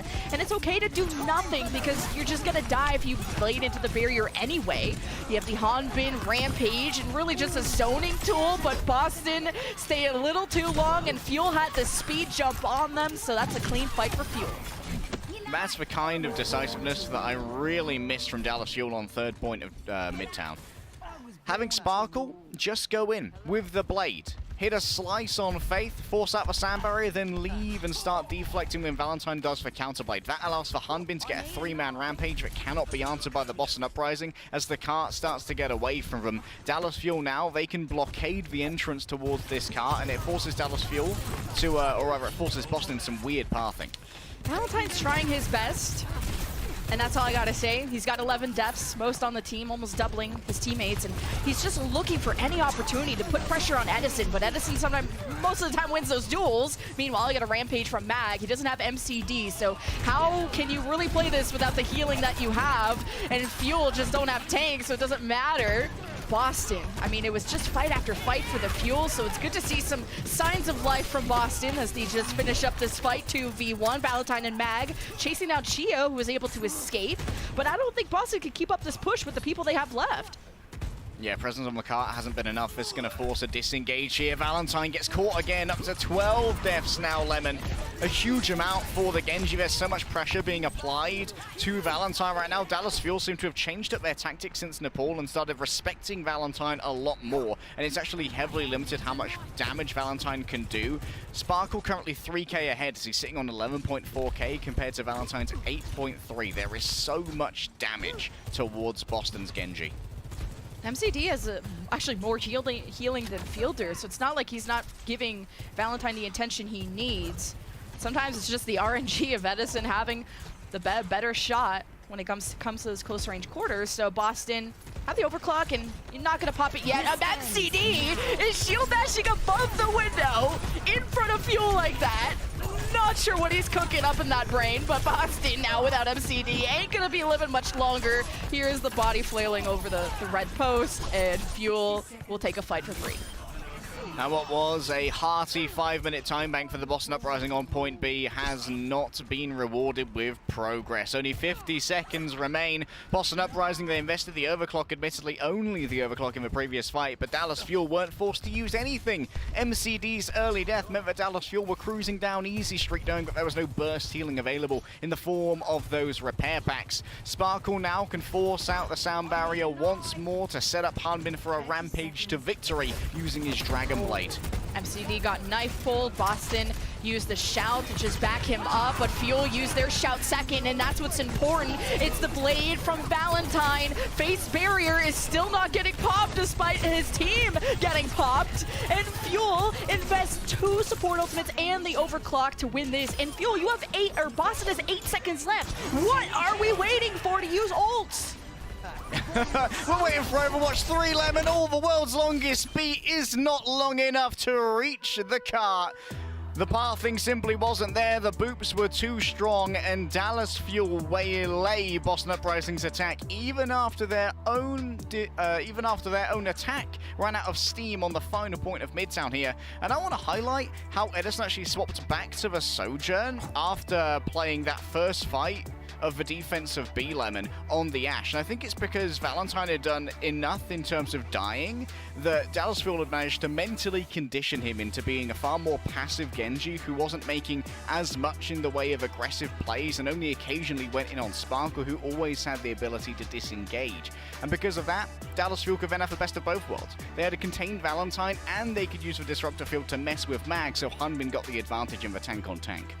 Well, can you contain the sparkle? I don't think you can. I don't think the rest of the league can. Dallas Fuel are undefeated and on their way to lock themselves in for the Summer Showdown. We're going to send you all to a break, and we're going to find out after this if it's going to be your sweep or not.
Do you want to maybe meet the Dallas Fuel and other teams who may or may not qualify? Well, it's time to get your tickets for the Summer Showdown. It's going down in Toronto, the first event in Canada, my homeland. It's going to be awesome. It might be chilly. Bring a jacket. September, after all, September 8th to 11th is a very chilly time of the year for Canada. It's going to be over at the Mattamy Athletic Center and presented by Bell. And not only is there just esports, you can actually play the esport. There's going to be Overwatch 2 free play and a fan activation zone, get some merch and cool stuff like that, and we're excited to meet you guys.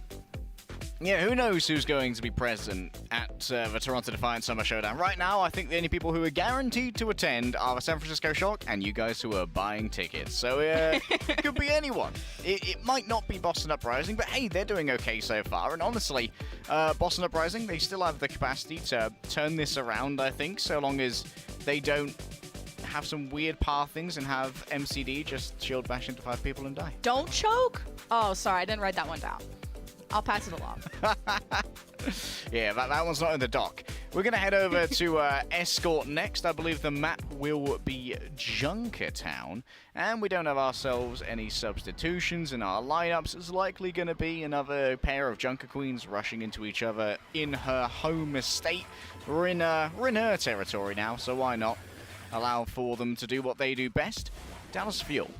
I think that we've seen some excellent aggression from them, and we have also seen some unbelievable brain farts as well, where Dallas Fuel just seem to like have the YouTube gaming buffering symbol in their eyes in perpetuity, and like, what are we doing in this fight again, guys? But our producer actually pointed out something nifty about Dallas Fuel's swap to Zarya in in the end of Midtown C, which is that Hanbin might have gone Zarya in that case as kind of part of the gambit for a Sparkle backcap, in that like, oh, I'm Zarya, look at me, but it's also Boston Uprising having to go, how do we deal with a Zarya? We haven't scrimmed this, no one's playing Zarya in this meta, and it might have caused a little bit more communication, sort of like overloading from Boston Uprising as they try and figure out how to play against Zarya, and it makes it more likely to miss the shenanigans of Sparkle. So our producer's a pretty good analyst too. Yeah, I was thinking it was more the break emergency glass. We're sucking right now. Let me just YOLO this pig, because Hanbin used to be good at that, or, you know, was back at the kickoff clash. But either way, we have a spawn camp for Boston. Oh my god, the Hawk, the hog pull. I almost thought of Hawk for a second, but he almost got the pull onto Boston, who were just looming on that high ground. But Dallas Fuel still managed to sneak by on that left side. Fielder out in the open. Sparkle has to deflect to defend him. Boston are starting to trap the Fuel, but MCD and Faith just get access by the Fuel, and without those healers, Boston ain't gonna keep this up. Dallas Fuel doing a lovely 4-1 split there. Actually, it was all about Dallas Fuel moving so fast that it forced a reaction out of Boston Uprising. They used all of their speed to try and catch up with the Dallas Fuel, so they weren't caught in like a disengagement loop, and that gave Edison a lot of room to work with, because there was no real way to get back onto Edison, who came out the opposing door after that. So a great way to break a spawn hold once again. Dallas Fuel, they are very good at getting through these first point spawn holds, and we can see Sparkle already in the back getting repair packs. He's going to be a nuisance for Boston to deal with. And what's important is that Valentine is paying no attention to Sparkle. There's different styles of Genji, whether you want to babysit the other Genji, go for a flank onto the supports, or deal with the tank. And Sparkle has already accessed the DPS and has killed 2 before Valentine did anything at all. 0 kills, in fact. So this has been a Sparkle div with a 4K in this fight. Remember the almost ace on Midtown? Like, Sparkle is a difference maker for Dallas Fuel. Alright guys, pack it up. Sparkle's gaming. This is done. Actually, Valentine has technically done more damage from Sparkle thus far, but I think it's a little bit of a misleading stat. Valentine actually dashed onto the cart. He's going to be so vulnerable. Oh, Boston barely have the space. They have to touch the cart. Someone is there, but now this fight is just worthless for Boston as the cart pushes into point A. Now Boston hope to escape, and they're not. Sparkle now has a blade, and Valentine is dead again. Admittedly, there is some good done here in that the rally was forced out of Fielder, but I think the rally being used from Fielder is nowhere near as valuable as the advanced positioning. The Dallas Fuel are now going to get on the high ground to try and force Boston Uprising to use things like the Shout and the Speed Boost and a couple of armor packs just to start negotiating their way into this first fight on Junkertown, which will give Dallas Fuel a much better chance of winning it. MCD really needs to make this rally diff count right here and keep Boston Uprising together on the cart. Yeah, barrier v rally. Depends how patient Valentine wants to be. If he wants to wait out the barrier or blade immediately, and it's the Sparkle blade first, the Chio barrier to supplement. Fate counters, or Boston used both their support ultimates, and Valentine wastes no time to bring out his blade and cut Dallas Fuel down at their weakest point. And this was a major win for Boston too, to be able to defend while the payload is in this deep and to regain high ground control, but how much time can you take away? Incredibly questionable rampage there from Hanbin as well, after having lost so many. Evidently his eyes, his vision just went red after seeing Boston Uprising use both of their support ultimates. But the sad thing is, if Hanbin had that in this match, or rather in this fight, it would be almost dooming for the Boston Uprising. Now it's going to be Mag who's going to be able to control the engagement here using the Rampage off the back of an overclock from Victoria. Edison's might have trouble getting value out of the Bob. They need to force Boston's hand first and use the Bob after Boston have made their move and used their speed boosts. As soon as Boston drop, you can throw the Bob behind them or even just throw it to the payload if you really want to draw Boston down. But they already have some members that could anchor if they need it. Hanbin's having issues getting through this choke, and Sparkle burns alive. So now Boston could really just be more aggressive here. It's 5-on-4, but I think they're just so scared of going into this tiny room, not knowing what ults that Dallas Fuel have at this point, because Fielder is 30% ahead of the rally. So for now, Fuel are just going to wait for their 5th member of Sparkle to get back, and Boston have already pinged where Sparkle is, so Mag could be looking for a Rampage if Fuel commit up the stairs, and neither team wants to make that first move. Because really, ulting second is what's better. Mag has been pushed off and had a good Rampage moment as 3 members of Fuel were at the staircase. But now Sparkle is back, so Fuel can engage on their terms. MCD knows what's coming. He's going to leave. And the boop to get Edison's Bob off the high ground is massive. Yeah, Mag is worried that this is a bait, but right now, Bob isn't really a huge issue for Boston. Dallas Fuel definitely used that far too early. The rally will follow up. The Rampage strikes true. Oh, both healers of Fuel hit too, and Hanbin's shout came in way too late to save him, and Valentine pounced on that. And that's the type of synergy we like to see from the Boston Uprising. And just because of maybe Boston not acting at all went in their favor, because they took so much time from Fuel's bank, they have less than 2 minutes. Yeah, Dallas Fuel right there, they were playing like Boston Uprising were going to make an unforced mistake. And I think that Boston are pretty good in this manner. They're not making stupid mistakes like all diving into that narrow area where they could potentially be all carved through by Hanbin. And Dallas Fuel just continues to push the same area, which Boston Uprising were easily reinforcing the entire time. Now it's a swap-up in terms of the geography of the fight from Dallas Fuel. Boston Uprising is striking a lot more quickly because they know that Dallas Fuel have things to force this, like Rampage. Yeah, Fuel used some important cooldowns, including the coach gun to put Valentine away from the high ground, and Fuel wanted to re-engage into that as Boston were approaching. Chio Soundbearer called, but Hanbin not hit. And this is just a dead fight for Fuel until that tank gets back. Yeah, without the Junker Queen, you're lacking a lot of speed, you're lacking the overhealth from the shout. Sparkle, yes, has the blade, and once more it's Faith having to choose between whether they counter the blade or the Rampage. But it's an easy choice in this particular fight because Boston Uprising have high ground advantage. The Rampage simply is not as deadly, so you answer the blade every time because Sparkle can move between targets far more easily and extract value from that ultimate. Interesting split maneuver from Boston. I think they were making their way back to the high ground, especially to be in range of the healers. Sparkle has been found on Mega, and that's an easy execute for Valentine, committing the blade only for him, as Victoria's had the space on the high ground to get a headshot onto Edison. So Fuel just not able to punish kind of that split from Boston before they regrouped back up. Now there's 6 seconds remaining for the Fuel, and the Rampage at the ready. Fielder has been disrupted from his approach, and Fuel now have to touch the cart. Chio is there. Hanbin used the Rampage, but it didn't have much effect. Boston don't have MCD, but the barrier is enough to scare Fuel away from not touching the cart. Unbelievable boops there. Sparkle finally returns after being slew in the solo blade of Valentine and thought that maybe that would be the clutch factor. Unfortunately, Hanbin only managed to grab one person with that Rampage, and that was MCD, who is a little bit more hardy anyway, has a little bit of armor to play with when it comes to surviving that anti-heal. MCD also has the shield to try and soak up some of the damage that comes his way as well. Dallas Fuel, it feels like they spent upwards of 2 minutes just pushing that same doorway again and again, like, oh, Boston Uprising, they're gonna mess up any day now, guys. Any day now, Boston Uprising, they're gonna mess up, and then it's Dallas Fuel all day, baby.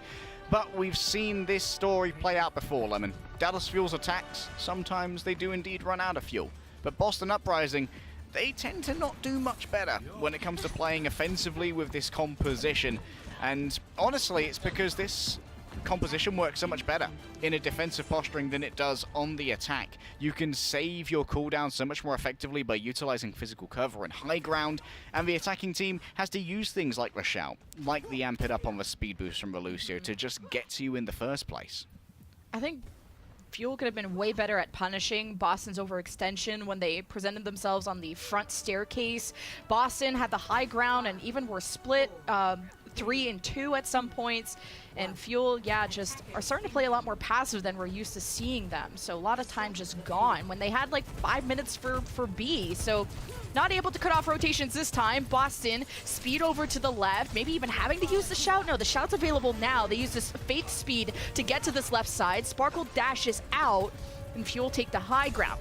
Faith could try to round this corner and boop them down if he needs, but he actually gets whip shot back. So Boston are getting kind of some free push right now as Dallas Fuel reestablish themselves around the second bend. Valentine has already dashed in. He gets the shout to go back to safety, but he couldn't climb up in time, and that's a good punish for Dallas Fuel. They're improving every second we watch them. Fuel on a 5-on-4, chasing the rest of the kills, and finishing MCD here would be massive, but couldn't get... He had the shift jump available too, so that was a curious choice. And Boston salvaged the fight. Okay, MCD somehow gets away with this aggression. Let's hope it doesn't teach him that sometimes these wild bashes are the right thing to do. In this case, MCD does extract a huge amount of value, so good job, MCD, and he's been rewarded with rally charge here as well. Dallas Fuel are going to be ready for yet another fight here, but have to be careful when they make their engagement to not use their shout too early, otherwise Hanbin's going to be in a very vulnerable position. Good disruptor shot. Hanbin isolated, uses the shout to get his team regrouped back up. There's a sound barrier engage called by Chio while Boston are close, and they are close to ult, but they don't have them quite yet, and that is a critical difference. Fuel were able to sound barrier, and Faith is just getting it now, but Boston still able to get the kills despite Mag missing. The rallies used from MCD, they think it's winnable. MCD bashes into Fielder, I believe, and both Brigidas are removed. We're left with a 3-on-4 as Mag just returns to the fight now, making it 4-on-4. Sparkle has received the shout and even has a disruptor shot to get him back to safety, but there's just not enough damage to go into Mag as he just bulldozes the front line with a 3K.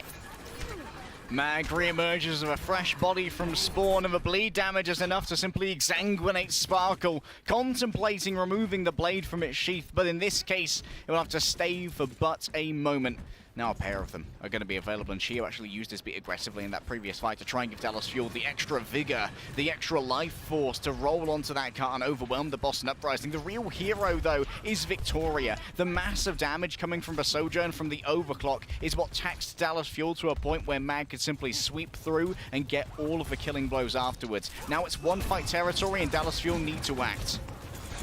It's already Boston just being aggressive with their position. Sparkle's isolated. He's within pack range though, so he's not in too much danger. Edison is already forced to use the shift jump, and Valentine wants to act on this. He brings out the blade, goes after Fielder. Nope, he goes after Edison, who shift jumps out. And Boston are hit with a massive rampage from Hanbin, 4 anti-healed. And Boston are left with not able to sustain through the fight the way that Dallas Fuel could with the Inspire from Fielder. But Boston loses this fight now, but have plenty of time to push those last few meters. Valentine there. Tried to play in the slipstream of Sparkle's blade, but unfortunately in this case, it's just a blade diff from Sparkle. Excellent awareness of all the target locations. Still, this is a dangerous area for Dallas Fuel. 3 minutes on the clock. Count them down as Boston Uprising. All they need to do is win one fight. They need to force a fight on the cart, bring Dallas Fuel down to the low ground, and then hit a fat rampage, which can't be answered by Dallas Fuel by anything other than the shout from Hanbin. And it's such a closer Genji game too. 20-6 for Sparkle, 19-6 for Valentine. The gap is closing between our 2-star Genji players. And the final fight for Boston to take a map and keep themselves alive in this series. It's not starting their way. How does MCD and Faith die first like that? Fuel were able to have the high ground, jump into the back, and there was nothing Boston could do about it. For Boston Uprising, here on Junkertown second, the options are going to be supremely limited, Lemon. You are so constrained by the topography of this map. It's so difficult to get rid of Dallas Fuel on the high ground. You've got to go up a staircase so it's facing away from you and where you spawn, so you've got to make such a long pathing to even get there. And that entire time, you're being pelted by Edison and by Sparkle, who aren't missing their vanilla gameplay. Still, Mag at least holds onto the rampage, and now without the shout from Hanbin, people are going to be very vulnerable to this until those support ultimates come up. Oh, Hanbin is just looming above them. Boston being so wary of how they're taking this final fight. Oh, that knife barely missing Sparkle. And they know that he has Blade. Valentine a little bit behind on that generation. Knife misses Chio. It's about who wants to pull the trigger first, and both teams, kind of their style of this Junker Queen has been to act second. But when neither team acts first, we're left in a stalemate just like this. Boston finally opt to stop playing main and go down the choke because they have Rally and Rampage. Rampage comes out, Chio hit with it, able to drop the Sound Barrier before the follow-up from Boston is deadly enough to finish him off. It's a 4 versus 4. MCD staying safe. He's in the middle of the disruptor shot from Edison, and here's the punish from Sparkle. He goes after Fate, slices down MCD, and there's no healers for Boston. Do they still think this is winnable? There's only 3 defenders against the 2 of Boston, but Boston couldn't turn it around in time, so 1 minute remains. That might be the 1 minute that counts the most, Lemon, because in this case, Dallas Fuel had to use both their support ultimates to deal with the aggression of Boston Uprising. A counter rally and then a sound barrier to deal with a Chio who was under heavy threat and antied by Mag's Rampage. However, Hanbin's Rampage is going up against a pair of DPS ultimates, Valentine and Victoria. Nothing in earnest to answer them. If Valentine can avoid this Rampage, he can carve through both Fielder and Chio if they don't have their boops available. So Hanbin's choice of peeling Shout here is going to be incredibly important to the Dallas Fuel, and the cart has actually started to roll back a little bit, so there's a new area of engagement where Boston Uprising are surrounded on all sides by high grounds. Just Boston are in a weird position on Mega, just waiting to get Disruptor Shot. They're taking free poke from Dallas Fuel too. Would have been better to push from the right side and just go directly to Card, and Dallas Fuel are right above them, kind of just poking away. But now Fuel have exposed themselves, and that's a canceled Rampage. Victoria with the overclock. Also diffing Edison just statistically, and we'll get into that later. Valentine not fast enough to chase down Chio. Meters away for Boston to take the first map in the series. Edison has the touch. Chio is too far. No, Sparkle blinks in at the last second, but there's not enough reinforcements. The Boston Uprising have taken a map from the Dallas Fuel. Dallas Fuel are punished for going for their more aggressive positioning. It turns to be a much better area for Boston Uprising to excel in, and in particular, it was Victoria who managed to excel. That killing blow on Hanbin, stopping the Rampage in its tracks and making sure no one is bled to death in the backline like a stuck pig. That is the real difference maker, and Hanbin must be wishing that he could have that ultimate back, but in the end, Sparkle gets picked first as well. The overly aggressive Genji slain by Boston Uprising to negotiate themselves a man advantage that they've been looking for over 3 minutes. Yeah, Victoria was like 16 and 8. My stats went away as soon as I wanted to talk about it, but a 3k damage gap between Edison and Victoria in favor of the Boston Uprising, and just final blows. Just Boston knew how to hold the high ground, and that reactive style favored them. Maybe playing passive isn't that bad after all. Boston will take Junkertown, but where will we end up after the series? We'll see you after the break.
The series isn't over yet. Where's Fuel?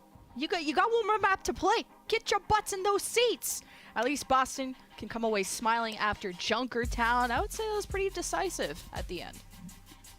Yeah, but Dallas Fuel decided to move to a brand new position. It's a tactic we often see just to try and mess with the comms of the opposing team, who are consistently trying to plan out for the fight that they've lost so many times and how they can do something different moving into the last battle of the map. But because Dallas Fuel are fighting in a different position, Boston Uprising's plans kind of go out the window. Unfortunately, it was Hanbin's plans for a rampage that were slain first. Victoria hitting the critical headshot to cancel that rampage after Sparkle got preemptively picked as well meant that Dallas Fuel was simply fighting with whatever scraps remained, and their main tool was missing as well. Boston Uprising have done a really good job in quite a few of these games of actually playing the ultimate economy macroeconomics quite well, and making sure that Dallas Fuel were often having to either clutch up using mechanical skill or just take an L on a fight because they didn't have the resources to win it. Well, someone who deserves way more resources than love is Victoria. I feel like every time he tests my vocal cords, it's on super long-range maps like your Circuit Royales or even like Junkertown. I finally got some actual stats. Thank you, Noah. 26 and 6 for Victoria eliminations versus the 11 and 10 deaths for Edison. So the Sojourn duel was very decisive in Boston's favor, and I think that was just being very established on the high ground, but also having some split defenses where they'd have Boston, their DPS, Victoria on the high ground, and have Mag, MCD, and Faith kind of in closer range to Fuel. So I think that just gave Victoria a lot more peace of mind. But we'll see how peaceful things will end up now that we go to Canada. Not Toronto, not Summer Showdown yet, but New Queen Street. And once again, I'm wondering if Dallas Fuel are going to move into a more Ash-based composition or stick to the Sojourn. Obviously, Victoria thus far, mostly Sojourn, and honestly, mostly does. I don't think that Victoria's really had much in the way of stinker performances. Even on Midtown, Victoria was doing pretty well, especially on the third-point defense, where Dallas Fuel stalled out for approximately 5 minutes. Both teams are going to opt into the Sojourn here, so once again, the Disruptor Fuels are something to look out for, and in particular, how they interact with the Junker Queens and force them to use earlier shouts, and how that could be punished by the enemy team with their own shout in the aftermath. Yeah, Dallas Fuel still have a good win rate on this map. They've only ever lost Coliseo to Gladiators. That's a tough team. So Fuel, will they be able to finish off the series? Or are they boomed? Have Boston learned a thing or two? It'll be the battle for the statue control in the middle of the map. Sparkle's going through the top tunnel, maybe seeing if he can access someone like MCD or Faith at the back, even have some damage at an off angle to split the attention. Boston swinging away. Faith maybe even looking for a boob. He's going up against Chio. There's the speed call from Boston. And Dallas, I think, used their shout earlier too, so they didn't have a good disengage tool. And Boston just run them over like a truck. I think that was also a forced engagement as well from Boston Uprising, where they moved forward with a shout, and I don't know if Hanbin actually got all the members of Dallas Fuel with his own shout. There might have been some LOS issues, particularly for the backline, and so Dallas Fuel were easily overrun because their total health was so much lower than Boston Uprising's. And Boston Uprising making the first move is not entirely characteristic in this matchup. Dallas Fuel, like we've said before, this team loves to play fast. They are one of the fastest teams in the league, but Boston Uprising, they are matching step right now. And Valentine, halfway to the play, that's going to become a factor in the next fight. Boston pushing the cart merrily, 27 meters. Not really worried. They don't want to make mistakes either. It's just Fuel that have to play from behind now, and they're the ones that have to act. But Boston kind of take this detour. They're trying to flank behind the Fuel, who just end up going forward. Now Valentine's behind the Fuel, and it's a little bit split up for Boston right now as Fuel just surge into the smaller group, and Valentine hasn't had an impact in the backline. So Boston got a little too creative on that rotation. Yeah, MCD and Faith dying first is also somewhat indicative of poor comms and maybe poor pings as to where Dallas Fuel are, because they're getting caught up with by either the tank or DPS who can carve through that health bar very effectively. And Boston Uprising need to be careful to make sure there's a buffer between their backline and where Dallas Fuel's, where their sharpest swords are. Now drawing closer towards equal distance here, but Boston Uprising should be able to stop the bot in its tracks. Still the lead for Boston. Getting close to an overclock, but it's Valentine that pulls out the blade first. Chio ready for the sound barrier, and Sparkle's blading at the same time, but you know who doesn't have barrier? Fate. He's down 7%. And look how much of a difference that 7% makes. That's a fuel fight win because of that. We've pointed out before how some of our better teams like Dallas Fuel and San Francisco Shock, they're all about these tempo sound barriers, just using it to win the most important fights. And now Edison and Sparkle, these advanced positioning battles to try and force Boston Uprising to use resources to get them out of the way. This means that Boston Uprising are going to be less ideally suited to taking this last fight here. 56 meters for the Fuel. Shout first from Boston. Dallas Fuel with the second, but they add on the rally of Fielder. Faith pops the sound barrier now that the blade from Sparkle isn't a problem anymore, but is it really helping Boston get ahead? The answer doesn't seem like, yeah, it's as Hanbin rampages through Mag and Victoria, forcing them back and forcing an MCD rally to try and save this fight. I think it's 4-on-2 in favor of the Boston Uprising, and Hanbin and whoever that was left were split up anyway, so Boston get the pot back. I think that Hanbin's pathing on that rampage might have been a little wide, Lemon. Ended up not being able to be a huge part of that fight afterwards. Even though the anti was really good onto Mag, Mag had the commanding shout, which he used expertly when he was getting low to give himself a good buffer of health until the anti-heal wore off, and Boston Uprising could get him back up and fighting. Now it's Mag's turn to use the rampage here, and of course Dallas Fuel, because they've been using their ultimates as and when they come up to take the fights in a much more fluid manner. In a pitched battle against a rampage, they have far less chance of surviving. Boston, last time we were at this point, kind of took that left staircase approach. Mag, Victoria, and MCD kind of posing themselves there. Valentine's trying to deny Dallas Fuel the access to the Mega Room. That's a good night pull, and Mag goes in for the rampage after he pulls Hanbin in. Edison tries to fire back with an overclock, but really the damage is so massive. But Mag kind of traps himself in a small room, doesn't get any kills, and then the overclock was free from Edison and took down most of the Boston Uprising. We look back on the cart, and it's 2-on-2, now 2-on-1 for the Dallas Fuel. Oh, that is a dirty comm right there. Mag somehow did not manage to tell Valentine, or Valentine did not listen, that he was not safe on that cart. And Valentine goes elsewhere looking to scout for more prey, and that means Mag can get overwhelmed in a quick 2v1 before Valentine can get back. Now the cart, or rather the bot, is going to be able to push the barricade towards that checkpoint, that important butt scratch moment, and it is going to be free. Now, for Dallas Fuel, they can back off. They've got themselves a little bit of grace to work with as Boston Uprising have to buy these positions, and Dallas Fuel can now play this a little bit more slowly. They can wait for Boston Uprising to have to use their own resources to start burrowing into the Fuel territory.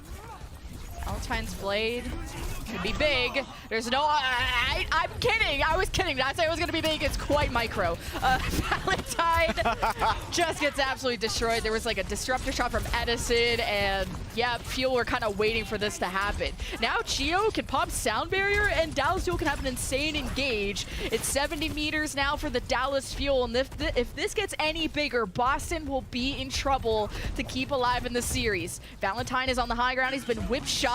Dallas Fuel notice this. They use the sound barrier to re-engage. Victoria has to jump back, but still not enough space as Sparkle closes the gap with the Dragon Blade, killing 2, and Boston have to reset. There was some stalling, but Fuel should be getting up to 80 meters plus now.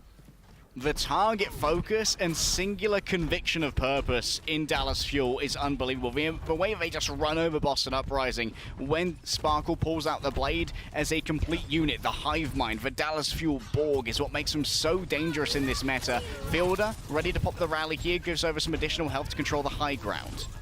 Just Dallas Fuel, if they're going to be on this high ground, they got to drop all together. They've already used the shout, and now the rally. They have a ton of overhealth. Boston are going to use their rally second. MCD's kind of frontlining right now, but everyone's right behind him. Sparkle is behind on the rotation or the escape, but it doesn't look like Boston have noticed or were able to punish. Victoria rejoins everyone, and he does not want to isolate himself because Sparkle at any moment can punish that.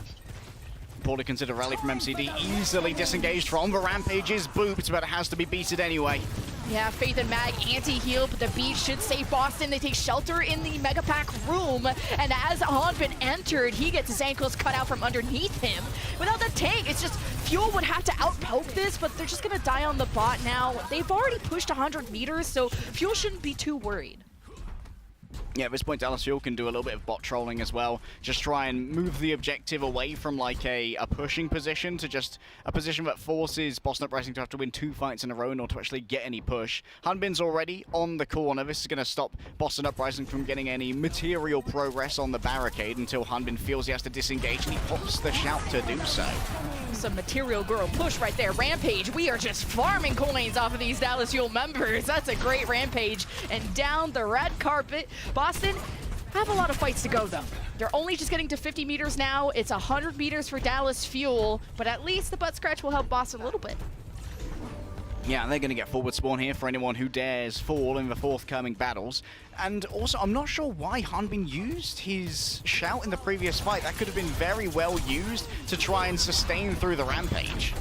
Well, you can't use Valentine's Blade now that he's dead, and Boston losing this momentum is just brutal.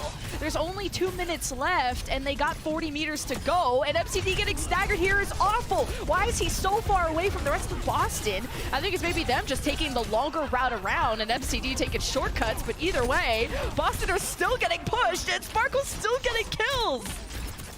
Further staggers. Sparkle's vanilla Genji play with no blade required is still amazing, and against chunky targets like a Brigitte, it becomes all the more easy. Now Boston Uprising, they're going to be relying on their DPS duo, the double Vs, Valentine and Victoria. Victoria, who's had a fantastic game thus far with the overclock, needs to turn this around here and now.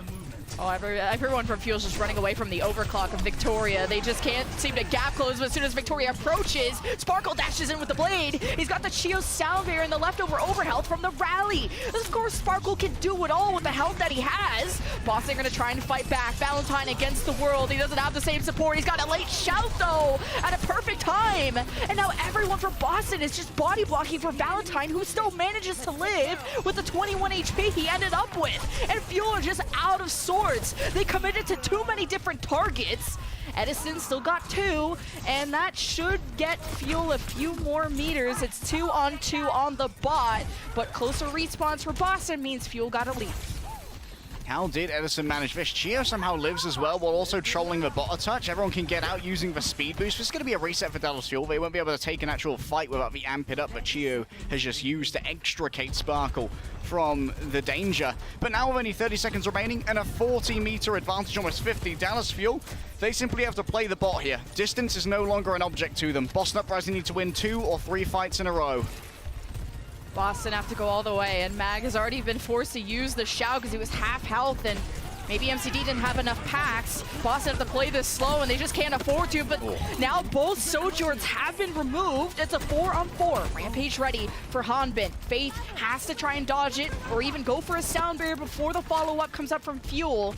The Fuel are just letting them push this, waiting for them to get close. Mag rampages towards his own team, hits 4 of the Dallas Fuel, who just continue to back away, and Hanbin decides against counter-rampaging, as Fuel will just have to fold over this fight, and Boston will keep the game going.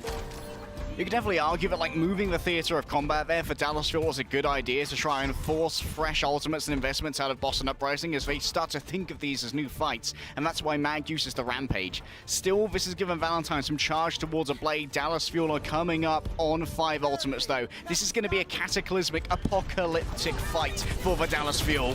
Oh, Hanbin has the drop. He's in the middle of Boston, and he's getting all the help he needs. A rally and a Chio sound barrier to save Fielder before his death to keep the rally going. And Boston didn't have those same ults in time. Faith is dead. MCD too. Sparkle is shining for the Dallas Fuel when they needed him to the most. 109-0 as Dallas Fuel take the series 3-1.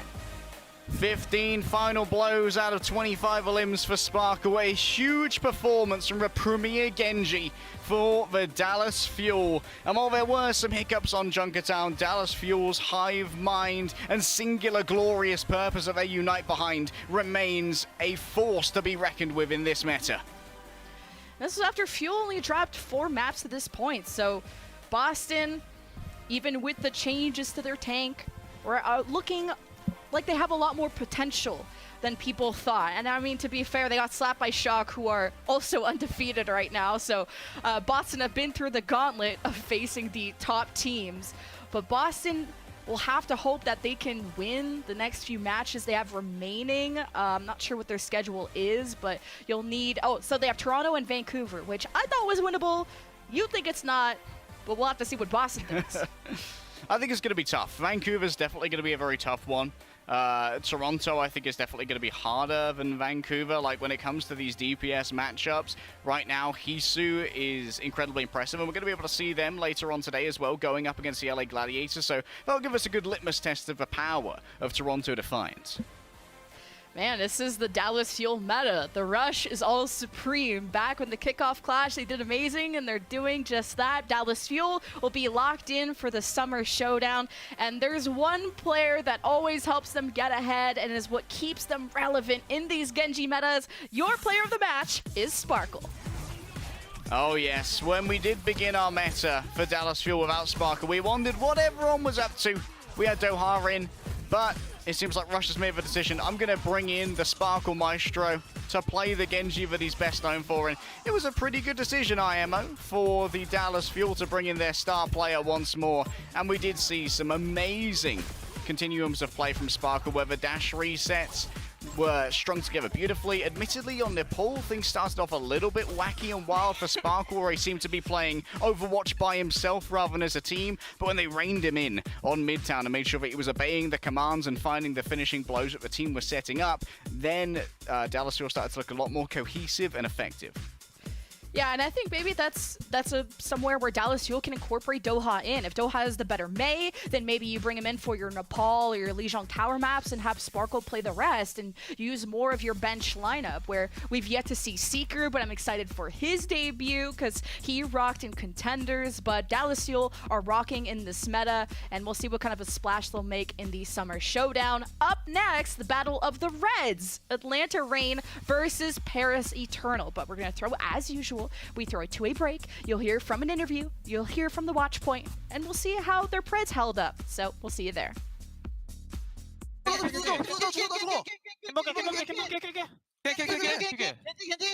루시오 피해 겐지 걷자 겐지 겐지 봐. 와 씨발 살렸다. 와 됐어. 지렸다 인정? 지렸다. 나 뒤집어서 방금. The Overwatch League is brought to you by Upper Deck, the official trading card of the Overwatch League. And by TeamSpeak, the official voice supplier of the Overwatch League.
welcome to Game Break, everybody. I'm here joined now by Fielder from Dallas Fuel. Fielder, congratulations on the win. 3-1 victory for the Dallas Fuels. How'd you guys get the win today against the Boston Uprising? 자, 오늘 승리 너무나도 축하드리면서 오늘 3대1로 좋은 성적을 내셨습니다. 오늘 보스턴 팀과의 경기 어떻게 해서 승리를 거두시게 되셨나요? 저희가 잘한 대로 그 템포 조절을 잘 쓰면서 공싸움으로 유도하니까 좀 쉽게 이긴 것 같아요. 죄송합니다. 끝에 한 번만 다시 좀 말해줄 수 있나요? 템포 조절이랑 공싸움, 저희가 잘하는 공싸움을 유도해서. 궁싸움? 네. 오케이, 알겠습니다. 감사합니다. So, how we got the win today against the Boston Uprising is mainly two things. I think we were really good at controlling the tempo of the fight. We were leading the tempo fights. That was pretty much very clutch. Sort of helped us get the win today, and also our ultimate usage and the ultimate battle between the two teams. I think we definitely had the upper hand today against the Boston Uprising. Now, I do agree that you guys looked really good, but as we're seeing right now, on Junkertown, I think was the only problem that you guys had. This was the only map you guys dropped against the Boston Uprising. So, what sort of problems were you guys having on Junkertown? 자, 방금 말씀하셨던 것처럼 이렇게 뭐 템포도 좋았고 이제 궁싸움에서도 이기셨는데 정커타운에서만 아쉽게 어떻게 보면 그 한 세트만 보스턴 쪽으로 넘겨주셨는데 정커타운에서는 좀 어떤 문제점들이 있었을까요? 정커타운은 이제 공격 때 제 실수가 좀 있어가지고 저 개인 실수 때문에 좀 힘들었던 것 같아요, 공격 때. Okay. I think it's mainly because on Junkertown, I made a lot of mistakes, and I think it's my personal mistakes that sort of led to us losing on Junkertown against Boston Uprising. All right, Fielder, that is it for the interview. Thank you so much for your time, and again, big congratulations on the win. 자, 이걸로 인터뷰 마치도록 하겠습니다. 필더 선수, 감사합니다. Thank you. 감사합니다. The Dallas Fuel improved to 4-0 in the Summer Showdown qualifiers. It feels routine at this point. The Dallas Fuel are back, just playing at the strength we expect them to.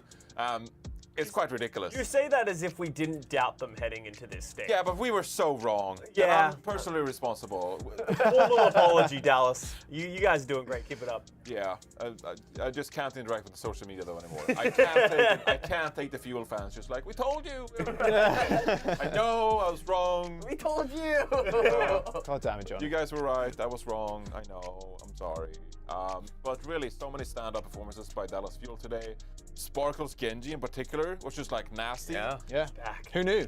He was good at Genji. Yeah, it's crazy. Exactly. It's Summer Showdown as well. You know, a bit of a Summer Showdown throwback. Obviously, I think the first stage we really got to know Sparkle in the Overwatch league anyway. Was when he played Genji for the Paris Eternal in 2020, and now it's Summer Showdown. We're seeing lots of Genji again, and Sparkle just performed spectacularly across all maps.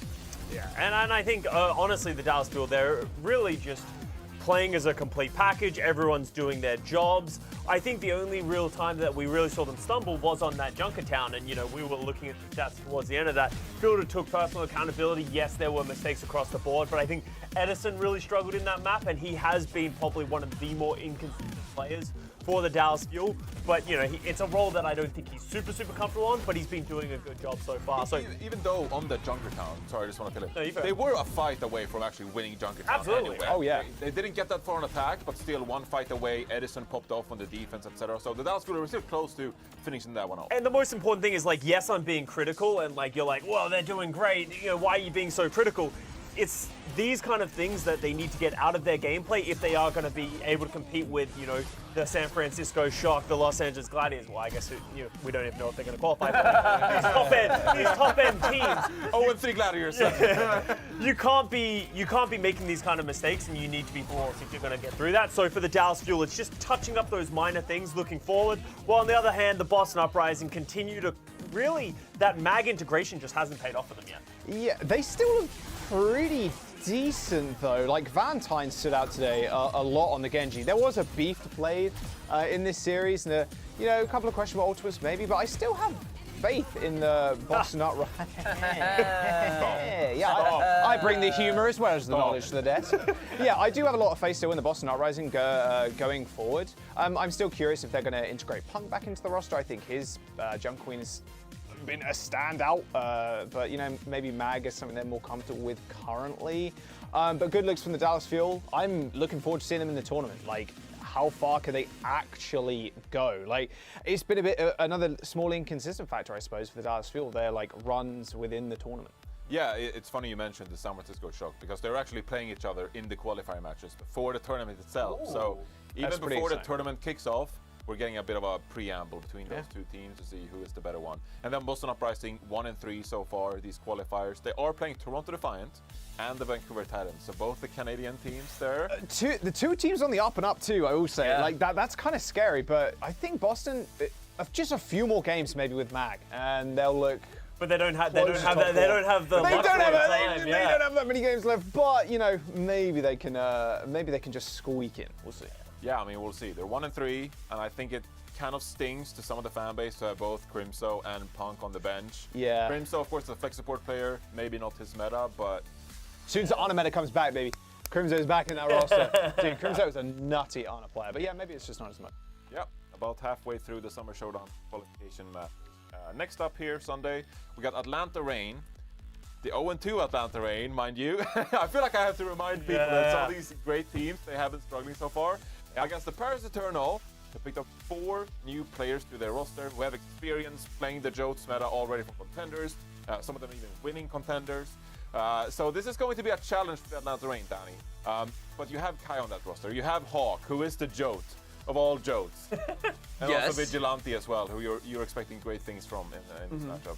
I mean, yes, Atlanta Reign, the stage hasn't really been nice to them, right?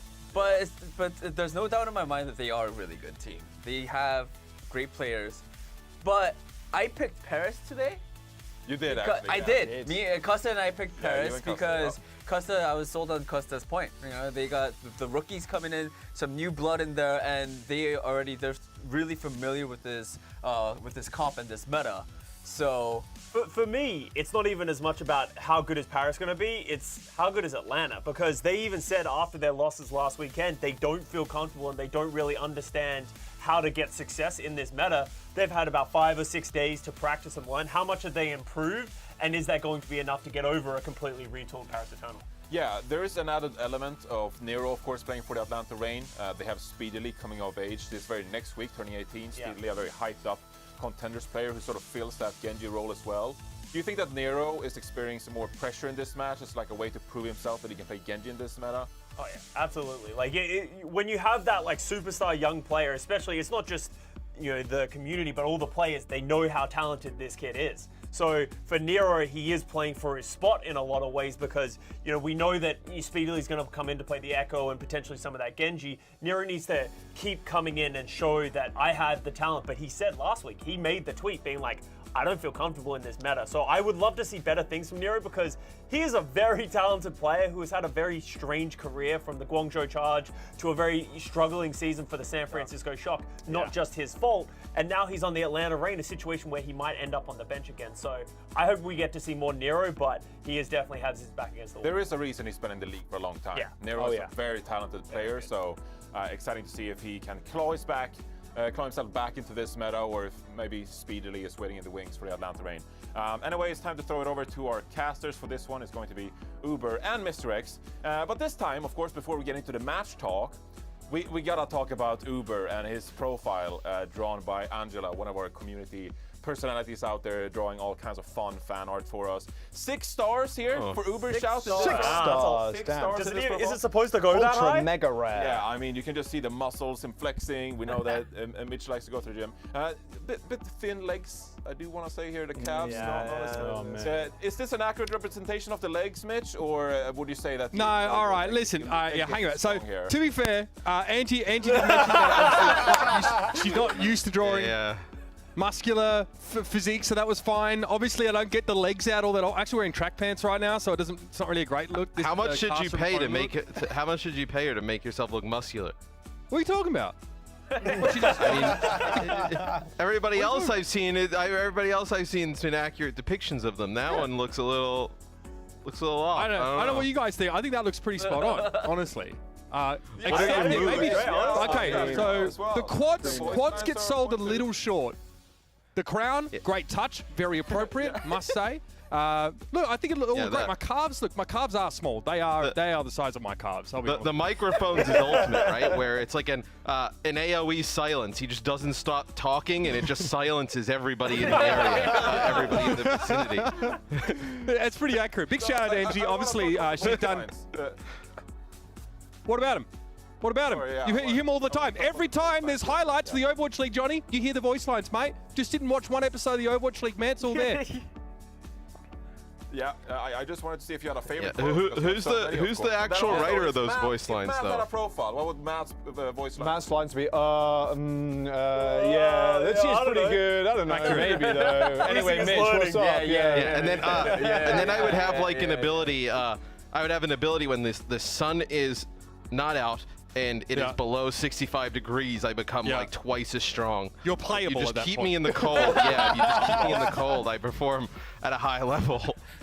Oh, dear. All right. Look, we'll let you guys go. Obviously, big shout out to Angela Ziegler. She's done a couple of these sort of gacha-esque sort of templates for Overwatch League casters. A lot of fun. I'm a tragic for gacha games, so very appropriate for me. What's up, Matt? Good to have you back. You haven't Good to have me back. I'm not the one. I'm not the one who's been gone. You're the one who's been gone. I've been in here. my world, and you nice to have were all me gone. back. I've always been here, bro. I don't know what to say. I've been here. Can I just point out? This whole like there is a sun outside, and vitamin D is really important. I think you might be lacking that a little bit, just quietly. No, it's okay. Do you supplement it? You know? No? Okay. Well, hopefully the radiance from this incredible performance of these two teams will actually shine upon you, and by some form of sort of human photosynthesis, you can become energized and maybe get excited like I will between the Atlanta Reign and a very, very new-look Paris Eternal. What a fascinating match, because the Atlanta Reign, frankly, had a disastrous opening week of the Summer Showdown qualifiers, Matt. There were a couple bright spots, but frankly, they were overshadowed by the fact that this team has struggled to find their feet right now in the Jotes meta. Yeah, not great for the Atlanta Reign, and I think a lot of the talk about them, and I think it's accurate, is that like they've been really good at our tournaments, and they kind of play up to those big moments. You got to make it to the tournaments, though, right? A pretty rough start to kick things off here. They do have Vigilante in the starting lineup today, so that's an acquisition they make to try and better the team here for the second part of the season, and we'll get to see him live in action to kick things off today. Yeah, obviously, a bit of a shame because I kind of wanted to see Ultraviolet going up against Luke Mino, two players that played together on that sort of Redbird Esports team that kind of ran through contenders in 2021. But we don't get that particular reunion right now. But, I think the narrative, the broader narrative coming out of sort of the transition, I'm being nice with this, that we saw from the Justice was to make sure that each player had the best chance of kind of going in the direction they wanted to. So Vigilante says, this is where I want to be right now. And look, he's going to have to be a difference maker on this team, because the only individual that was really able to, show the level of performance from, previous stages was kind of Kai, Matt. He on the Sojourn was still creating a lot of those picks, right? These things that you can't really count on, but Kai delivers them. Obviously, he leads in, I think, final blows, right, for hitscan DPS players in the league by a decent amount. That guy delivers them. He serves up these final blows, these first picks. He's going to have to keep doing that for his team in this meta. Yeah, absolutely. It's going to be a requirement for the Atlanta Reign to try and get some wins. Let's take a look at the Paris Eternal today. I think the desk covered. I think you probably have, if you have Twitter, you've seen. They have a whole new team pretty much. So you got Dove and the boys. No pictures yet, no cameras. Mystery players here, but no, we know them. They've been playing really well, in the tier 2 scene. And although it's tough to see players going, right? You see players like Khan go to other teams and whatnot. If you're Paris, this is an opportunity to potentially upgrade this roster in a big way, and not just upgrade it for today, but upgrade it for the future, right? Yeah, absolutely. And look, this is a roster that's been, these players have definitely been sort of front runners in that contender scene, right? And we know that Paris, this team is also making a bit of a transition of their own, in terms of identity and even geography to some degree. So this is a way to sort of set yourself up to be future-proof here. These players are all very much proven quantities, in the past. I mean, if you think NA contenders and if you followed it, you know all of these guys. So a lot to be excited about for this team. But Matt, I'll be honest with you. You have a very volatile meta. One, in fairness, that at least players and contenders got to try first. A bit of volatile meta, and then a much really new look team here. So someone like Luke Mina, obviously who spent a long time getting accolades in contenders, is going to have to be leading there from that back line. Yeah, you're almost like why wasn't he an owl sooner, right? You kind of look at the resume of him right here, and it's a rebuild for Paris. It could have potentially happened whether it was like last offseason or this offseason, but pull the trigger now while these players are available, because I guarantee you some of these players are looked at for other teams being picked up like really soon as well, right? So get in there and try and get as much talent as possible. So the couple things we're looking for. First of all, we're looking for the Paris Eternal to hit the ground running. A key to victory here is going to be to unsettle the Atlanta Reign by showing us, I guess, a level of comprehension of the metagame and of pro play at this level that the Atlanta Reign aren't going to be expecting. For Atlanta, we had a laundry list of wants from them after their performance last week. Kai needs to keep delivering, and like the guys on the couch has mentioned, Nero is a factor here. We're speedily breathing down his neck, figuratively speaking. Nero said, "I'm not feeling particularly comfortable right now." You're going to have to hope as an Atlanta fan that he's gotten his sea legs by now. Well, it's also got to be tough, right? Because you've probably had speedily, in some scrims, you've seen him play, very hyped up player, potentially coming in very soon, and you're also in a meta that doesn't really vibe with you that well. And I think the desk kind of hit it. Nero is so talented, but man, he's had a pretty rough go in terms of places that he's kind of gone on to play from, right? We knew how good he was with Guangzhou, and then ends up going over to the Shock, but they kind of have a really odd season compared to what we're usually used to. But he looked great though in that Zombie Goats meta alongside Striker, right? I thought that was a really good look from him. He's always looked solid, even in this meta where you're like, well, maybe it's not the best for him. You're not talking like he's played bad. It's just maybe one he's not exactly comfortable with. And both teams come out, mirror matchup, as I predicted earlier today on Twitter, and nothing too surprising. Damn, bro, you just have to. Why do you have to remind everybody when you get a right prediction? Just let yourself have a right prediction, and people will remind you. That's what it means to be truly great. Do not have to tell people how smart you are. Well, I mean, everybody else keeps telling everybody how smart they are, so why not me? Oh, man. Kai goes down early. Both Sojourns played off angles at the start of this fight, and Dove was able to sort of find Kai as he attempted to converge on the fight himself. Good opening here for the Paris Eternal, and now the Reign need to play from inside this close quarters area, which means the Eternal are already ticking in capture percentage. And Paris getting the point here first, and with just how much sustain there is, you're going to be able to get a pretty sizable amount of percentage off this, you would think, as you're going to lose Nero here as well. So this is not looking good for the Atlanta Reign, and as you mentioned, they're trying to get off to a better start. They need to get wins in this tournament to actually qualify for when we do know they play well. As Gator mentioned, I think, to Danny in the post-game interview, when the money's on the line, they start to play well.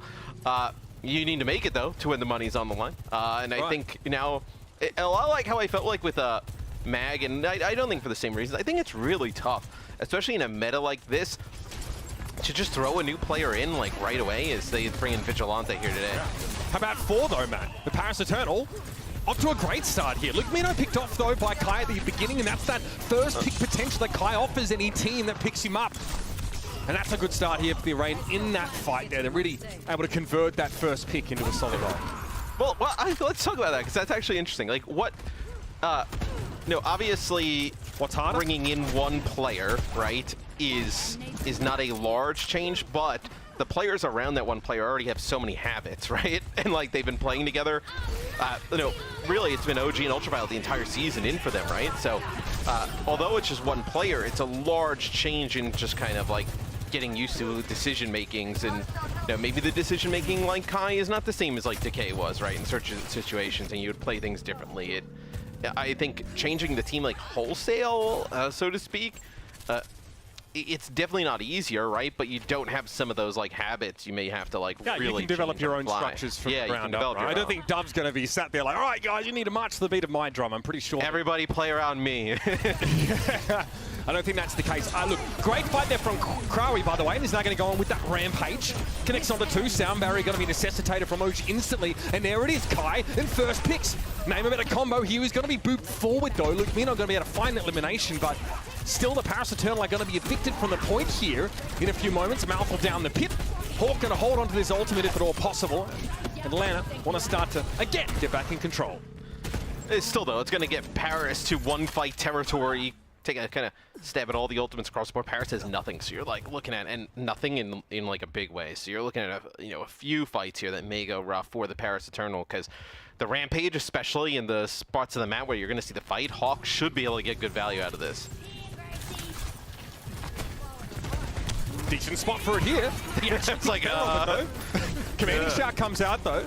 So at least something from the Atlanta Rain, and Crowley went into the pit. Great boot from OG. What an opener in this fight. There's nothing the Eternal can do about that. They'll just be headed back, I guess, after flipping it. Yeah, I was going to say the point flips, so Atlanta doesn't really gain a ton of percentage there, which is a huge benefit there. Could have been. I was pretty scared. For the Paris Eternal.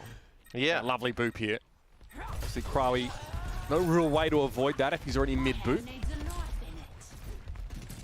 Hawk's still holding on to the Rampage here. There won't be a whole lot to respond to that if that sort of comes down. You know, getting close to the sound barrier, that would be the required counter. A lot of poke damage on Paris as they advance. Yeah, the benefit for the Atlanta Rain is that they were able to hold on a lot of their ultimates in that last fight, although didn't gain as much percentage. You think about it, like, in terms of percent, they'd probably be at 99 at this point if they actually had control at that point. But that'll be the sound barrier for Lucamino here at the perfect time. Yeah, it comes out at exactly the right time, just to protect them from the effects of some of that Rampage. And here, Hawk still able to push through and get rid of Crowley. It's traded, though. Vigilante goes down, and Melthor trying to climb, but he can't get away from Nero's questing blade. Another is Dove.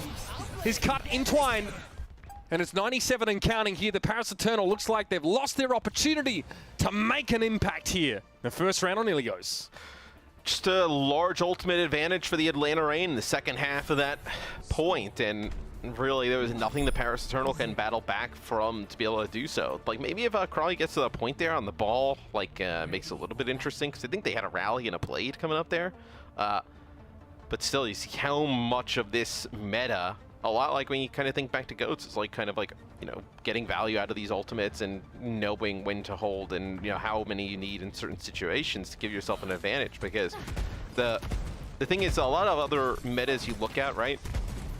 Ultimates are important, but like they're not the end all be all. This meta seems to be where, you know, if you use like an ultimate and they don't have anything, like with how powerful some of these ultimates are, like Sound Barrier, Rally, the Rampage, right?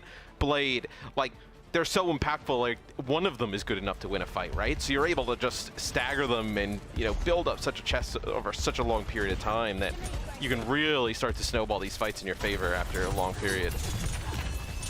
Vigilante keeping Malthal honest there, forcing him to dash back up, otherwise he'd be knocked off the edge of the map by the whip shot. Nero poking at moderate range here. Sees Dove, a chance to apply some pressure. It's going to be the shout from both sides as Vigilante gets crumpled. Dove descends upon him there, but Nero was sitting in the back lines the entire time. He's able to trade out those Brigittas. Malthal a little low. No packs available here for the Paris Eternal or the Rain. So some of that damage, some of that poke damage is going to be a little bit more deadly here as Dove is forced to power slide away from Nero, continuing to pressure. Whoa. And no one's paying any attention to this man. And just like in the last round where we were on board with Hawk and you kind of saw everybody line up for a potential Rampage, he doesn't lose it. We're on board with Nero here. You can see like 4 players sitting in that corner and everybody getting quite low, and you knew that's the perfect opportunity for the Genji to strike. He goes through, you know, 2-3 kills there with the dash. Now he's going to be 70% of a blade here, which is a lot of percentage towards that ultimate rather early. You can see just how big a difference it makes not having Brigitte.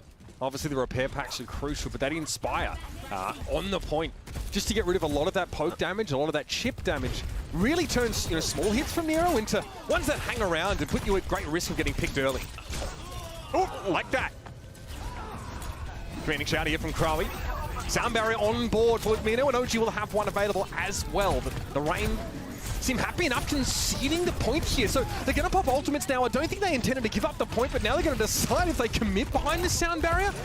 Either way, a bit of a glaring error here for the Atlanta Rain. They need to find a way to get back onto the point, but so far they come up with very little. Yeah, they like trade sound barriers here, and like maybe you were thinking you're gonna end up with this rally earlier on. You're gonna have a blade early here, so see, maybe Nero's able to get some type of value with it. Oh, everybody lines up for him. Not too shabby. Rack Attack gets the rally, but it's cut short. Nero had already done so much damage to the Brig. Just one slash was all that was needed. I mean, losing Brig is pretty nasty. In any case, the deflect kill on Dove is good.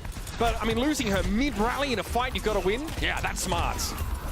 Yeah, that's quite brutal to lose that rally. That gives a huge advantage to the Atlanta Reign because now you have your own rally coming up here shortly. Zen Malto goes to the high ground, trying to challenge Nero, give the team some space to get out. Man, Nero with another pick. Yeah. Somebody says this meta doesn't really jive for him. He's playing quite well.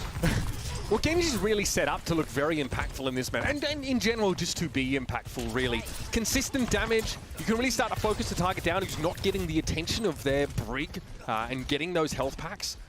And going in and securing kills with the Dragon Blade as well. If you time it properly around the sound barrier, it's pretty good. Here's the Rampage of response to Atlanta Reign's dive, but Hawk's going to go in with one of his own, and Luke Mino, Crowy, and Dove all anti-heal for the time being. And Dove's on the menu. He's able to slide away from the carnage there for the time being, but Crowy's not nearly as lucky. And Atlanta Reign paint in red. Yes, they push right up to the spawn door here. 90% they're going to just try and prevent players from coming out. It's looking at Nero. Oh, no. Here. Are they going to be able to touch? I mean, perhaps. It doesn't matter. Spawn Camp's so strong in this metagame when you have the lead in the Eternal. Sure, a couple kills, but they don't get out of Spawn. A better showing from the Atlanta Reign, but still fairly back and forth. It's 14 final blows and 5 deaths for Nero leading the lobby. Yeah, I thought Nero was really impactful on the Genji there. In that map 1. I thought the first point was really close, back and forth. The second time, though, the Atlanta Reign really started to get their dominance. Yeah, good looks for Atlanta Reign. Hawk quietly putting up a pretty decent scoreline as well. And perhaps the requests of some fans have been answered. Or perhaps you take more convincing. In that case, you want to stick around and see what else Atlanta have up their sleeve.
2 shots, dead in the ground. We ain't the same, pull up.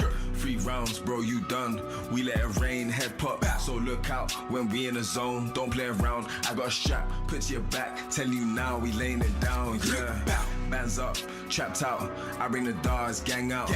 Look. Don't wanna fade and drop out, got no clout. Think smart, this crucial. We ain't no average usual. Nah, we let it rain, ain't seen a savage who you.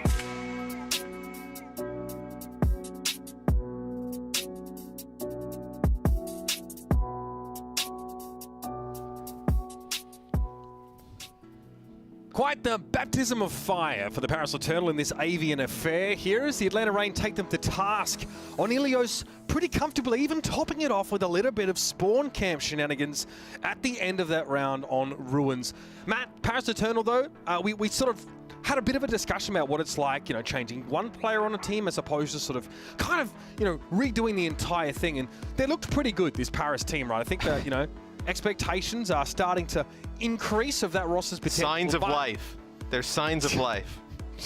They look good, and sometimes you need a roster change to just like throw some you know, energy in the mix, right? Like you play with the same team for so long, you see the same results, like you need a little bit of a spark, right? Even if it's like something you kind of consider like an even for talent, you just need something to just brighten the room. I thought, you know, the second point's a little bit ugly for the Paris Eternal, right? But I thought the first one, like, they were hanging in there. They had an advantage really early on, right? It's just that they fall behind in ultimates. They have a few kind of misses there.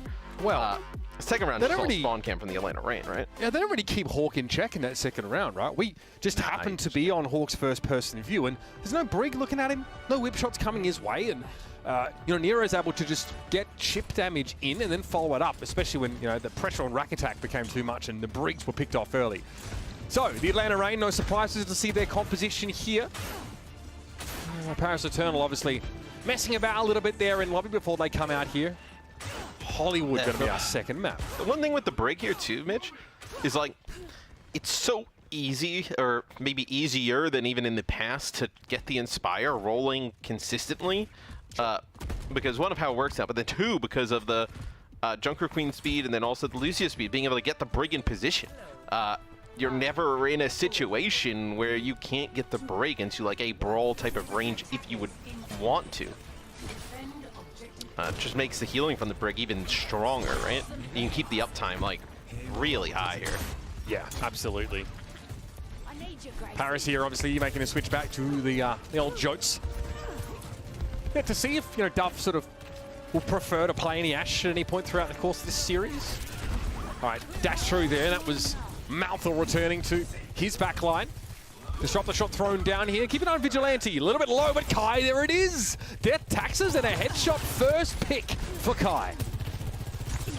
Man, he is such like an incredibly talented hit scan player, and it seems like a little bit like, maybe not streaky at times, but I mean, maybe that is it, right? Where sometimes like he's able to make these shots look so easy that are like insanely difficult for like almost every other player in the league. Is when he's on fire, it just changes this team completely. I don't think the Eternal were ready for that engagement at all from the Atlanta Reign. They get forward. Malthor had already dove into the back line of the Reign, and that seems like it precipitated Nero to go forward himself. And the entirety of the Reign poured into the choke, and Paris weren't ready for it. Also, Malthor had used his dash, so would have to walk back to the fight if he wanted to be involved. Decent timing, and I wonder if that was the sort of signal for them. I don't think they were ready for that. I also think it's hard to explain, but I think anybody who's like probably played Overwatch or even watch your job, so like a professional level, yes, I will. If for the Atlanta Reign, like the speed and the pace of this game probably does not feel insanely fast, but for the Paris Eternal right now, it probably does. And that's like one thing that you can tell, like even if you end up in like an Overwatch lobby with a bunch of players who are like, you know, higher ranked than you, the game feels like it's moving like at double speed for you, and for them it's just a normal game, right? Like it almost kind of feels like what we're seeing here is like where the pace and the speed at which the Atlanta Reign can play at and play coordinated may just be a little bit higher than like the Paris Eternal, right? Because they're getting in there, they're starting these fights, and Paris doesn't really seem ready for it here at the start. And Atlanta's able to win these, Mitch, without really kind of using much of anything, right? So they have a bunch of ultimates stocked up here. And Vigilante's back in the fight as well. The only player picked off earlier on. Rally coming out for Rack Attack here, and Nero still wants to try his hand with the blade. He's able to get away scot-free somehow. And here's the blade from Mouthful coming back. Vigilante's going to be the first man in the sights, and OG Sound Barrier is not going to be enough to keep the Brigitte alive. Sound Barrier here for the Eternal, though. Krawi goes a little bit low, but it's going to go in for the Rampage. Malfell anti-heal. That was actually by Hawk there. He was able to get the Genji for his trouble.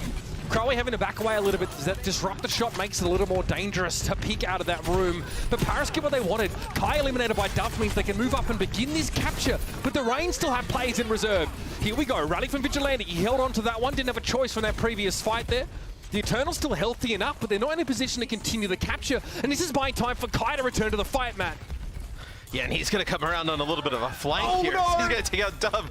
He's right in his line of sight, but that's going to kick the fight off in favor of the Atlanta Reign. And I tell you what, I actually really like the way that the Paris Eternal played that fight. I actually think they had a window of an opportunity when Butler uses the blade, and he actually kills Vigilante. Vigilante's like 90% towards a rally, and he doesn't actually get the effects of the sound barrier, like the sound barrier is coming down like right as the kill comes through. And I think that's their advantage when, you know, you don't have the effects of a rally potentially in play in that fight for the Atlanta Reign. Paris is a player up, and I think that's where they really needed to take the point, solidify a fight, win. They're just not able to do it with how much sustain there is. Dove now needs to make this work. The overclock is the only key ultimate for the Eternal in this fight. He's chasing, he's hunting, and he gets OG.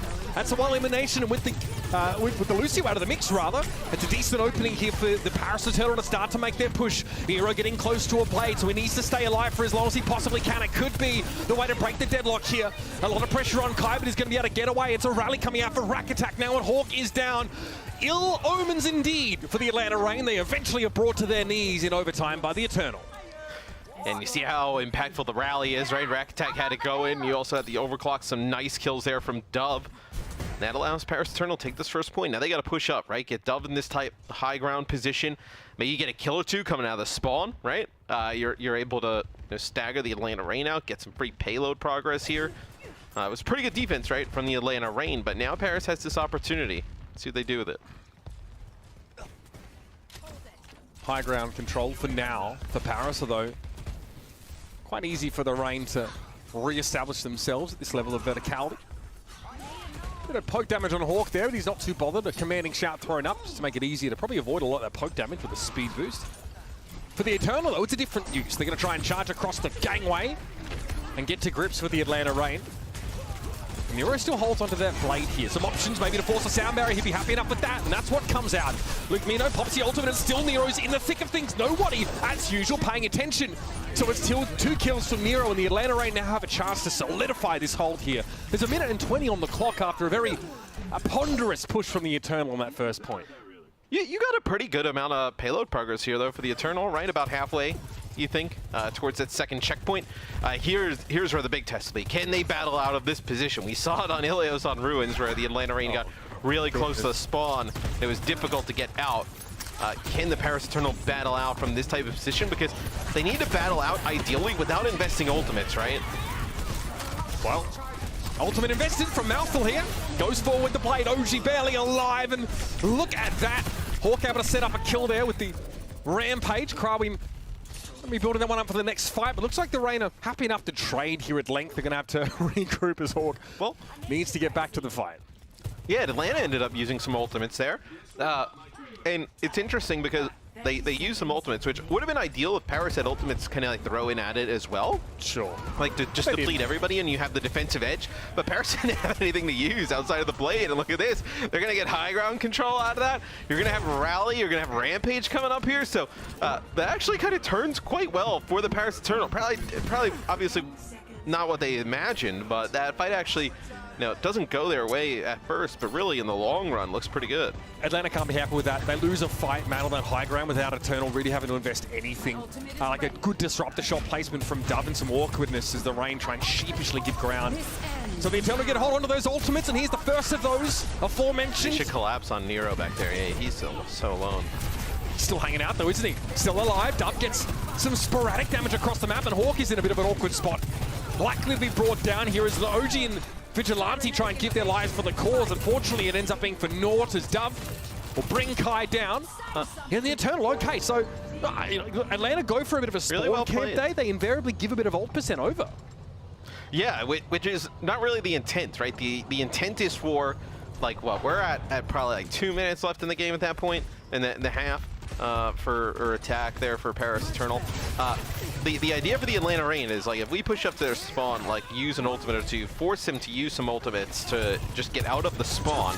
You burn 30, 40 seconds off the clock, you get back, you have the front spawn on defense, you win another fight. You know, they're already on their offensive side here. But it did not go the way they had originally planned. OD trades beat there for the Rampage of Krawi, and it ends up being worth it. Look, Mino invests a sound barrier, but they end up losing Krawi first. Not a great start, losing a bit of mobility, and a lot of upfront damage there. The Paris Eternal once again gets stuck back inside the Jack-in-a-Box. Yeah, and, you know, maybe now you can play a little bit closer here if you're the Atlanta Reign, right? Play at this door. The idea is to make it costly for the Paris Eternal to get back to the payload. Disruptive shot from Dove there, probably just trying to open up a little bit of that passageway so his teammates can get on through. As Nero will have a blade, and he'll have Malta have a blade here, and he's going to pop it first. Yeah, Malthal commits. Finding his way to the back line, looking for Nero, who just was victorious in his engagement against Dove, and OG chases the Genji down.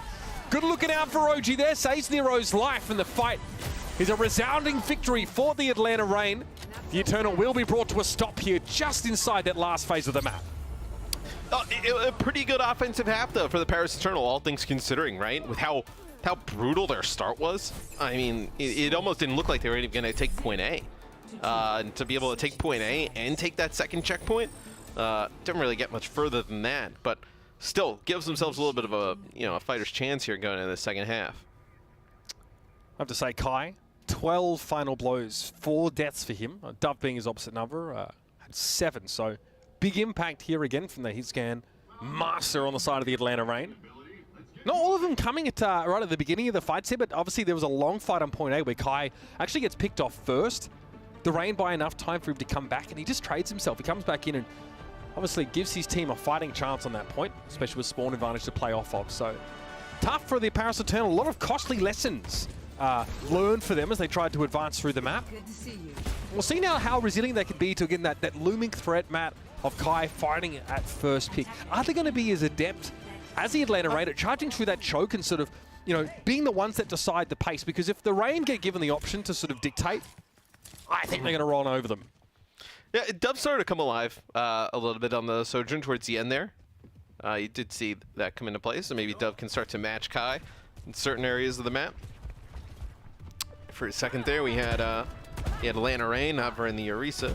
That would be quite surprising, but we're back on the Junker Queen now. It's not even a Hanzo pick out the spawn. back to 2022. Yeah, get oh the dear. little battle cattle out. If only. All right. So, okay, the Atlanta Reign getting let through the choke here. The Eternal actually having a much more passive take on the defensive setup here. Dove takes a big hit there at the start of the fight, and Kai has a lot of space, but good response on the Paris Eternal there. The Reign group up towards that left-hand side stairway, and Malthal charges in. Gets his pound of flesh. Interesting in the fact that, like, Paris Eternal, like, let the Atlanta Reign basically come in. Like, they're not playing aggressively at the choke how we saw Atlanta play, right? They ended up backing up a little bit. They want to fight here in this open. Oh, Vigilante's out of position. Yeah, he shield bashes forward, misses, and then is deep within enemy territory. All right, sorry, we caught that, Vigilante. 4K. Just kidding. Who am I kidding? Okay. Again, the Eternal have been pushed off the point here. Malthal will deflect a couple of those shots, and now the Eternal will rotate around. Now the script is flipped. They give up a tick. Disrupt the shot again. Krawi down to half. Oh, blown up. I don't think he was ready for that at all. I guess there was no utility defensively to keep the Junker Queen alive. This is bad beats for the Paris Eternal now. No JQ for them. Hawk giving a lot of space to people like Kai there in the back line, and that is 2 ticks of capture progress. Rack Attack is going to get absolutely crumpled. Yeah, there's nothing he can do there, right? You see, as soon as the shout comes online, they get right in his face. You're the Just a Bray, they got the Junker Queen and the Brigitte right in front of you, putting down some damage. No way you're going to be able to get out of there. So the Atlanta Reign, they take point A. 4 minutes and 30, a ton of time here. Let's see how they decide to play this, though. Like, you see Nero already trying to stand up here and take some of this high ground control. Looks like they're going to have to concede those. Everybody for the Paris Eternal wants to get up here, try and fight for it. Atlanta doing a much better job at keeping tabs on Malthul here. He's got 10 deaths, 6 final blows. Tough to really get any value here as he's looking for a way to get good use of the blade, but no chance there. He'll still try and pressure somewhat, force the deflect now. Rakitak wants to charge in. Luke Mino's there, but the Eternal, they're so split. What is happening here? Some are on the low ground, some on the high. Nero has a chance to survey his surroundings, and all the while, the cart is lumbering forward. Yeah, albeit not at a fast pace, right? As teams just kind of just trading ultimates with no kills happening up on the high ground. Kai was the one on the cart, so he's going to back up a little bit here.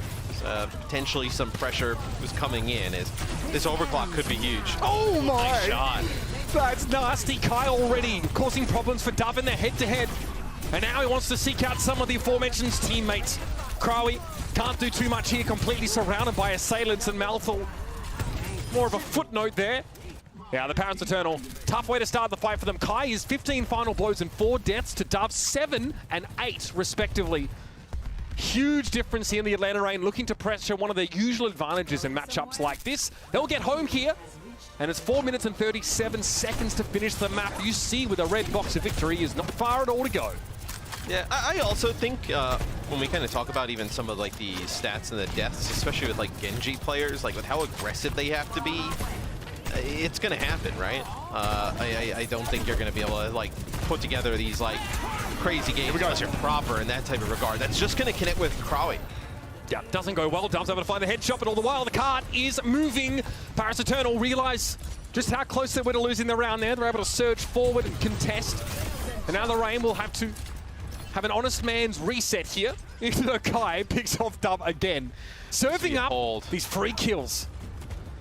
355. They have the, effectively right at this point with how close the offensive spawn is, the Reign have like spawn advantage. Barely alive is Malthul as the rampage comes in from Krawi rather, forcing Kai to the back of the pack here. He can no longer pressure that advantage again now. Luke Mino going very, very low, and Dove eventually is going to be forced to succumb. The Atlanta Reign have the numbers now. They have the firepower. Make no mistake, it's just going to be a desperate stall for the Paris Eternal here, and there's not much to be done. 2 maps in this series go the way of the Reign. Yeah, Atlanta Reign, they look pretty good so far, especially with a new player in that support role in today with Vigilante. Playing for Ultraviolet, new pickup that they got from the Justice. I also gotta say, I think the Paris Eternal, right? Like sometimes it hasn't been pretty, but you've seen a lot that you potentially like about this team. But they are all their new players, and you think just probably need a little bit more time to get on another level. It doesn't matter what, form of the Paris Eternal, what kind of roster you get from them, you still have to deal with Kai, and he's 17 final blows and 4 deaths for the map. That is absolutely putrid showing here. Stick around, everybody.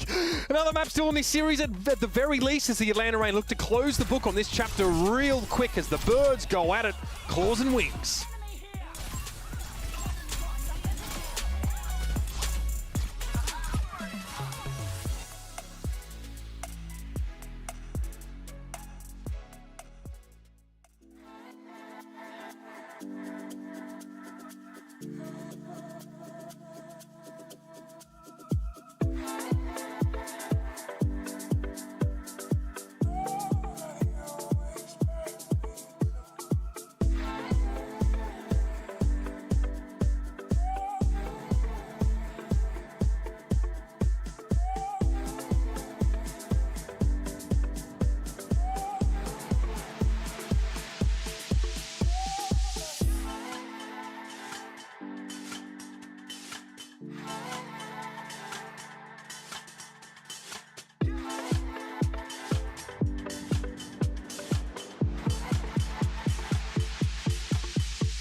What better time to show off your art than the Summer Showdown? Share your art celebrating summertime in the Overwatch League on the Fan Art Gallery today. You might just see your art on the broadcast. Now, if you wanted to pick my circumstances, picture a garage in 100-degree weather, 4 high-powered lights shone at my shiny, massive forehead. And that should give you some inspiration to go on there, of course. That's my summer experience here at the Overwatch League. No Hawaii for us.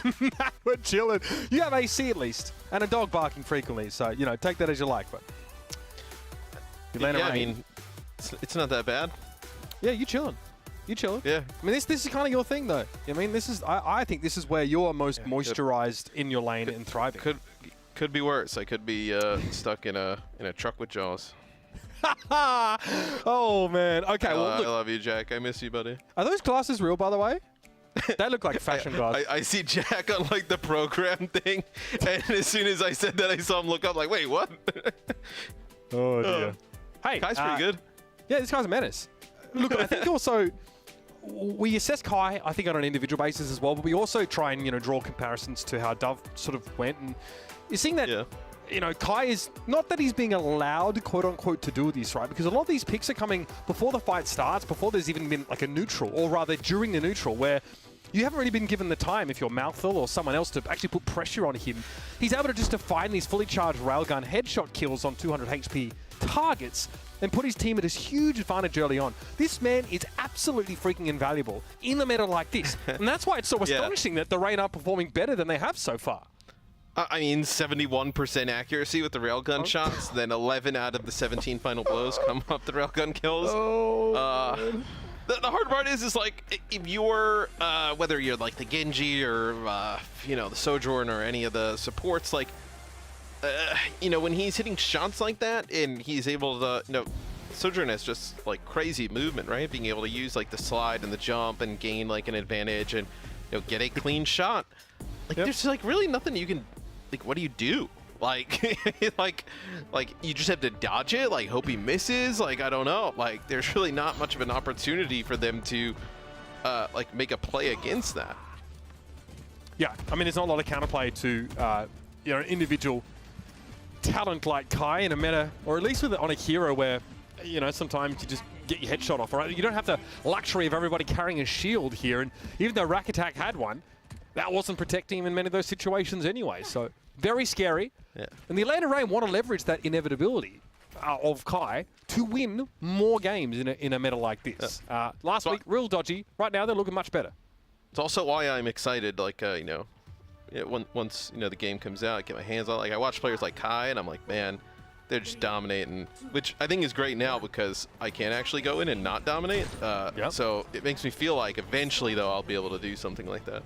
Yeah, I mean, sure. I mean, Rock's also a road after millions of years. So, yeah. That's true. Maybe I just need a few million years of practice. It's a question of how long, yeah. That's, I guess, another kind of inevitability, I suppose. Paris on the attack here. And then we'll be using the bridge here for some early poke. Sorry, what? Care to repeat that? Uh-huh. Can you repeat that? Oh, we've been past I got dark. I assume you just said I was you're gonna kill me. That's kind of dark. No, not really. Kai, they've given up high ground completely here, but like it almost seems like they like want to have this brawl happen underneath. Like, you see how they we saw this in the Dallas series, right, where against, I think it was Toronto, where they actually opted to take the fights down here and like split out on each side. Look what happens when you have no Kai at the start of the fight. Krabi getting pressured well here. Good packs from Vigilante. He also had to use the health pack himself. Play off this Mouthful. Yeah. All right, commanding shout there is pretty huge. That's at least going to get the Eternal out of trouble. They need to find a kill, though. Vigilante, shield is broken. Luke Mino. Okay, they realize they're just going to force this now. And eventually they do come out with a fight win. So Rain get bounced around that room for what feels like an eternity. Yeah, and I wonder why they decided to give up high ground right away and play for that. Because Kai has been playing so well, right? Like, give your Sojourn like those sight lines to try and make a play, maybe play at the end of the tunnel. But I think, though, you play at the end of the tunnel, you're going to be in this same type of position, right, where you may have to play a little bit closer. Sound barriers for both teams. Rack Attack with the rally. It seems to be a difference maker as Vigilante again picked off before he has the chance to use his ultimate. Not much the Rain can do under such lopsided circumstances, I suppose, now with Nero being felled by Dove. And that'll be 2 fights in a row for the Eternal, getting that first checkpoint here on Gibraltar. They do end up using both support ults to get the cart over the line. And you'll have the rally coming back here for Vigilante, so maybe an opportunity for the Atlanta Reign to stop the bleeding, so to speak. But really good start here for the Paris Eternal. Some momentum now, wind in their sails, so to speak, as they got a lot of ground to cover here, but they've already managed to assume the pretty powerful position inside the rocket here. The Atlanta Reign, again, are going to try and brute force into residence themselves here, but they need to deal with these Paris players playing from atop the shuttle. Again, good looks for the Paris Eternal here, actually putting together some really nice sequences as a team. Maltha with the blade, headed skyward. Not a lot of real targets presenting themselves here. Some free damage on Hawk. He'll have to be satisfied with that as Nero's going to be brought down. The damage of the slash. Luke Mino's there to finish the job, but both teams have lost their Genjis here. The Paris Eternal having used some of those ultimates they accrued over the last 2 successful fights. Now find that momentum starting to dwindle. That could be a big pick, though. You get this pick on the Dove now. Maybe with Dove taking out OG, maybe you can actually continue to move this payload on forward. Dove with a fully charged rail there, no connection. He'll take some damage as the Rain adamant. They do not want to give up this high ground so easily. Nero steps up with a deflect and clears away the Eternal. But that card is getting very close to the checkpoint here, so the Rain are running out of time to actually make use of the shuttle. Here's a Rampage on 2, both backliners as well, no less. So commanding shout keeps Vigilante and OG alive for 8 time, but it's not long enough. Kai, though, comes in with the overclock. Crowie's brought down by Nero, and the Atlanta Reign get exactly what they need here. A huge stop on the Paris Eternal after their backline gets anti-healed. I was going to say, that was, you get both backliners there with Vigilante and OG getting, anti-healed. And then it's just Kai, man. Overclock connects with 3 players. Stops everything in its tracks. And that's like 2 minutes already off the clock. Oh, OG takes out Dove. No, we don't exactly see that. That might have been just like kind of almost like pre-fire through the doorway, right? And he got so weak from something else. But man, now you're going to be down right to below 2 minutes, and you started this with about 4 minutes on the clock. Yeah, I mean, we see a lot of games in which the shuttle phase gets entirely circumvented just by an attacking team snowballing an advantage, but in the case that doesn't happen, then it becomes a much more stickier experience. Paris multiple fights now, having lost. Trying to keep tabs on the Atlanta Reign, who can play pretty comfortably from the high ground. It's a rack attack rally, but it won't save Malthal. Oh, Hole gets bored straight through his chest as Kai finishes the job. And the Atlanta Reign now descend to try and finish the work they've begun. Luke Mina with a sound barrier here. OG had to use one earlier on, and that's all the ultimates expended now for the time being. We're down to brass tacks, ladies and gentlemen. This Kai gets into the corner of the room there, disrupt the shot thrown out to get some extra damage on the Eternal as they try and use the boxes strategically. And again, they're sent packing. And how, where is your path to victory here for the Paris Eternal to be able to take this second checkpoint? Because you look, the Atlanta Reign, Rally and Blade, this is going to be a devastating combo. What are you relying on? Are you relying on Dove to use overclock, maybe get a few pickoffs? Because really, you don't have any support ults, probably not a chance of getting them. And on the off chance, end up with the Rampage, but Dove goes down first. Yeah, he takes a ton of damage, and Nero just needs to breathe on him, essentially, to find that kill. Vigilante does use the rally there, so I guess that's at least a positive for the Eternal. They don't have to run into, rationed ultimates from the Atlanta Reign now. Yes and no, because they're going to have this Rampage, right? So if they try and push through this high ground, I think Hawk could get a huge Rampage. You're also going to have the overclock from Kai, and with how he's been shooting today, in the last map, 71% on those railgun shots. You think he's going to be able to find at least, 2? Again, that early damage on Dove, not ideal. The disruptor shot thrown down as well. This is dangerous. Junker Queen coming in from the backside. Kind of blowing up there. A lot of damage thrown his ways. Yeah, he couldn't believe it. Yet another memorable facial expression from a member of the Atlanta Reign, excuse me. Kai trying to keep his team in it though, putting in the good work as he takes Dove down to half. That was not how I expected that to go. No, but maybe this is a break for the Paris Eternal. We're going to go into OT, you're going to have a Blade, and you're going to have your Rally once Rag Attack gets back. So nothing available for the Atlanta Reign. They were kind of going all in on that fight. Blade. Boop was good from OG, creating the space. Malthal swinging in air. Not ideal at all. Great zoning there on the enemy Genji during that Dragon Blade, and Vigilante finishes the job. Cold, hard reality. Going to shield to the cranium for Malthus. The last thing he sees. Here it is. Rampage catches 2. Vigilante goes down, and Hawk has seen better days. They cannot keep him alive. Luke Mino doubles down on the eliminations here. Krawi going low. Carnage there. Great swing at the Kai, but it's going to be a sound barrier coming out of 3 players from the Atlanta Rain trying to keep the dream alive, and Krawi eventually is going to get burnt down. It's Luke Mino on the cart now. And Malthus trying to get in here as the Tracer to help with the stall. But that's never a good sign there as the Atlanta Rain finish their defense here inside the shuttle phase. Man, Kai is just, he's just on one today. What, 70% for the last map? 71%. You know, above that here on Gibraltar. I mean, yeah, Kai has tough. 81% railgun accuracy on this map, Matthew.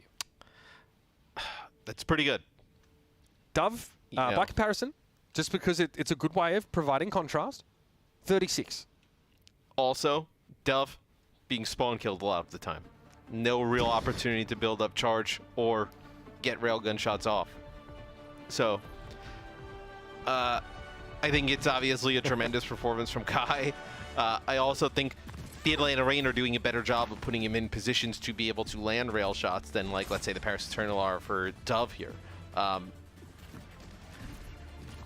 You gotta figure out a way though, like, you know, in this, whether it's you know, Malthus getting on top of Kai, giving him some trouble, you know, Malthus and Dove, right, being able to like put pressure on him. If you give him that much space, and I think that second part of Gibraltar, right, where you have like so much high ground and so much space, like that's like a perfect part of the map for you know, a character like Sojourn. Like, if you allow Kai to just have all that space and not really give him any trouble, I mean, that he's gonna do that. Like, his aim is just too good. All right, Krawi playing forward early here. The Eternal really want to buy as much time as human or inhumanly possible as it may be. Hawk maybe not expecting Krawi to still be there on the cart. So the Atlanta Rain now have to unravel this little puzzle. The Paris Eternal playing all up in their business. I kind of like this from the Paris Eternal. Because remember when we saw the Atlanta Rain play, they like kind of played almost like in that right underneath the underpass, like in the middle on both sides. I think even if you lose this fight, if you're the Paris Eternal, you're still going to get that fight. Can I just say, I would love to know just how much deflect damage Nero did in that previous fight. He's deflected about 2,500 damage. So it's about the same as Malthus here, nothing over the course of the map, so nothing too special. But you know you're reaching when you're comparing deflect damage on Genji. Well, no, the only reason I checked is because I just saw Nero just like, he's like flicking to people as he's deflecting. Like, he's really trying to get like the extra percentage out of whatever damage he's sending back. Gotta love the 1%ers. Yeah. Oh, man. That'll be a custom 2-hour VOD review on Genji. Oh, give it to me. Hey, everything is content, man. Sailor outfits, 2-hour VOD reviews about deflects, all content, all good. Yep. You could do a VOD review of this, break down all these fights, or you could just tell people that Kai had an 80% railgun accuracy for like the whole series, and that's pretty much what happened here. It is 86% accurate right now. Yeah. When you have a player who is hitting railgun shots, which basically insta-kill half of the other team at an 81% clip, there's a very good chance you're going to win. Oh, there's another one. Can't be serious. The stump of Krawi's neck steaming after that one. Kai charging up yet another rail, and of course nobody's paying attention to him, and he's more than happy with that, Matthew. I also love, like, whenever we watch from Kai's POV, like, one, the gameplay is fantastic, and like he's like having like the wildest Sojourn like series we've ever seen, and he's just kind of like chilling, like it's like not a big deal. Well, that's actually probably why I think he's so good, because he doesn't really get overhyped, right? Because that can affect your game as well. You start to get overhyped, start to get jittery, you play worse a lot of the time. It's never as bad as you think it is, and never really as good as you think it is. Maybe this time it's as good as you think it is. Maybe it's actually better than he thinks. Maybe it's actually better, yeah. We'll tell him after. Anyway, Malthus Blade coming up pretty dull there. Really no chance to make anything happen. The Eternal are pretty shattered right now. Morale, not good. A mass rout potentially in the works. Hawk has Rampage available here, and the Atlanta Rain basically have all the tools they need to create a winning situation. It's Luke Mino's sound barrier that the Eternal are going to have to rely on here. Here it is. It's going to get popped right now as Nero necessitates it. The Dragon Blade is out. Few targets there. Mouthful looking low, but Nero can't penetrate the backlines to find him. Rampage is out from both teams, but Krawi going to be the first casualty. Not a good sign for the Paris Eternal. May even herald their demise as Kai. What's scarier than a guy who hits all his rails? A guy that has fully charged rails all the time. Kai's able to charge forward now, and this is the death throes for the Paris Eternal. Rigor Mortis setting in as Malthul trying to run rings around the cart to stay in it, but the Atlanta Rain bounce back after a horrendous first week of this stage with a 3-0 win against this newly formed Eternal roster. And look, I think the Paris Eternal, they played good on the first round of Control. They had moments in map 2 on Hollywood, right? Even here, I think they got off to a really good start. They just got overwhelmed, though, in the end, I feel like, that the Atlanta Rain came in. And Noah Kai specifically, right? Really setting the expectations and the tempo for this team. It was just, you were just not able to match it. I think for the Atlanta Rain, it's a great win today. But, you know, do you get that performance out of Kai every day? I mean, that's a bonkers level performance there, just playing on another level. Look, I want to suggest that you don't need this performance out of Kai every day to win games in a metagame like this, the Atlanta Rain. In fact, you can get 70% of that every day and be extremely happy with it. Look, player of the match, a lot of Genjis are getting it. Not today. I think if we didn't give it to Kai, we'd probably just be lambasted and we'd be strung up. So the town square would see us there hanging. It's going to be Kai, who's your player of the match here from the Atlanta Rain. I'm not even going to give you a drum roll because it's just the most obvious thing ever. Very impressive performance from start to finish, though. The Sojourn... You ruined my suspense, though. Yeah, sorry. Again, no, this is why, like, you know, we kind of asked a question about why teams are sort of opting to go off the Sojourn, play the Ashe. There's a broader conversation to be had there. Kai doesn't even think about it for a second here, and we're very pleased to see the results of this Sojourn play. I mean, you also know how he's fantastic on the Ashe as well, but I think the maps that they played today in this series, and just for the pace and style of play that the Atlanta Rain want to play, I think Sojourn is the right pick, and especially when he's playing this well on it. You play like this, and even like you mentioned, 70-80% of this, it's going to be difficult for really a lot of any teams to match this level of hit scan play. There's not many people in the league who can do what Kai just did. I mean, 69% railgun accuracy for the whole... Nice! I mean, that's crazy stats, nice! Man. Why are you screaming at me? Sorry, my headset fell off. Because I was so flabbergasted by this Kai performance. I'm not screaming at you, I'm screaming with you. You're screaming internally, I know it. You just don't want to show it. I mean, no. I never scream. Look, I think like the flowchart, by the way, I think for team fights in this Junker Goats meta is normally Brig first, right? And that's why maybe Kai's not facing a lot of that scrutiny early on, and he's getting given that space here because a lot of the time, like getting rid of that Brig, especially if they like mess up a shield bash and get out of position, taking the Brig and that Inspire healing out of the fight is really important if you want to win like a long grindy engagement here.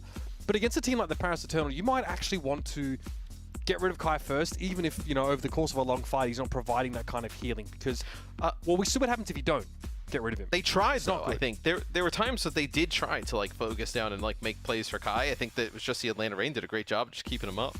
Yeah, no doubt about it. Very strong showing from the Atlanta Rain, showing us a mirror image of what we saw last week. Stick around, of course. We're going to break this one down with our friends in the truck, and then we've still got another game to close out today and this weekend's matches. Don't go anywhere. This is the Summer Showdown Qualifiers.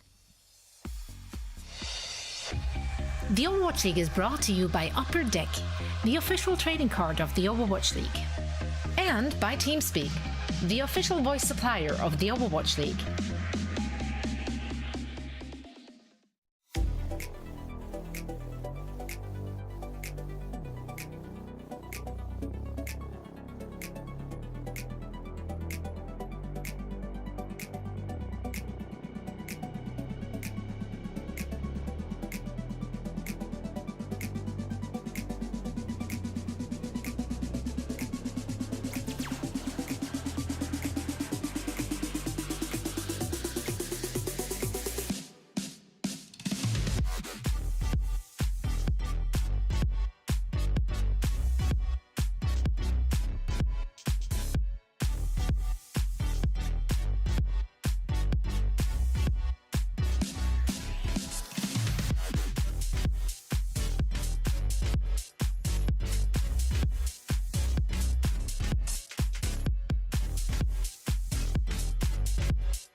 Welcome to Game Break. I'm here with Nero from Paris. I'm so Paris. Atlanta Rain. Nero, I apologize. Sorry, I was just thinking about that match and just the wrong team came up. My apologies. Nero from Atlanta Rain. Bro, congratulations on the win. So 3-0, quick and easy victory for your team. What was the game plan going into today's match? So this meta is like all about playing as a team, and like honestly, we didn't play as a team in the last matches. We just focused on just doing everything as a team, pushing as a team, helping each other, and I think it just went well today. We played well. Yeah, I mean, I sort of want to go in a little bit deeper about that aspect, because I remember you tweeted something about, saying that, you guys weren't too comfortable in the meta previously, the 2 losses that you guys had. But honestly, watching your match today against the Paris Eternal, it seems like you guys have finally found your footing. Do you agree with that? And also, like, for the past, I think, 6 days, like, what have you guys been working on to sort of improve that teamwork? So obviously we got a new player, we got Vigilante, so we've had to build up the synergy again. And like I said, this meta is all about playing as a team and just moving as a unit. And we've definitely gotten better. And I feel like that's it. We got more time in the meta, we got more play time, and yeah, I mean that's it. We just improved. We tried in practice. Okay, and yeah, definitely shows. My final question for you is about the Paris Eternal, because I mean, I think everyone knows that Paris Eternal, they're a new team now. They have new players in their roster, and you guys were the first opponents for them. What were your expectations of the new Paris Eternal? I haven't played versus these players before. They're like the new gen contenders players, so I didn't really know what to expect. But they've been playing this meta for way longer, so like I'm not gonna lie. I kind of expected more. I thought they were going to play better. Maybe they were nervous today.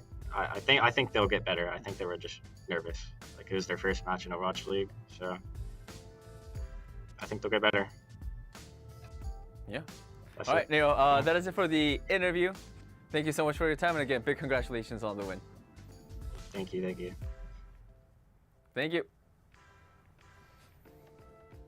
Atlanta got their first win in the qualifiers, and they look good doing it as well. After going 0-2 in the first week, they of course get one back here against the Paris Eternal. Nero had a pretty good game on the Genji, you have to say as well. And I think we all expected a bit more from the Paris Eternal, but like he said, it's their first game in the Overwatch League. Maybe there were some nerves involved, and I think Matt made a good point as well about the tempo, adjusting to a very high pace.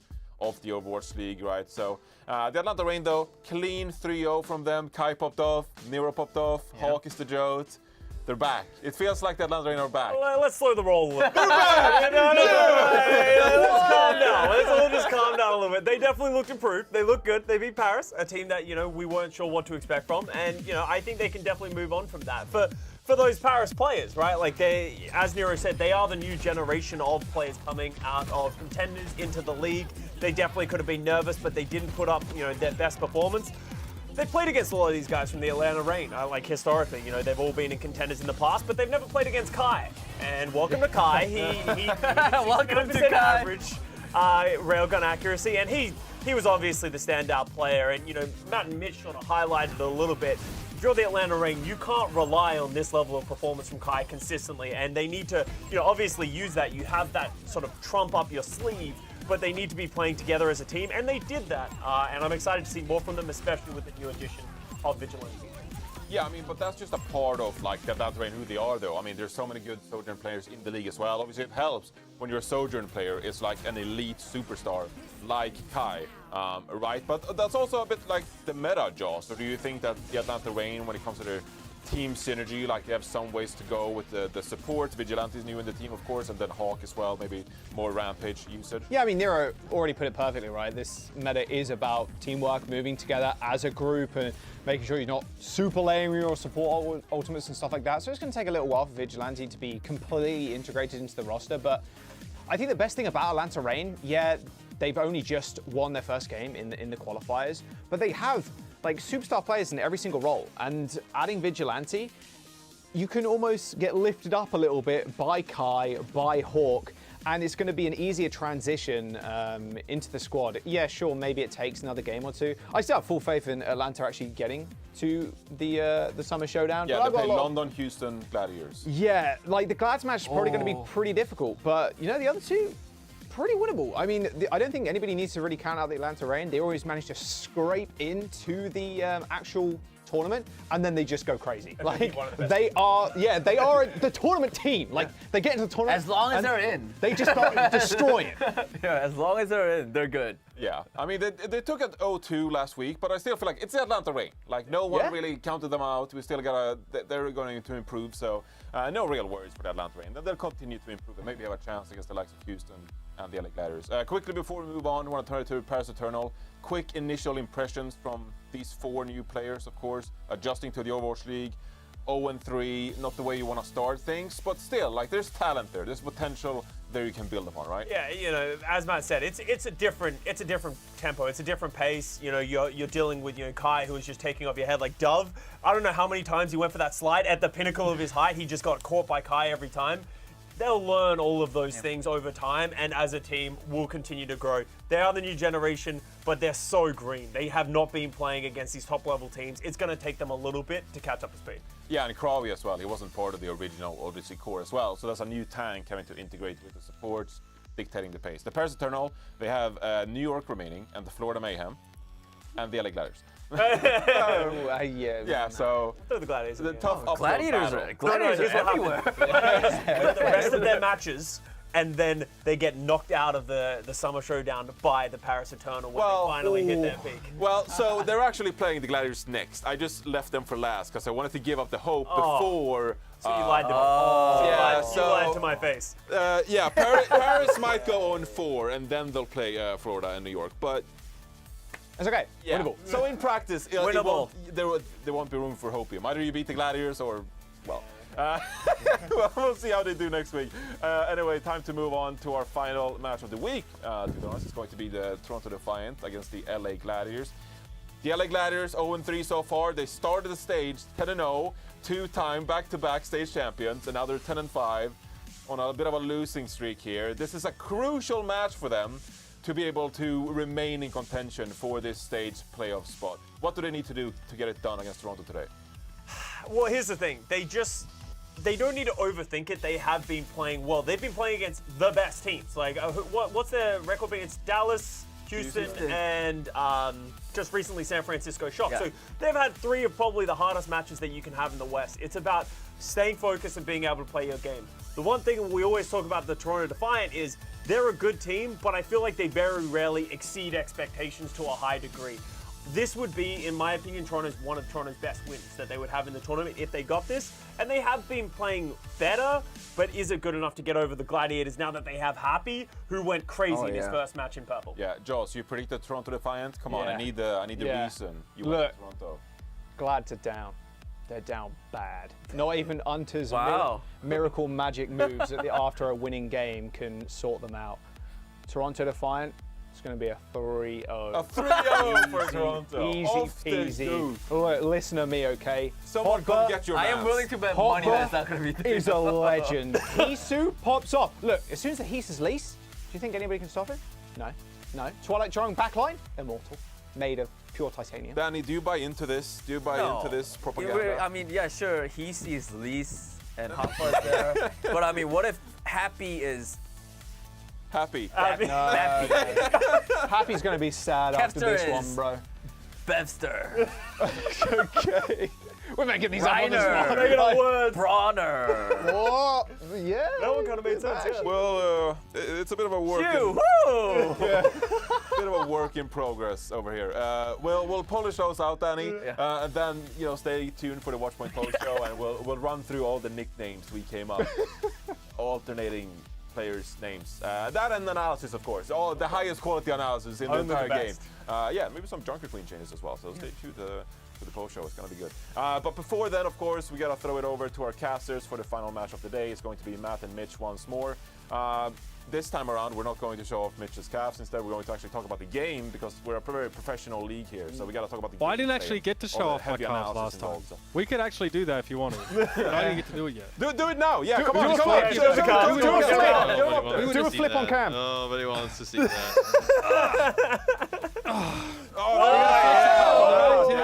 Thank you. There's a lot. I'm showing the other one, but I think you've already had enough. All right. Yeah. I gotta say, I don't know if you can handle it. When Danny said Nero was for the Paris Eternal, yeah, Danny, you gotta watch that. We're too close to the trade deadline, man. People going left and right. Nero probably thought he found that right there on site. He was like, "Oh man, I'm on Paris now. Wait, what?" You can see him getting like a shepherd's crook come in and yoink him out of his chair. Nero was just looking at me. I was like, oh. Yeah. Again, we do need to be a little bit careful though, because this is how information flows. Sometimes doesn't go to the right person first. It maybe isn't inconceivable that Danny would find out about Nero's next team before him. They got to get a lie detector test in that truck. There's no way Jaws believes any of this stuff he said. Oh no. He's doing the Matt Morello thing though. But at least I'm right when I do it though. I know. Did I ruin the desk with my 4 hours of being on it? They're gonna win. It's okay. You didn't say guarantee, so it's fine. Yeah, that's true. I didn't say guarantee. That's true. Not the Matt Morello guarantee. Matt Morello guarantee. So what? Yeah, just say whatever. Yeah, go ahead. All right. I'll let you guys go. You guys are going to work on your naming conventions a little bit, I think. So we'll give you a moment. Matt, all right, you got a guarantee for us then, Matthew? Because we have a chance here for you to make a pretty bold prediction about what you expect to see here. You've been kind of on point with those so far. So tell me what you expect to see in this matchup between the Toronto Defiant and the Los Angeles. I'm going to pull my. This series is tough.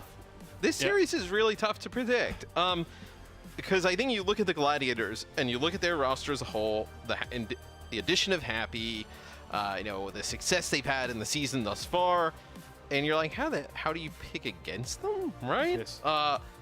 But if you're just basing it off of what we've seen recently, although it's against very good teams, that they haven't been able to produce wins, and you're 2-1 if you're the Defiant, but you're kind of in do or die territory, right? With being able to qualify for your event, this is a massive game for them. Where I think map 1 is going to tell you a lot, right? What type of energy do the Gladiators come out with? What do we see from the Toronto Defiant? Pretty normal roster here for the Toronto Defiant. They've been playing this for a very long time now with these players in. Hisu, we saw a lot of the Ashe play the other day in the series. I believe that was Jaws and I we casted. Wonder if we see them go towards the Sojourn. Yeah, I mean, it was pretty interesting actually to see Hisu play more Ash, because after week 1, well, coming into week 16 rather, he was like #1 in railgun kills, and final blows he was like 3rd place. So was really showing that on both of those heroes he can have a huge impact. This team, I mean, you know, we made the jokes about obviously trying to qualify for your own event, but this team looks pretty well positioned here to actually start to make a resurgence here after sort of floating around the middle of the pack for much of the season. Their opponents, though, are... I mean, I can't believe I'm saying this. They're fighting for any chance to be present in Toronto. The Gladiators, despite having had the upgrade of a lifetime to this roster, just like I'm astral projecting looking at this bloody lineup, but they are coming into this match at 0-3 so far in the Summer Showdown. And I imagine there were lots of teams that were really interested and happy, right? This team, they have Padapan, they have Happy, they have Kevster, they have Ons, like absolutely loaded. In the damage dealer role. They must have felt like Happy, though, is worth it, right? I mean, that is a pretty loaded core of like hit scan players here for the Gladiators, and to see him come in and play a ton and obviously have some success, it's got to be scary for other teams, right? Because although the Gladiators may be like stumbling now, right? You don't expect this to be something that goes on for the remainder of the year. I think the overall team and just the coaching is just like too talented for that to happen, probably, quite frankly. That if you're Toronto, this is the time to strike, right? No, the Gladiators are as down as they could be, right? Like, this is where you need to take advantage. I mean, typically don't say kick them while they're down, but if you're Toronto, you need to win. I mean, you need like wins. They're down. You don't really care what yeah, happens you don't on the care. other side of the screen. Nah. I would all point out, also, the Gladiators tried a couple new things this stage, extending to, of course, and including Shu at DPS. So, an opportunity for the Glads who've had a pretty solid overall season. This is a team that just turns up at LAN and just wins everything. So, don't be too sort of disillusioned seeing 10-5 for their overall record, as those losses come against extremely quality teams. And again, more than half of those in that last week or so of play. The Gladiators here definitely need to show us something in this match if they have any designs on being present at the Summer Showdown and continuing the period of dominance at offline events so far this year. And again, last time these two went head-to-head, it was back in week 9. A pretty convincing Gladiators win here. It's a lineup to dream of, Matt. What's crazy is like, they haven't looked good in this tournament, but if they made the Summer Showdown and qualified, like, they'd be one of the scariest teams in the field, right? like at an in-person event, like, this is a team you do not want to run up against, regardless. So Hisu actually was hovering over the Ashe, has switched to the Widow now. We'll see what they actually decide to run here for the Defiant. I think that'll be a big thing throughout the series, and it looks like the Ashe thus far. So in the series against Dallas, Mitch, the Ashe was not effective here on this map. Well, it was Busan, but it was not effective on control. Maybe a little bit more effective here with some of the longer sightlines. It was pretty effective, though, on Midtown. We'll see if that map's in the pool, but Hisu's going to have to pop off, be a big difference maker. I think the dynamites have to be huge here.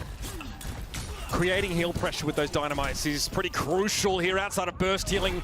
It's not really available here. Hisu does well, though, finds Happy. But although it's brought down, so the mobility advantage rests right now with the Gladiators, as Kevster may well be unchecked as he tries to pressure across the map. Hisu keeps him honest there with a glancing hit, but the Gladiators look to try and get more aggressive, playing that left-hand side, and Hotbar's going lower and lower. Yes, Hoppa's going to use the shout, but doesn't give himself enough health to go up and fight, and doesn't get Twilight in a position to do so, but they get a few players weak. Funny Astro is weak for a while, and all those going to go right through him. Now they're going to try and get skewed out of the way. A big part of that was their dynamite that connected care of Hisu. It's actually really frustrating. You can throw a repair pack into it, but the ticking damage is really quite frustrating to deal with. Yep, what about it, Matt? What about it? It gave up a few extra % there. Maybe just trying to have everybody chase a kill, but I think the Ashe is really effective, Mitch, if you can land those dynamites and if you can keep that range consistently. But if you're not making them pay with the lack of just kind of bursts, really high impact healing straight away with those dynamites, it's tough to really make it work. So far though, Hisu getting value, trying to play across the map as much as possible there, and Kevster's trying to keep tabs again on that Ashe. Not in a position to push up, though. Even disruptor shot thrown out by Happy to dissuade any further advancement from the Defiant. It's a really early rally, too, from the Defiant. I mean, they rally, they get up there, and nothing happens. Dangerous now, because guess who's got the rally skewed? Comes in with his, and Chorong has to send the beat out now, and it gives the Defiant enough of a buffer to find a kill on Happy, but Funny Astro's going to be able to pop his beat a little bit later in the fight. And the Defiant are still not at full strength, and they're unlikely to be for the remainder of this engagement here as Kevster finally decides to dive in. Chorong hard pressed to get away alive here. Kevster will not give up the chase. It's still a pretty good start, though, for the Toronto Defiant. I didn't really love the rally usage there. They didn't really get much out of it. Maybe they thought that they could use the rally, get in a position to get a kill and stop the Gladiators from advancing at the start, but that doesn't happen at all. Allows the Gladiators to be pretty free in their support ultimate usage as they get closer to the point. Here's a great opportunity, though, for the Defiant. Can you use the Bob effectively, right? Maybe just kind of take an angle, like a little bit of an off angle for some damage. Be the Rampage from Hotba that comes in, and that doesn't connect with anybody, it looks like.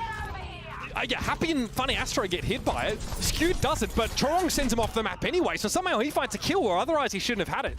Nice environmental there, but Kevster's able to respond, although he's down. But the Glads are not in control of the point here. So they're Defiant in a position to continue to grow that lead. Reiner takes a huge amount of damage because he's stationary at the start of the animation from Rampage.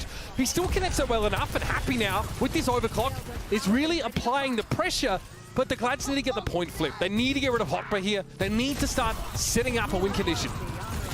Yeah, the Rampages, I think, from both sides have left a lot to be desired. And Toronto is doing a nice job of extending this, right? You're going to get up to final fight territory for them. The Gladiators pretty costly to make that happen. Where now Toronto, they'll come in, they'll have this rally, and they'll have Blade. It's an awesome combination to use together to be able to break this setup. Although we'll be able to play that much more aggressively with that extra ticking heal during the fight. Kevster's not too far away from his either, and Funny Astro will have a response, so I'm interested to see how the sequencing of those key ultimates plays out in the next few moments. Defiant, they win here, they win the round, almost guaranteed. Early pressure here. Get the rally now. Although takes a big hit from a railgun, it's time to go. That's the rally, although looking for his entry point here. Realizes that he doesn't need it. In fact, the rally's enough to force the Gladiators back now, so Los Angeles suffer no casualties. The Defiant want to dig a little bit deeper though, and here they go after Happy. Great sound barrier from Funny Astro. He chases after Happy to make sure that he gets that overshield. Kevster can't quite get purchase on Twilight there. It would have been an elimination if he could get a little closer. But the Glads now use that rally to try and approach. They've got both those support ultimates down. Here's a commanding shout from Hotba. It's the Defiant try and end it here. Yeah, and Bob is going to be coming online here shortly for the Defiant, and they're going to lose Reiner. That's huge pick off there for the Defiant, but can Happy bring it back? He's trying to deal with all this pressure that Kevster's applying, but he leaves the point. Turns out, so do the rest of the Gladiators in that moment. Nicely done by the Defiant here, looking just a little better in that round. Yeah, and the fight doesn't kick off the way the Defiant want to. I actually thought the Gladiators played it quite well because when Twilight uses the rally, they're trying to force Funny Astro to use a beat in that position and then Blade, right? But they use the rally, and the Gladiators are smart enough to, they're willing to give up the point and not use that sound barrier straight away. And then they have it for the Blade, so the Blade wasn't super effective, but man, Chorong, nice boop here off the map of Skewed, and then that early pick on a Reiner there towards the end. Gonna put everything away for the Defiant there, so big round one for Toronto. Can you play the Ashe here, though? I mean, this is going to be tough. Ruins, long sight lines, right? Like, even metas where you don't see Widow often, you can see Widow there. This feels like way more in Sojourn's effective range, this map. I mean, maybe for railguns, but you can definitely, if you're playing defensively, play from the high ground, that left-hand side where Hisu is there, you can throw Dynamite at the point pretty easily. You can get value there if you Dynamite first and then step up to try and get a better sight line. Hotba has to use Commanding Shout there. There's just a lot of utility being thrown his way. And so the Defiant actually had to give up this sort of pole position. Yeah, that step back. Funny Astro, though. Bit of an overextension. He was low. Funny Astro actually, he doesn't actually push forward there. He was on the backside of the pole, and I don't know if Hisu even saw him, but Hisu connected with the Dynamite onto him, and then Funny Astro took a little bit of damage. He was so low. And they don't have Inspire rolling there, so he just ends up taking just burns down. Wayward shot. Okay. Yeah, he just takes a wayward shot there from Hotba, which, because it's interesting. Could you probably keep Funny Astro alive? Probably. But are you going to have to, what, use 2 repair packs, right? Like, yeah, that's what I'm saying, that the heal is that pressure the best created. value out of that? Yeah. No, it's awful value. Especially if you're not in a position, if like you're in like a neutral at range, you can't get Inspire procs outside of Whip Shot. Right.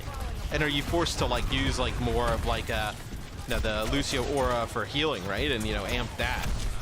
Ideally, you'd like to use the speed. Or if there's a situation where your team's forced to use a shout just to keep you alive as well. There's a ton of ways in which hitting a Dynamite is just really punishing. He's just still rocking the fusion spray. Yep. Love to see need to update that. The Defiant looking really comfortable here. Again, if you give the Ashe enough space, she can be a real problem. Rally here for Skewed now. Twilight gets his just in time. It's been a really odd start to this point. Like, outside of the kill on a Funny Astro, and obviously some of the kills that probably happen right now, like, for a very long time, there's, like, really, like, nothing going on, right? Like, no team's able to find any kills. There's, this has really been all Defiance here on our second point. You're gonna have this next fight kick off, like, 75%, 80% on the point. Gladiators with some ultimates here to be able to use to take this back, but even if the Gladiators invest here, right, Mitch, and take this back, you're still looking at a huge advantage for the Defiant in the overall map. Like, easily could take Lighthouse and find themselves up 1-0 in the series. Although has quietly been putting in a huge performance. Happy has to find that kill to start this fight up and put his team on the front foot at the very least. And yet the Gladiators still decide to go for the sound barrier on top just for insurance.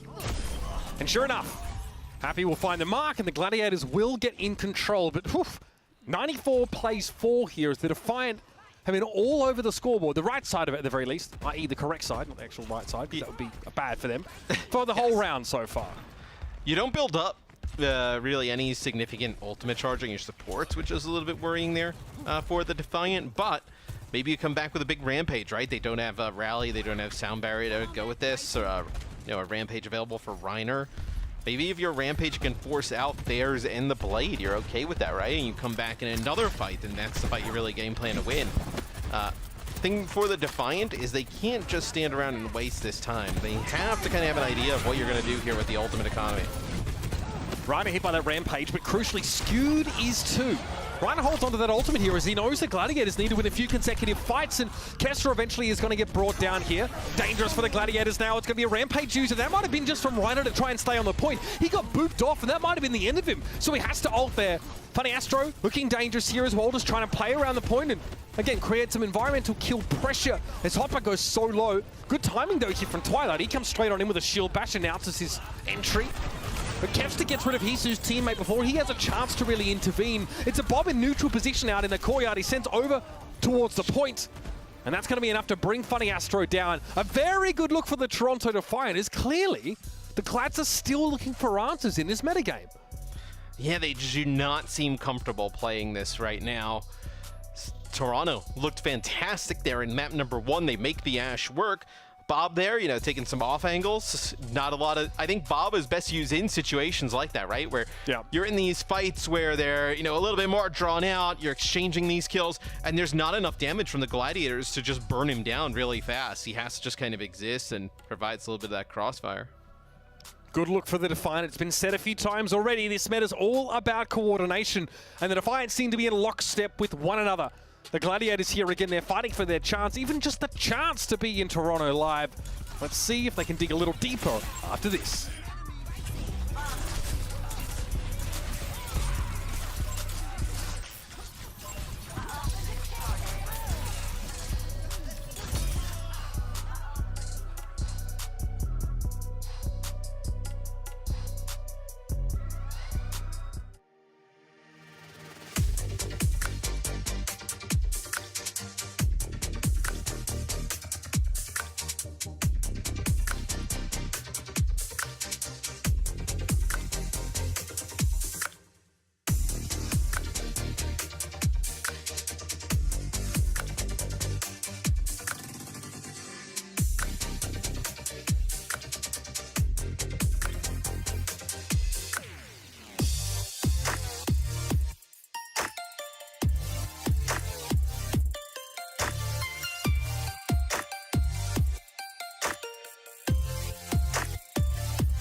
Yeah, you might know I did the whole palaver to try and get my visa sorted for this reason, because the Overwatch League were coming to Toronto. The Defiant are hosting Canada's first ever Overwatch League tournament presented by Bell at Mattamy Athletic Centre, September 8th to 11th. Experience esports live and come join the party featuring a fan activation zone and Overwatch 2 free play. Matthew would have you think that I was on holiday. That is not true. That was determined to be a lie. But I got my visa and I'm ready to catch you guys. Just like you welcome me back after you've been gone for like a month. Yeah, oh, hey, I mean, welcome back. why'd you go for a month? I wasn't gone anywhere. I was here. I've been around. You weren't. No, you know how to whistle, don't you? I see that tan. You don't get that from sitting inside. Down there at the beach. I resent that. That is my daddy pushing the stroller tan every morning out here in Southern California. I had that before I left. Thank you very much.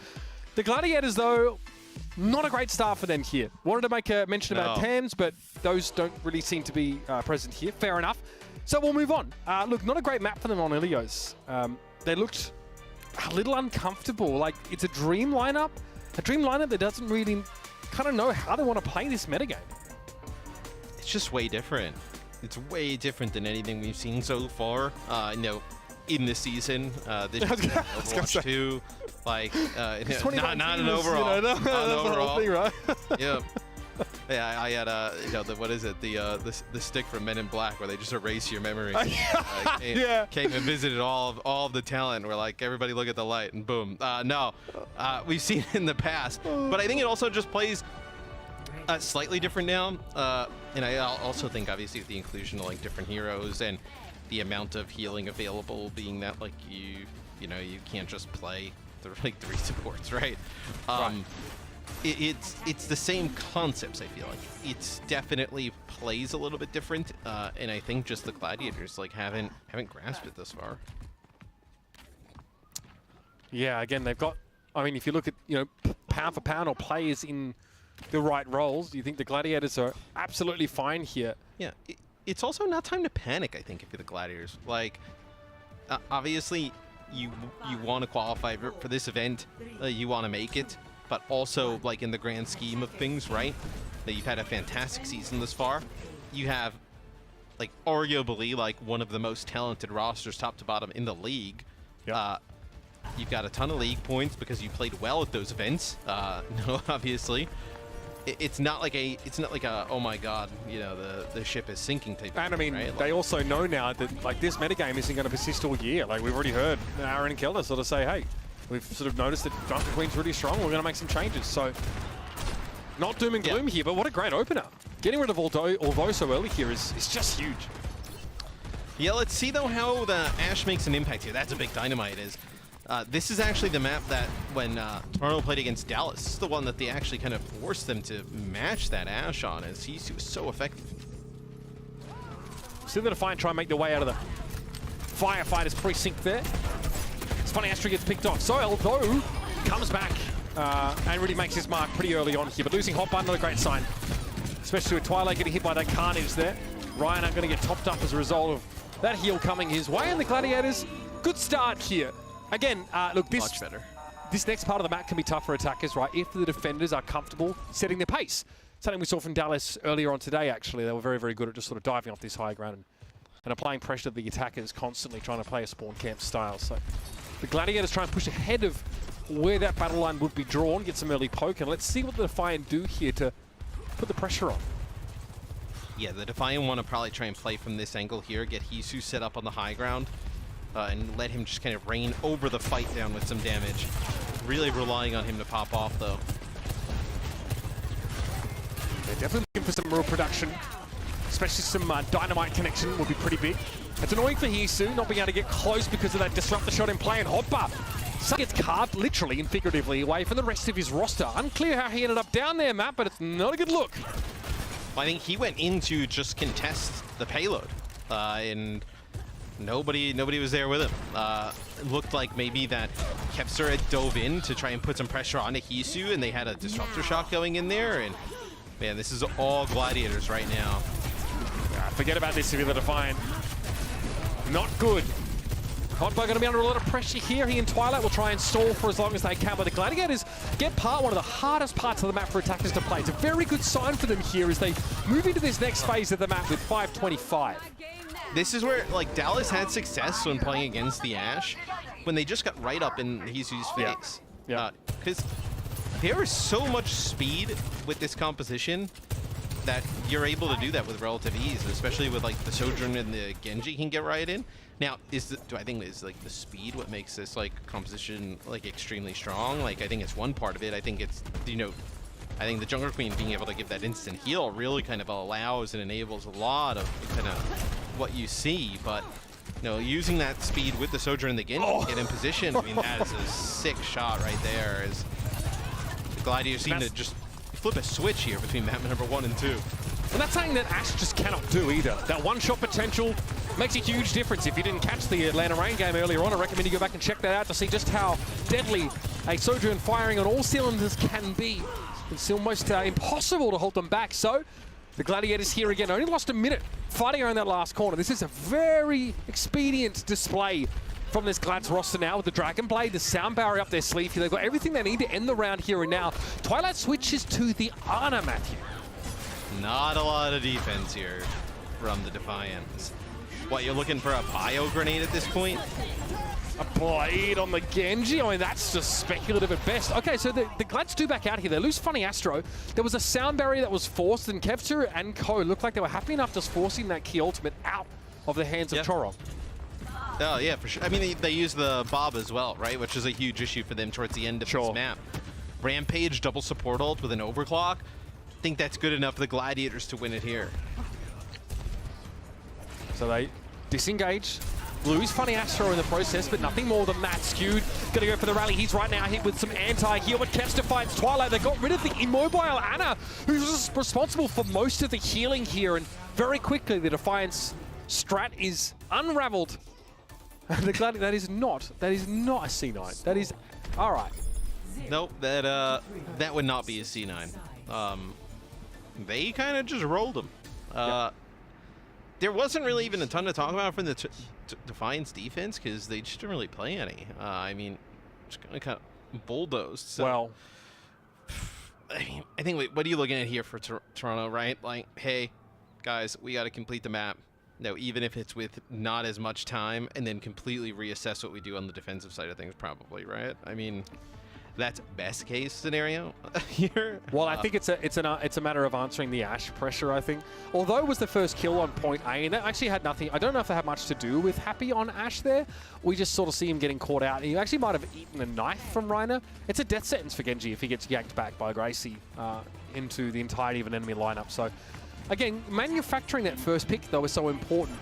And if you're playing Ashe, that's a little harder to do. You can apply wholesale pressure via that dynamite and you know, make it easier for your Genji to jump in and actually secure kills. But in terms of like finding a first pick, you need to consistently, you know, double headshot or hit a huge shot and just start nailing that one target. Usually, good Briggs will have a chance to throw a repair pack out. Now, if we get the Ana out of the gates here for the Defiant, I have to know sort of what Twilight's been trying for, because we saw him play that Ana as well in that previous round. Well, let's see. No, it's not going to be something, it just seemed like a little bit of a desperation effort towards the end, right? Maybe hit a big bio grenade, give your team an opportunity to win. You're really relying on Hisu to, one, for your team to be able to give him the space, and two, for him to be able to knock down these shots with those dynamites consistently. It did not happen that first round. Are we trying to be sneaky here? Is that kind of the play? Surely no. Kev's just keeping tabs on them on that right-hand side. Yeah. See, look, I mean, if Happy's playing against a Sojourn there, he might already be dead. He takes about half his health in damage and then has to sort of run back behind the fire truck. Kevster doesn't lose those. He just doesn't lose those, man. Shark comes out for the Gladiators, and that's enough to send the Defiant packing. It's also, I mean, Toronto really obviously has to believe that this is like the better of the strategies, because like Hisu's pretty good on the Sojourn as well. It's not like I feel like you play this composition because, yeah, I feel like you don't play this composition because you don't really. He just gets headshot walking across the street. You don't play this composition because you don't think that like Hisu can play the Sojourn at this type of level, because he most certainly can. You have to believe there's some inherent advantage by playing this way. Yes. Again, it might have a bit to do with Bob as well.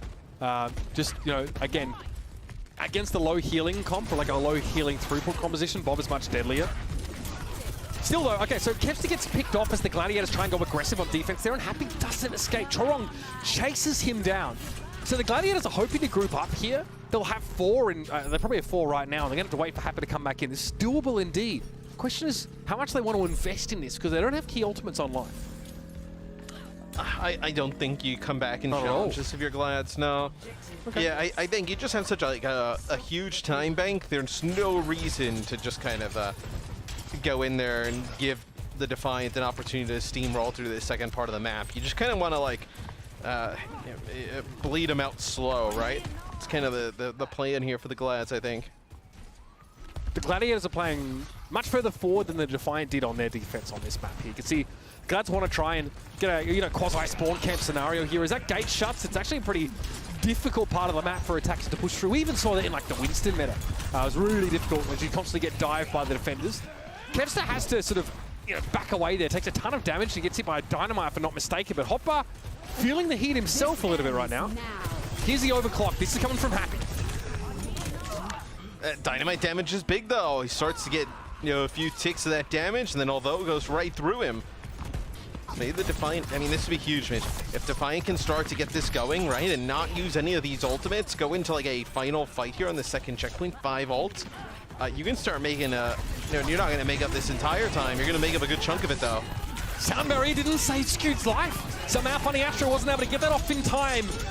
Nice job by Although. He finds that kill, and now the Sound Barrier for Chorong is applied to 5 individuals, and the Bob is getting pushed along here. Normally Bob is obviously stationary, but little trick there as the cart is able to keep moving him forward, making sure you get extra value out of him.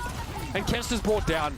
Can't do much about Twilight here. The Gladiators have to try and do this with 4 and a rally, but the Rampage hits all of them. And that Brig ult is completely shut down. The Defiant here finding some bite to back up the bark. Yeah, really good fights there for the Defiant. I think the bad thing is, though, is that they had to like expend all of their ultimates to do it, right? You'll have a Rampage coming online here soon for the Gladiators. The Gladiators just have that end of the map to play back against, right? They know that they're going to have a better time bank than the Defiant, no matter what, right? Where the Gladiators kind of got what they wanted in some aspects. They made it costly, but wanted to probably drag that out a little bit longer. Yeah, but if the Glads are going to make this convincing, they probably need to really start applying the pressure now defensively. Don't really want to get slowly picked off and just pushed back into their spawn here. They get Funny Astro though. This is going to allow them to get this payload around the corner. That's going to be the Rampage. It only connects with 2. Yeah, but my god, 90 damage for a direct hit from that Carnage. You see Rhino just blew Twilight up there instantly. That's not even counting like the 40 ticking, I think, after the fact. So very scary if that enemy JQ gets up in your face. Good way to answer the pick here, and a good way for the Gladiators now to make this costlier. Again, this is part of the conversation about playing on escort maps, is to make it expensive. Levy hefty tolls for attackers to try and advance through the map here. And, well, the Gladiators don't have many opportunities to do that. It has to start now. So see what Fine try and do. Hisu up here on the high ground, probably just looking for a dynamite angle here. So he sees 2 players. Oh, going to use it a little bit of like more defensively, right? Yeah. Still, Glads don't seem too bothered by it. Skew's also getting value from Inspire there as they're playing that low left room. Hisu will need to top himself up there. Happy he's under a lot of pressure right now, and Reiner couldn't get away. Rally in play right now for Twilight as he sends his cohort forth. The Gladiators here are quite often trying to disengage after losing a play, but they're not going to be given the option here as Reiner Shout won't be able to carry them to safety. Funny Astro get brought down as well. Window of opportunity here for the Defiant. Sound Barrier plus Blade coming up versus that Rally on the other side of things. Looks like they're going to have to wait, though, although coming off spawn. The Defiant respect this, actually. So they back away and say, all right, well, we know they have to have at least 1 support ultimate, maybe 2 up here. So you have to be somewhat strategic about how you force the Gladiators to part with those abilities right now. Okay, commanding Shout. Little yank in there by Reiner. He's not too bothered. There was Blades come out from both sides. The Funny Astro doesn't quite have the beat available. If he holds onto it, this is huge. And yes, he's not being forced to use it. What a boon for the Gladiators to be able to carry that Lucio ultimate into the next fight. This is how you bleed him out, as Matt put it. Yeah, and what are you going to do now? I mean, it's going to be Happy using the overclock. You're going to have your Sound Barrier here as the Gladiators all systems go. Haven't found any kills. Toronto able to back out, but Let's see if Hotba, he's going to connect with 2 and then a Bob to follow up. Hopper's getting healed so much from the tick damage that he caused there, and he's just able to find 2. Headshot on Happy, and he actually making a big impact here in the final moments. The Defiant, yes, they'll be under 90 seconds, but they'll get the map done. And it is a bit of a discrepancy, I guess, or a deficit to fight back from here, but some good looks from Toronto, where the Gladiators were threatening to sort of, put on quite a stall at the end of that map and really ration and stretch those defensive ultimates out. Toronto played that pretty well there towards the end. Able to come out on top in a few of those key fights. I thought the Bob usage was good there. It was like a Bob plus a Dynamite. Did a ton of damage to some players. Really, so we'll see what happens on their offense here. Like, ideally, you at least unlock the payload, right, and get it a little bit through the gate. They're going to have to kind of go back to the drawing board potentially on defense, right? Or maybe you just chalk it up to like, hey, like we just started off terribly. Their defense was not competitive with giving up 327. But even with saying that, still an opportunity to steal Midtown. It's on the table, there's no doubt about it. Although, I think it was the Genji that got picked off a little earlier when the Gladiators were able to make their way on the attacking side here. So if the Defiant can force an error, I think waiting for an unforced error from the Gladiators is a big mistake. You are going to have to create your own circumstance, create your own luck here, and create the circumstances to actually find that key first elimination. Make it a 5v4 here. We'll see out of the gates Widow for Hisu. Very unlikely you find a pick here, and back over to the Ash. It's kind of been this story. The Defiant committing to the Ash versus the Sojourn. So, Happy takes a few shots, gets quite low. Maybe force him out of line of sight. Maybe this is an opportunity to go. Yeah, look at me. Happy has been half health for quite a while. It takes ages to get him the attention he needs. I think Skew's probably burned through a lot of his repair packs. As those first salvos came through, what a deflect! What a headshot coming out from Kevster there on Hisu, and now Toronto get declawed. Now Kevster gets to play a bit more aggressively. Attention turns towards Hotbar, but Funny Astro, perhaps, it's a little bit ahead of himself there, as Kevster can't do too much to force Hopper to look elsewhere. And everybody's healthy for the Defiant. They end up using the commanding shout. They push in, Scoot gets so low, and now you're going to lose Reiner. Yeah, you just see the health bars trickling down, and with kind of like where you have to dedicate resources in certain situations, right? You can just tell that Reiner was not going to get the healing necessary there to keep himself up, as even though the Gladiators get first pick, they're going to lose the fight. Yeah, pretty astounding that that's actually how the fight unfolds. This seems like a great meta for Chorong to actually show what he's capable of, especially when it comes to, responding to pick opportunities like that there. And Funny Astro maybe just got on the wrong side of Hotbar. We thought Kevster was chasing Hotbar. In reality, he was trying to get his attention to prevent him from taking his Lucio out of the picture. Key ultimates, no real ones on the horizon here, so going to be a dry fight either way. Again, a pick from Happy would be huge as a pressure relief valve. They almost need it. Kind of feel the momentum shifting a little bit here towards the Defiant, possibly. No shout for the Defiant. That's been used by Hotbar, and he gets nothing, although takes a rail hit. Not enough to claim him, though. Definitely enough to put the fear of God in him. Happy, God, I mean, they're interchangeable, I guess. Skewed has a rally here, gets it off just in time now. Happy needs to be kept alive, and Kevster has a blade. Although, Sound Barrier going to come out there as well from Chorong. Timing from the Lucio, and again, there's much more work to be done for the Defiant. Both Genji's getting a blade kill, but Kevster's the one that's out of the picture here. Happy able to bring although down. Here comes a rampage from Hotbar. Good connection on Reiner, but Funny Astro seems to be avoiding scrutiny for the most part now. And Happy's going to get that ultimate online. He's looking anything but as Happy makes it too. Funny Astro seals that one away, but the Gladiators put the Defiant to a halt. Not terrible for the Defiant, though. Look, you come on defense here, right? 327. The Gladiators just ran you over pretty much the entire offense the last time. An opportunity to change that here. You get a pick or two at the start, right? You kind of drag some of this clock down. That cart's in a position that I think favors the offense, but still, you get in a position where you fight at the door, you get a fight on that corner, you have the high ground there for the Ash, and like maybe you're an OT, maybe you can make something work out of it. Not all hope is lost here for the Defiant. Imeta's gone. The Gladiators were especially scary on maps like this because it was Patapan who would just find these first picks, right? Didn't really matter what hero he was on. But quite often the Sojourn was where he caused many problems. Happy, obviously, you think steps into that role pretty comfortably. And will be called upon by the Gladiators here to try and manufacture an opportunity just like that. We'll see how they define how they play around this. Again, Hisu's pretty important because he'll want to spend a lot of time sort of peeking out and playing in the open to get value. Ash needs consecutive shots. She needs to be able to also shoot the dynamite that she throws, so that leaves her out in the open for a little while. That's where you're vulnerable to someone like Happy picking you off. So we'll see now where Hisu decides to play. Maybe just kind of like peeking around that fire truck there. So I think, you know, I think you'll really know, like, you know, one fight in how this is going to go, right? I think they either see the Gladiators kind of steamroll here, unlock this checkpoint, and then just win it, or Toronto is going to draw this out, put up a much better fight. Great connection so far from Hisu, Matt. He is keeping the Gladiators honest as they try and advance. As evidenced by the ticking sound from the dynamite damage. Kevs is low, very low. Catch a stray and he's done, but there it is. The inevitability. Happy going to be able to connect that railgun. Hopper brought down there as well. The whip shot connecting, and this is looking pretty bad for the Toronto Defiant now, as although Dash only takes him so far. Happy able to evade the Genji. And the Glads have this point A. Do you try and fight this one more time if you're the Defiant?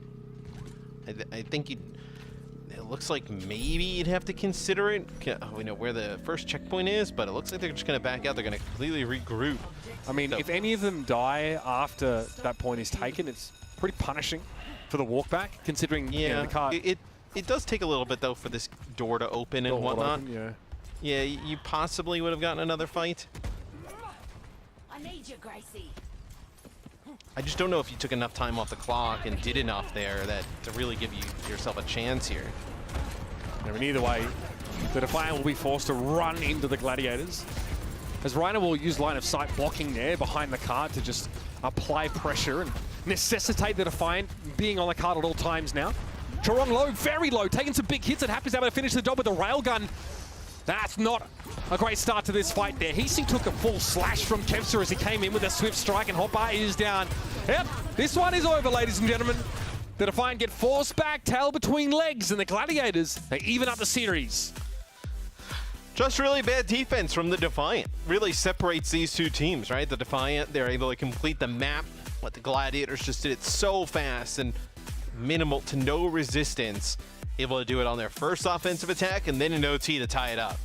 Big series from Happy so far and a winning map for him finally. 14 final blows, 4 deaths for the Sojourn here in the Los Angeles Gladiators side. Really overshadowing Hisu and, in fact, the rest of his compatriots there. Nice performance from Happy and the Glads that sets them on even footing now, heading into map 3.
well, perhaps the Gladiators just needed a little bit of time to warm up in this series. It was a slow start for them on Ilios, but as we headed to Midtown, it became increasingly apparent that they actually are able to find some level of comfort in this metagame, and a lot of it has to be attributed to Happy Matthew on the Sojourn, delivering a lot of big moments, allowing the Glads to take Midtown away. Yeah, and that was a map that we saw the Defiant win the other day against Dallas. They were able to play the composition we just saw and have success. Not the same thing here, though, against the Gladiators. As the Gladiators, this shows a little bit of a life, right? After battling back, it was a tough map one. See everybody all smiles over there, right? Kevster. Can they take this next map? Dorado, long sightlines. Think it could be good for the Ashe. They just were able to beat, the Toronto Defiant with that composition running the Sojourn. I think Happy kind of cut from the same cloth, so to speak, as like Kai, right? In terms of like when he gets going, he's like one of the best aimers in the league. Can he continue that really standout play? Yeah, look, I think, when you're operating at the level that Happy is, it makes the Sojourn look like a vastly better pick. Yes, you may not have that sort of overall consistency at those medium to long ranges as Ashe provides you, because obviously a lot of the time you're using projectile-based damage as Sojourn when you're charging up that rail, but, no one's going to remember what Ashe does on this map if the enemy Sojourn is hitting those rails consistently. So, yeah, defensively, obviously, some good chances for Ashe to get value where she can't be pressured easily. Obviously, that's where she's her weakest, whereas Sojourn can obviously slide away a bit easier. The Glads on defense, obviously no surprises to see their composition here. And the Defiant, we know they're kind of sold out for this Ashe look. So I am curious to see how Hisu, someone previously touted for being an incredible Sojourn player, would make the Ashe work effectively here. Yeah, and the Sojourn even up close, right? Like you mentioned, like when getting pressured, the ability to put down some damage with the primary fire and then just fire off like a one-shot almost railgun shot. So difficult to counter as TP up to the high ground here for the Defiant. Try and take this type of position, and then what? They can have one person move the cart, or is everybody over here now? Yeah, no, I got all on the cart, yeah. And this gives you the option to wrap that right-hand side and try and, move up the stairs, take a close quarters engagement on that overpass. The Reiner here is going to play close to the cart, so Hopper will need help. And Reiner just going to step forward, contest, and make it hard for the Toronto players on this high ground to get good sight lines. It's really hard to snipe Hisu here, because he's got the natural protection of the sort of those eaves of the rooftop. He drops down, though. I mean, he also can't see anything. Like, it wasn't a great sight line there for him, as Happy gets quite low. Not able to finish off Happy, but skewed falls. Happy able to get away, but again, where's that healing? I mean, all you have is Funny Astro's low healing over time.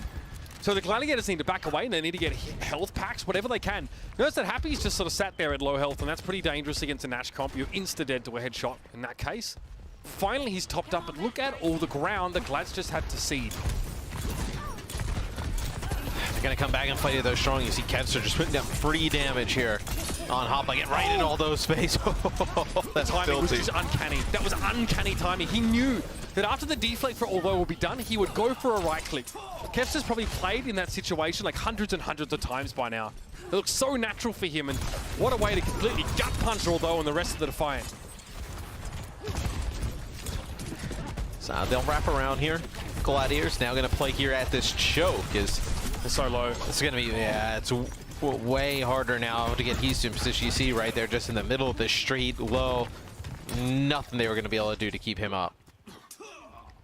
So again, if you play here as the Glads, like on the stairwell or close up on this corner like Kevster is, it's probably a little bit hard for Hisu to find good sight lines.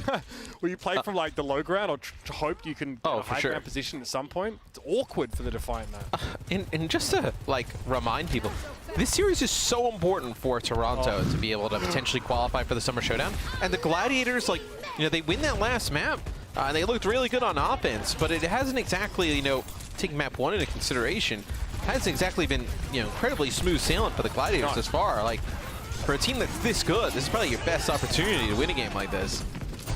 Great beat timing there from Funny Astro. Although has one as well, so we can play a bit more aggressively here, but he won't find much with the blade. Another deflect there from Kevster on Hisu, and Although follows soon after. Just the finer points of the Genji mechanics here, really carrying Kevster and the Gladiators to victory in those last couple of fights. Fantastic looks.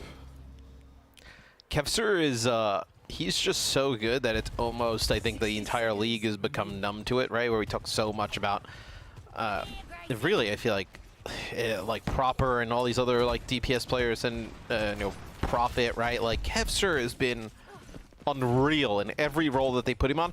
Not like, it didn't take a while for that to happen. Like since like day one, like he has been, like it's almost like hard to even think of like when the last time you saw like Kevster have like a bad game, so to speak, right? Like just so consistent game in and game out. It's crazy to watch. Man, I feel hot, but how the heck do you get a good Rampage here? You hope. You become a man of fate. Yeah. Chorong taken down, Reiner gets too close and the knife seals the deal. Reiner, or hit the swing there. He's lost Skewed and catch to Bob. Look at the value from Bob. Pretty impressive stuff here, but it's going to take more than that for Hotbar to get out of this one in one piece. It's a brutal spot to use that Rampage from, because the Gladiators, they can play around all these, you know, line of sights here around this, you know, pillar around the statue. You have kind of like the carts there. It's difficult to really get a great like line of sight, like just run through with the Rampage, and they don't really get much for it. They don't do anything here on offenses. It's starting to swing heavy in favor of the Glads. Oh, I think that's a fair point. Indeed. There were moments, right, where the Toronto Defiant looked like they're in a real position to threaten. They even find a first pick. And then we're on board with Kevster, and he just, you know, casually deflects a ton of damage, finds a kill, and then a second. Again, the Defiant, you know, we have one really big fight in that round, right? Where both teams use both of those support ultimates. The big difference maker is that Kevster's blade is out, and that sound barrier has already sort of decayed for the Defiant. So Kevster holds onto the blade a little bit longer because he knows he has Funny Astro's protection. He pops barrier first because that's although starting off the fight there. And then it's kind of hard, right, to get value for Hisu outside the Bob, which I guess in like a low throughput of healing meta is pretty insane, right? Normally you don't worry too much about Bob because your Ana's just like plugging you with heals and you just like get out of the way. You just sleep. You just sleep the Ana. Right. You just sleep the Bob. Yeah. You can't do that here when you don't have Ana. So that's just, you know, another, you know, tick in the right column for bringing Ashe into these fights. If you can get that Bob online, it's a huge difference maker. But it just wasn't quite enough there. I would say not quite enough is fairly accurate, Mitch. They did not get point A. I mean, this is like the scary part here. I feel like for the Defiant is, I think you have like one fight in like a realistic sense where like one fight in which Hisu is going to have like the best effective range he possibly can. If you lose this fight and you get into a brawl scenario where the payload ultimately ended up, I don't know if you're going to generate the value out of it. Hisu's not in a good spot here. I mean, yes, these teams are swap places, but that just disadvantages the team with the Ashe player. I'd be a little scared if you know, Hisu just cannot get enough breathing room here. Happy though, being down is a pretty big deal. But again, who comes out to spawn? It's the Gladiators here, so this needs to be a clean win for the Defiant. Yeah. Hey, not bad so far. Yeah, and I think they want to play a little bit more defensive with this Ashe, right? Like, if the Gladiators going to use their Shout and their, you know, Lucio to engage, maybe you want to, like, back up, use the Dynamite almost in the way you'd use, like, the Disruptor Shot, right? Disruptor Shot, it's not as, like, you know, big and damaging as the Dynamite, but it's the same type of effect. Well, the entirety of that commanding Shout got eaten up by just the damage from Hisu's Dynamite connecting. So now he's in that safe spot, right? The Glads aren't really inclined to switch back to the Symmetra to get good positioning here. So now, this is where Hisu, like you were talking about, Matt, gets to play, gets to have that fight at his optimal range. And he might get more than one, the way things are going. What an absolutely bizarre series this would be if the Defiant were able to hold here. Yeah, like nothing we've seen would have made any sense. Like no like pattern between maps or anything. It's just all over the place. Just look at this. I mean, you get this Bob. They can't come out here on the cart. That's going to be a rally from spawn now from the Glads. Blade from he's got like 50 HP. He's Blade. This could go. Chorong holds onto the beat here. That is huge.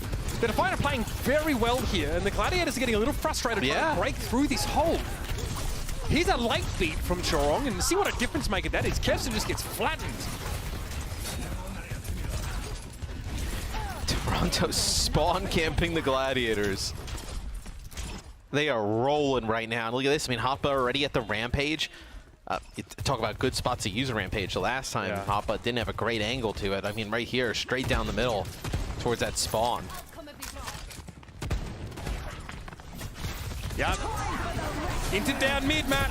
3 players connected with there, and Kempster is down. Yep. Hoppa's nice kicking axe. damage, gonna pick him up. Yeah, I mean, tried to like angle the axe in a way as well to maybe like catch him as he's going by. But it's that Rampage taking damage that eventually falls. It's just really hard this map is gonna go. This is such a bizarre series. Well, okay, so the Gladiators have a big advantage here, right? Overclock in Blade with Rampage and nothing available for the Defiant. If the Gladiators beat this, then you get real scared. Dempster low and doesn't have a chance to Blade there, and Happy can't find anything either. Yeah, I agree. Yeah, obviously ultimate advantage there for the Gladiators, but Toronto have such a sick positioning, right? Playing this high ground. We've seen like different metas with different spawn camp strategies on this part of the map from defenders, right? But this one looks like the most oppressive though. Dude, the Defiant are dominating right now at the spawn of the Gladiators. Is really impressive. A Happy gets hit with a knife to almost gets dragged into harm's way. I even think you're a fan of this if you're the Defiant. If they use like Blade and Rampage and win the fight, maybe get the rally out too. Like, you can still lose the map from here if you're the Defiant, obviously. The margin's very slim. Here's the Rampage. Just Hoppa. Only gets Hoppa. They're gonna find that kill still. Getting a complete kill here. Definitely better than just applying that Rampage to a few players here. But the Defiant are giving do they rally? Yep. Yeah, they rally. Happy They're still in this. down. There's a Blade here for Kempster. Doesn't feel good to use it right now, though, but what other opportunity are you going to have? It's now or never, Kemp. Give it some thought. Here's the Blade, and here we go. Although Pauldy's one out as well, and there it is. Kempster's going to go down. What? Oh, okay, man. What a map. Absolutely silences the Gladiators there as they look to just be trotting out to win the map. They might have even have had time for a victory lap of this this Dorado map, and yet the Defiant come up with something they weren't expecting. That is a brutal spawn can to fight your way out of. And you see, you know, Gladiators, everybody stands up, walks away instantly to buy, and they a little bit of smiles on their face before they go for this break. And oh, that is a brutal loss for the Gladiators. I'm really interested to see if they can regain after this type of loss. Yeah, this series very much hangs in the balance now as the Defiant once again take the initiative. Heading into map number 4, it's all up in the air. Who will you choose, ladies and gentlemen, the Defiant or the Glad? Stick around for map number 4.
one of the best defensive efforts we've seen all season, I want to suggest, is what carries the Defiant into map, or match point, I guess, position after that showing on Dorado, Matt.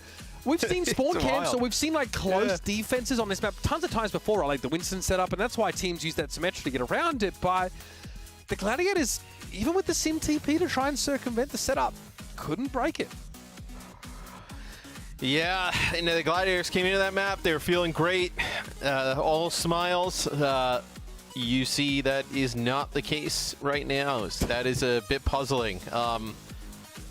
I mean, look, you're a team of this caliber. You don't expect to ever be spawn count by anybody. But the Defiant did it for the entire defense there on Dorado. I mean, the furthest you got the cart was like around the corner.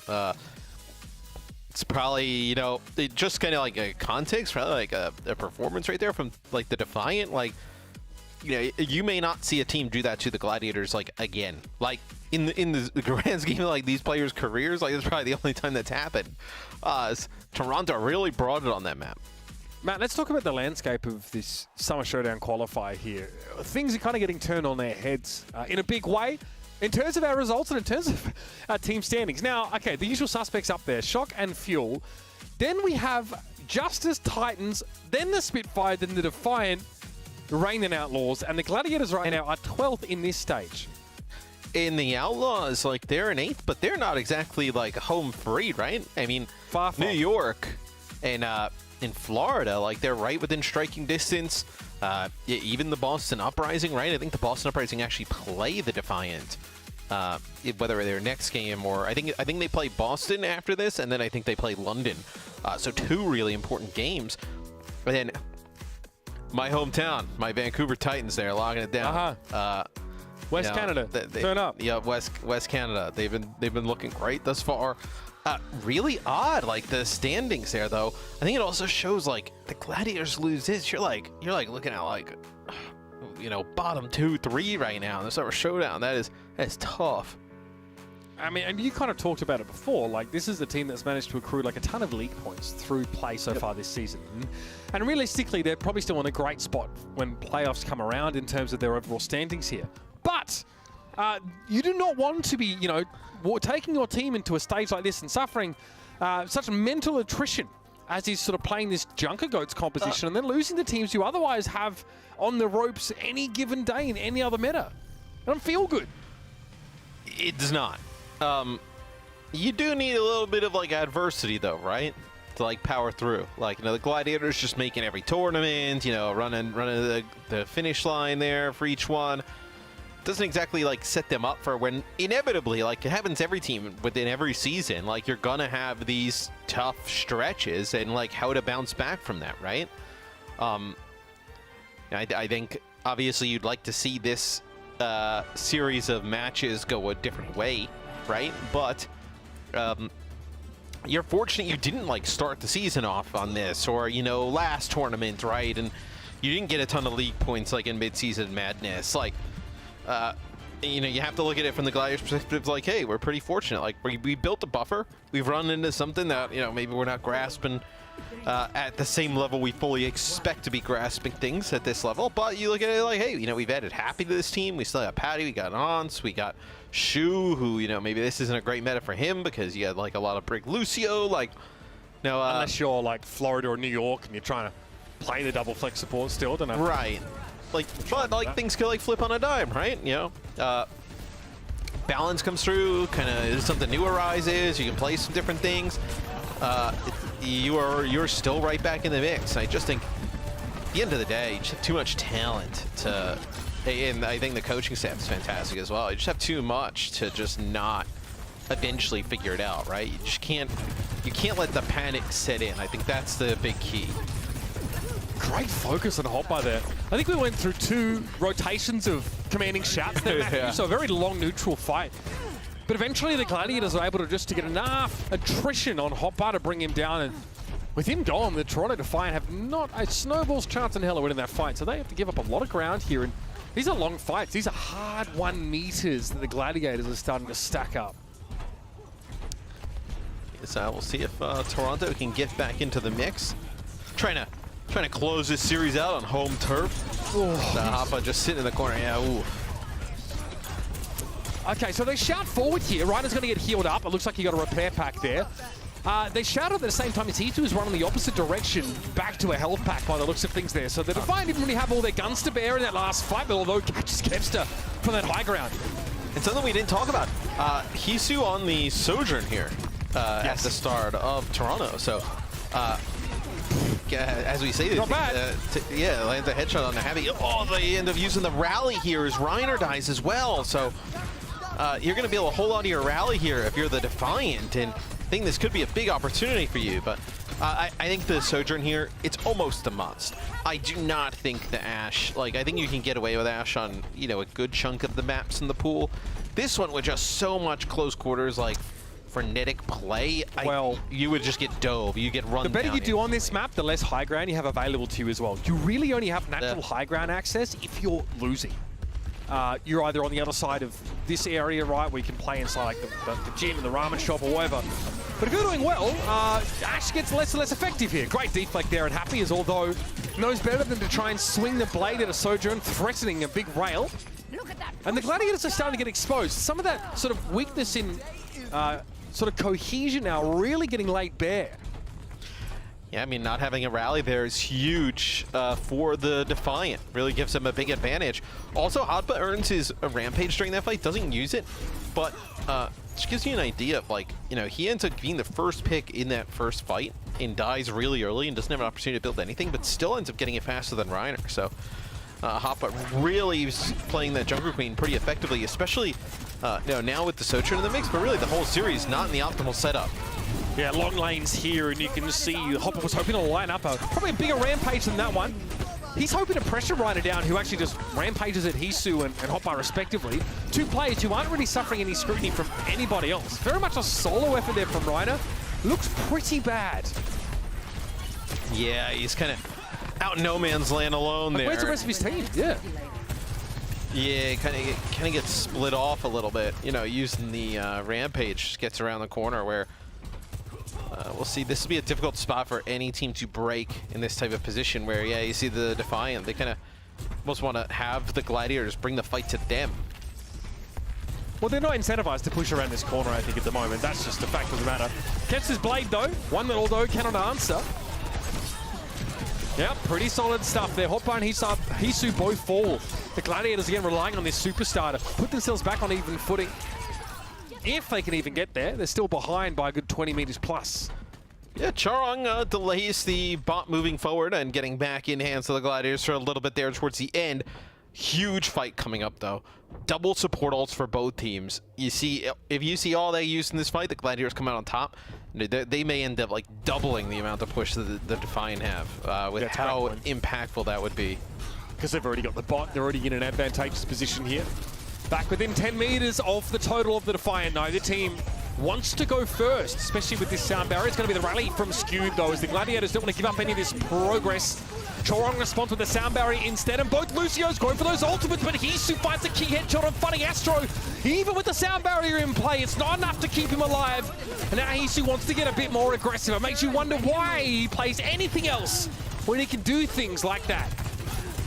Yeah, I mean, that's so I believe they just really do think that the Ashe is better in certain situations and certain maps than the Sojourn, and maybe in the long run it will be. We just really don't know. I mean, obviously we've seen this in Contenders a bit, this composition. We've seen it in Owl now, but a lot of times, even with Ghost, right, there wasn't a ton of experimentation outside of it. Although goes in, nice dash and a blade. Yeah, he had Happy at half HP before that blade even came out, Matthew. Goes pretty deep for it, though. No butt scratch acquired as of yet, though, for the Defiant. They're going to have to get a little further for that one. I mean, fortunate placement of that light pole there is, looks like Funny Astro is actually able to prevent himself from being drawn into the warm embrace of the enemy Junker Queen. And Kevster again comes alive in the same part of the map as last time. And we're back to parity once more. Yeah, we'll start running the other way as Hisu will have an overclock to match Happy's. No blade, but you do have a Rampage here, so you're looking at for Defiant. Can Hoppa get great value out of this Rampage? Maybe Hisu hits a few shots with the overclock. Opportunity for Kevster to get a big blade. No support ults on the other side. Yeah, chances like that, Matt, for Kevster, aren't going to come too frequently in this kind of series. 3 players hit with the Rampage, and Kevster can't get the blade out. Eventually, he'll bleed out after Hopper's ministrations. And the rest of the Gladiators do not fare much better at all. So, as the pendulum swings, Perpetual Newton's Cradle sees this bot head back to the middle of the map. Pretty big fight, though. You don't have to use your overclock. I think connecting on Kevster and getting him out of the way first is huge because let's say now you come back into this fight and Kevster has to use his blade, or maybe, you know, Reiner uses Rampage. You may have a little bit of an advantage coming into this next fight if you're the Defiant and still hold serve on defense. Hisu tries to pressure, but Kevster closes the gap and then finds the blade. It puts him in striking distance of Twilight. For the 3rd time in a row, Kevster saves his team from giving up this key checkpoint here. 2 minutes, 54 seconds left. Remember, it's a must-win map for the Gladiators here if they want to, I don't know, not go 0-4 in the Summer Showdown qualifiers. Yeah, and I think if you're the Defiant, you just need to stall this out on the bot for as long as possible until you end up building up these support ultimates. It's going to be the big difference here. So Reiner, potentially also with the Rampage, like, can you land a big one, right? Seal the deal. Get over the line. Shut here. down a rally. Scratch would be pretty massive, yeah. The shots thrown out from everybody. The rally comes out from Skewed, and that's a beat from Chorong now. Reiner holds on to this Rampage. Time to fire it off, though. Gets a good connection despite the boot coming in, and Hopper's going to get brought down. Rally is useless here for Twilight. Maybe later in the fight it might be worth something, but the Gladiators are threatening this checkpoint here, Matt, and they got it. They get that first. They get the butt scratch here, and they'll be happy with a result like this, especially coming into a crucial part of the map. 2 minutes remain. Yeah, you'll be able to get the bot going the other way with 2 minutes to go. Now, what is that? I know a meter and change being the difference. The biggest thing, though, is that when the Defiant get there, if they match this, they're going to get the butt scratch. So it's going to be a little bit of a pause for them to keep it moving yet again. Although, good early damage here. Blade comes out, he's hoping to finish the job. Gets hit real hard, though, as he tries to approach Hotba. Both Junker Queens are down now. Kevster just trying to clear the area around the bot if at all possible. Make sure Toronto can't keep moving it back their way. And that's the Gladiators there, winning another key fight. This is getting a little scary for Toronto now. Map 5 is looming large. Hisu and Twilight. Twilight's gone. Hisu with a kill on a funny edge. Okay. For a second there. I think you still had Skewed in the mix, but they're not going to be able to get much progress. So, yeah, the Defiant should be able to just... It's going to be basically Kevster bringing this bot as far along as he can. Yep, then running away. So, putting it as far into the Defiant territory as they can. The Defiant, you're looking at two... You got basically win 2 fights in a row. That's kind of what we're looking at here for the Defiant. They have to win the first one with nothing but an overclock here. Gladiators have that higher ground control. You can hear Happy and Ishi going at it from long range. It's an overclock, and that's Kevster felled already. Less pressure coming Hisu's way now. He can focus the rest of these rail guns, on the enemy Junker Queen. So, tick the first box, Matthew. First of 2 consecutive team fights won by the Defiant here. 20 seconds left. And the best part, I think, for the Defiant is you win that fight clean. You don't have anybody drop, so you're not going to have any period of time where you're going to be playing at a disadvantage in terms of players. You have Rampage too.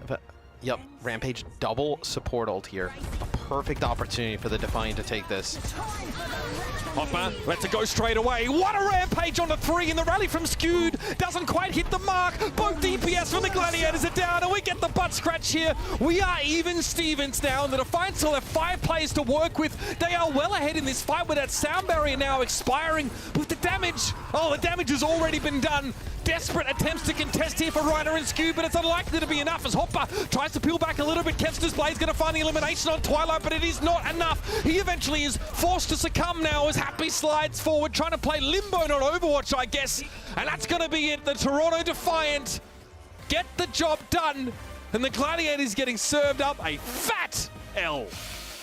Oh, that is a huge win there for the Defiant in terms of them being able to qualify for their tournament at the Summer Showdown. And the Gladiators, man, just the last 2 maps, getting spawn killed pretty much on Dorado. And then right there, we were talking about it, like the first fight and the nature in which they won it was probably the most important factor there for the Defiant. Winning that fight without dropping any players, minimal ultimate investment. And I like the idea that Hotba ends up engaging it the first part of that last fight with the Rampage, right?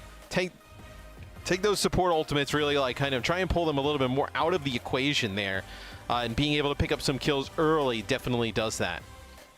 This win has got to mean so much for the Defiant, the team and the franchise, because of course there's concerns about being a team that is unable to qualify for your own event, right? Not something you want to have happen. And a win here makes it much harder for anyone to unseat the Defiant from that prospect, from that possibility.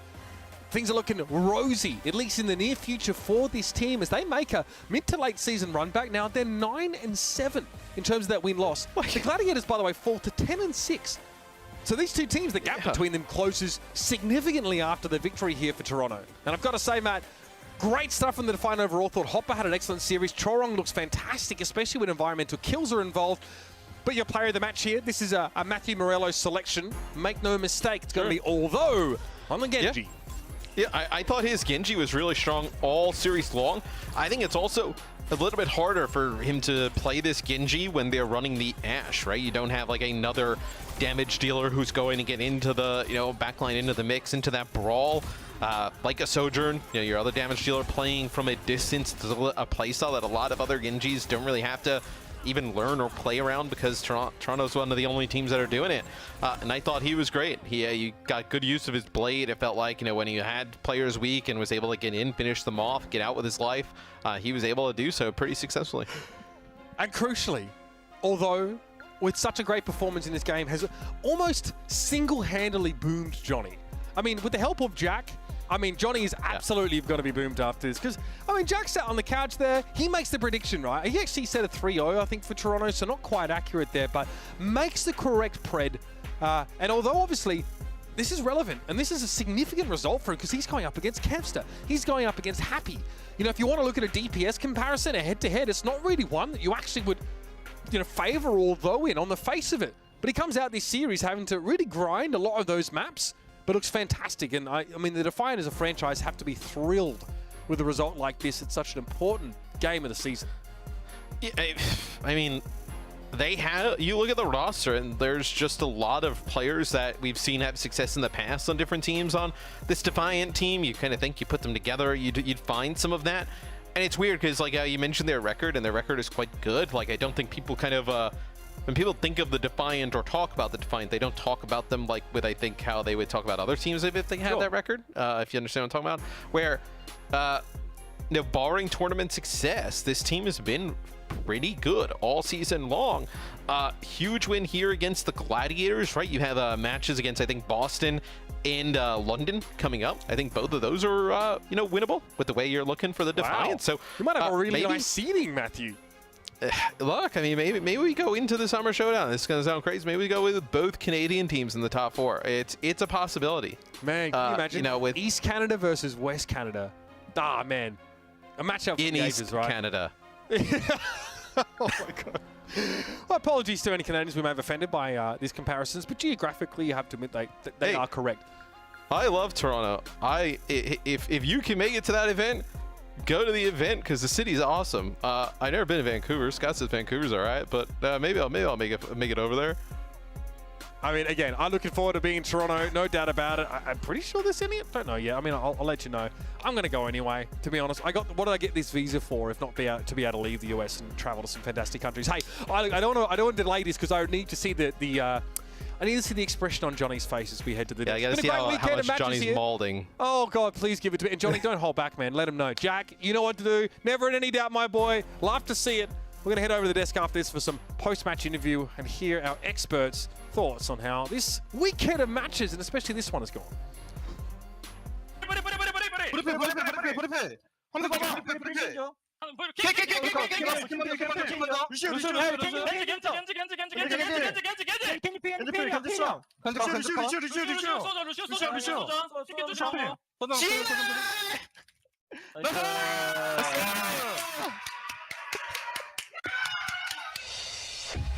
The Overwatch League is brought to you by Upper Deck, the official trading card of the Overwatch League. And by TeamSpeak, the official voice supplier of the Overwatch League.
Welcome to the Watchpoint Post Show, everybody. I'm here with Aldo from Toronto Defiant.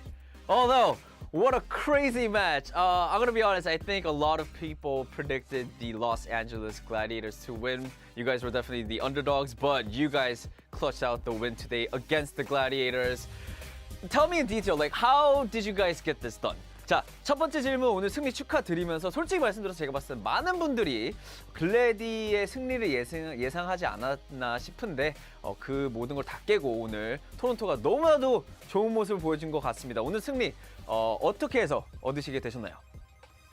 아무래도 저희는 되게 자신이 있었고 그래서 그거를 저희가 준비한 것들이 다 쟁탈전 첫 맵에서 보여드렸다 생각했는데 그 두 번째 라운드 미드타운 때부터 저희가 이제 살짝 말리면서 그 좀 분위기가 좀 다운됐었는데 저희 코치 감독님들께서 되게 다독여 주시고 좋은 피드백을 해주셔서 그거를 통해서 저희가 이기게 된 것 같아요.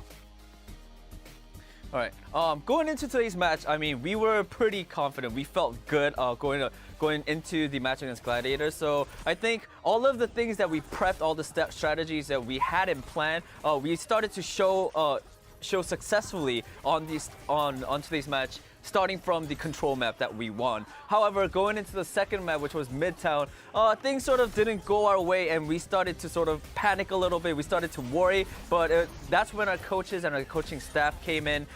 They gave really good feedbacks. We listened to them, and then towards the end, that feedback really helped us out to clutch out the win against the Gladiators. I mean, honestly, I think Toronto Defiant right now, you guys are looking really clean. I mean, not only this match, but even previously, like, you guys have improved so much. So I want to ask you, although, do you believe because this stage's tournament is in Toronto, has that like sort of motivated your team to play better? 자, 두 번째 질문은 이번 스테이지에 들어와서 이제 토론토가 조금 더 훨씬 더 좋은 모습을 많이 보여줬다고 생각을 해요.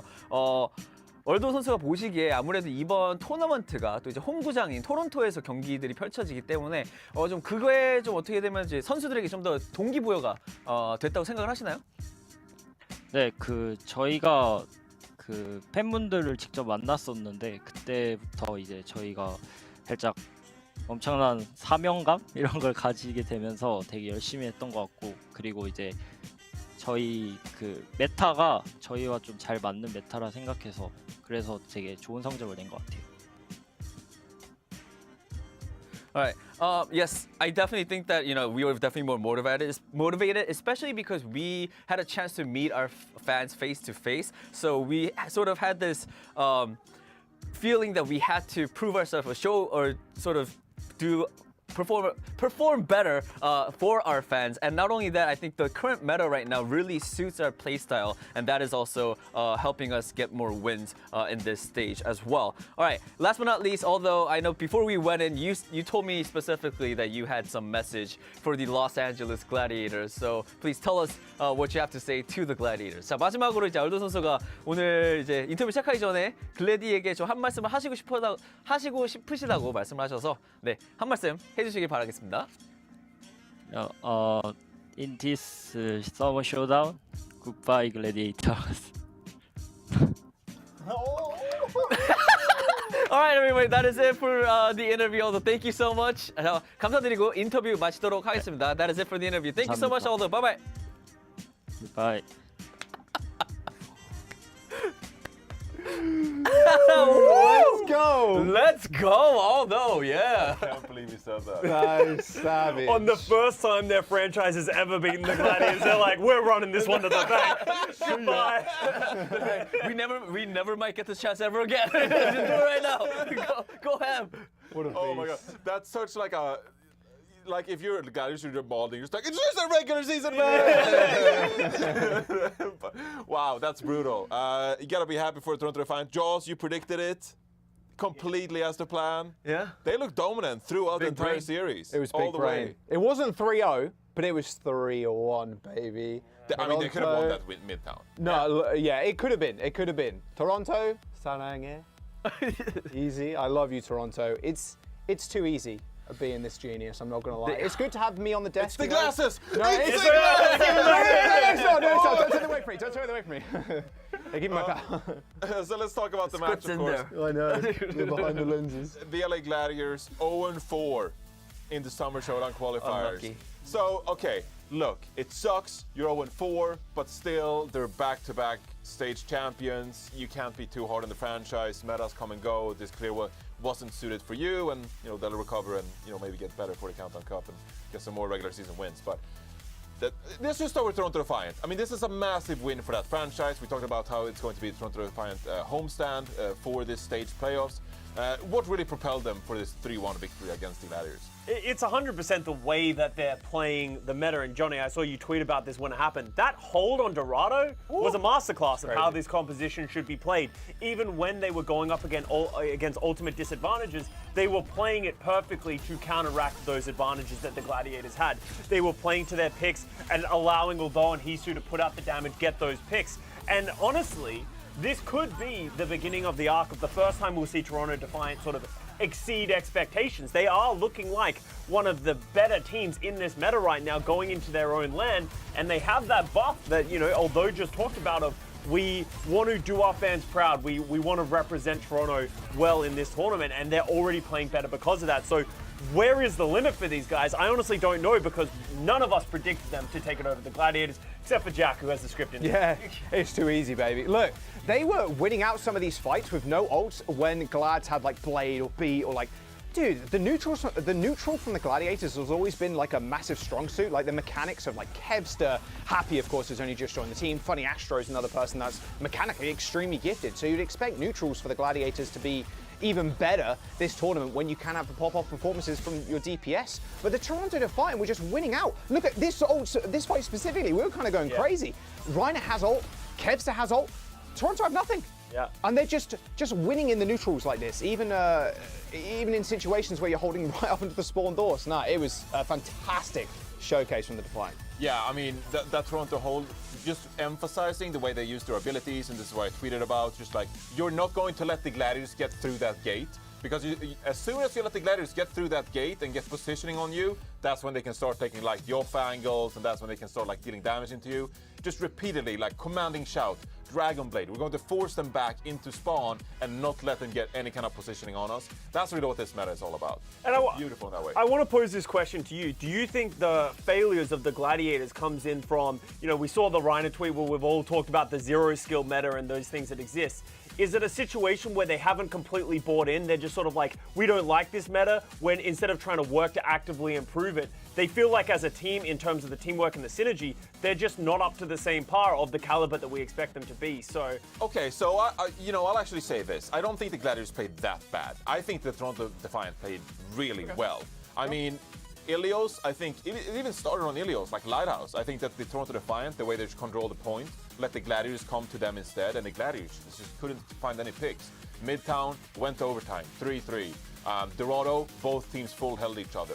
I think you saw some real showcases of Gladiators being in control of this match, and then Dorado came around and Toronto got their own momentum, and from there on out, New Queen Street, they came back as well. I don't think the Gladiators played that bad in this series.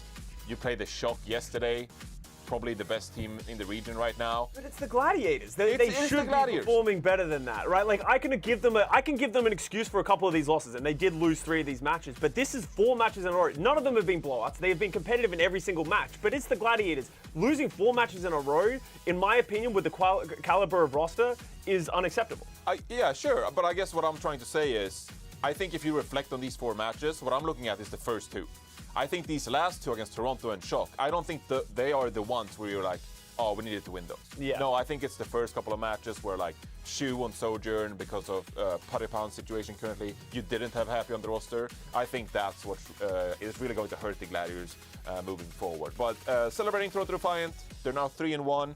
They're playing Boston Uprising and London Spitfire coming up next. So I don't want to celebrate early that they've qualified yet, because London Spitfire went 3-3 in Kickoff Clash, didn't make it to Kickoff Clash playoffs. So you can go 3-3 and miss it. We'll see what Toronto Defiant does in the next couple of matches. That's going to do it though for the Overwatch League matches of Week 2 of the Summer Showdown Qualifiers. And it's been a pretty one-sided meta so far, involving a ton of Junker Queen. Well, really, just like majority of these 5 heroes that have been played repeatedly. Yeah. And you know, if you got worried that, you know, we're going back to, you know, GOATs of 2019, where we just played GOATs for the entire season, don't worry, don't worry.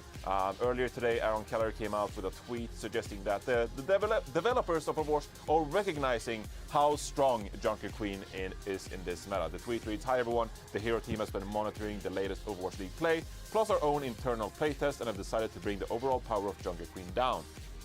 The change will roll out after Summer Showdown and will be included for Overwatch 2 launch." So the developers recognizing that Junker Queen is really strong right now. Perhaps you want some of this map design like Dorado, Gibraltar, for example, to tone down some of the rush compositions we're seeing around the league. But we can enjoy the team play of Toronto Defiant this stage, for example. But I think we're all excited to see maybe some Ana returning and some more diversity in the meta. Yeah, I think as soon as you start playing one thing for so long, it just becomes monotonous. We did it for, what, a year and a half with GOATs, and it's awesome to see the developers coming out and recognizing these kind of issues and reacting quickly. You know, where this hasn't been around for that long, they had to see it play its course. Maybe there were going to be counters. There doesn't seem to be that many right now, and making active changes. And I think there are pretty simple changes that you can make to her kit that make her less oppressive in a team sense, like her instant health on Commanding Shout seems to be the primary issue in the 5v5 meta right now.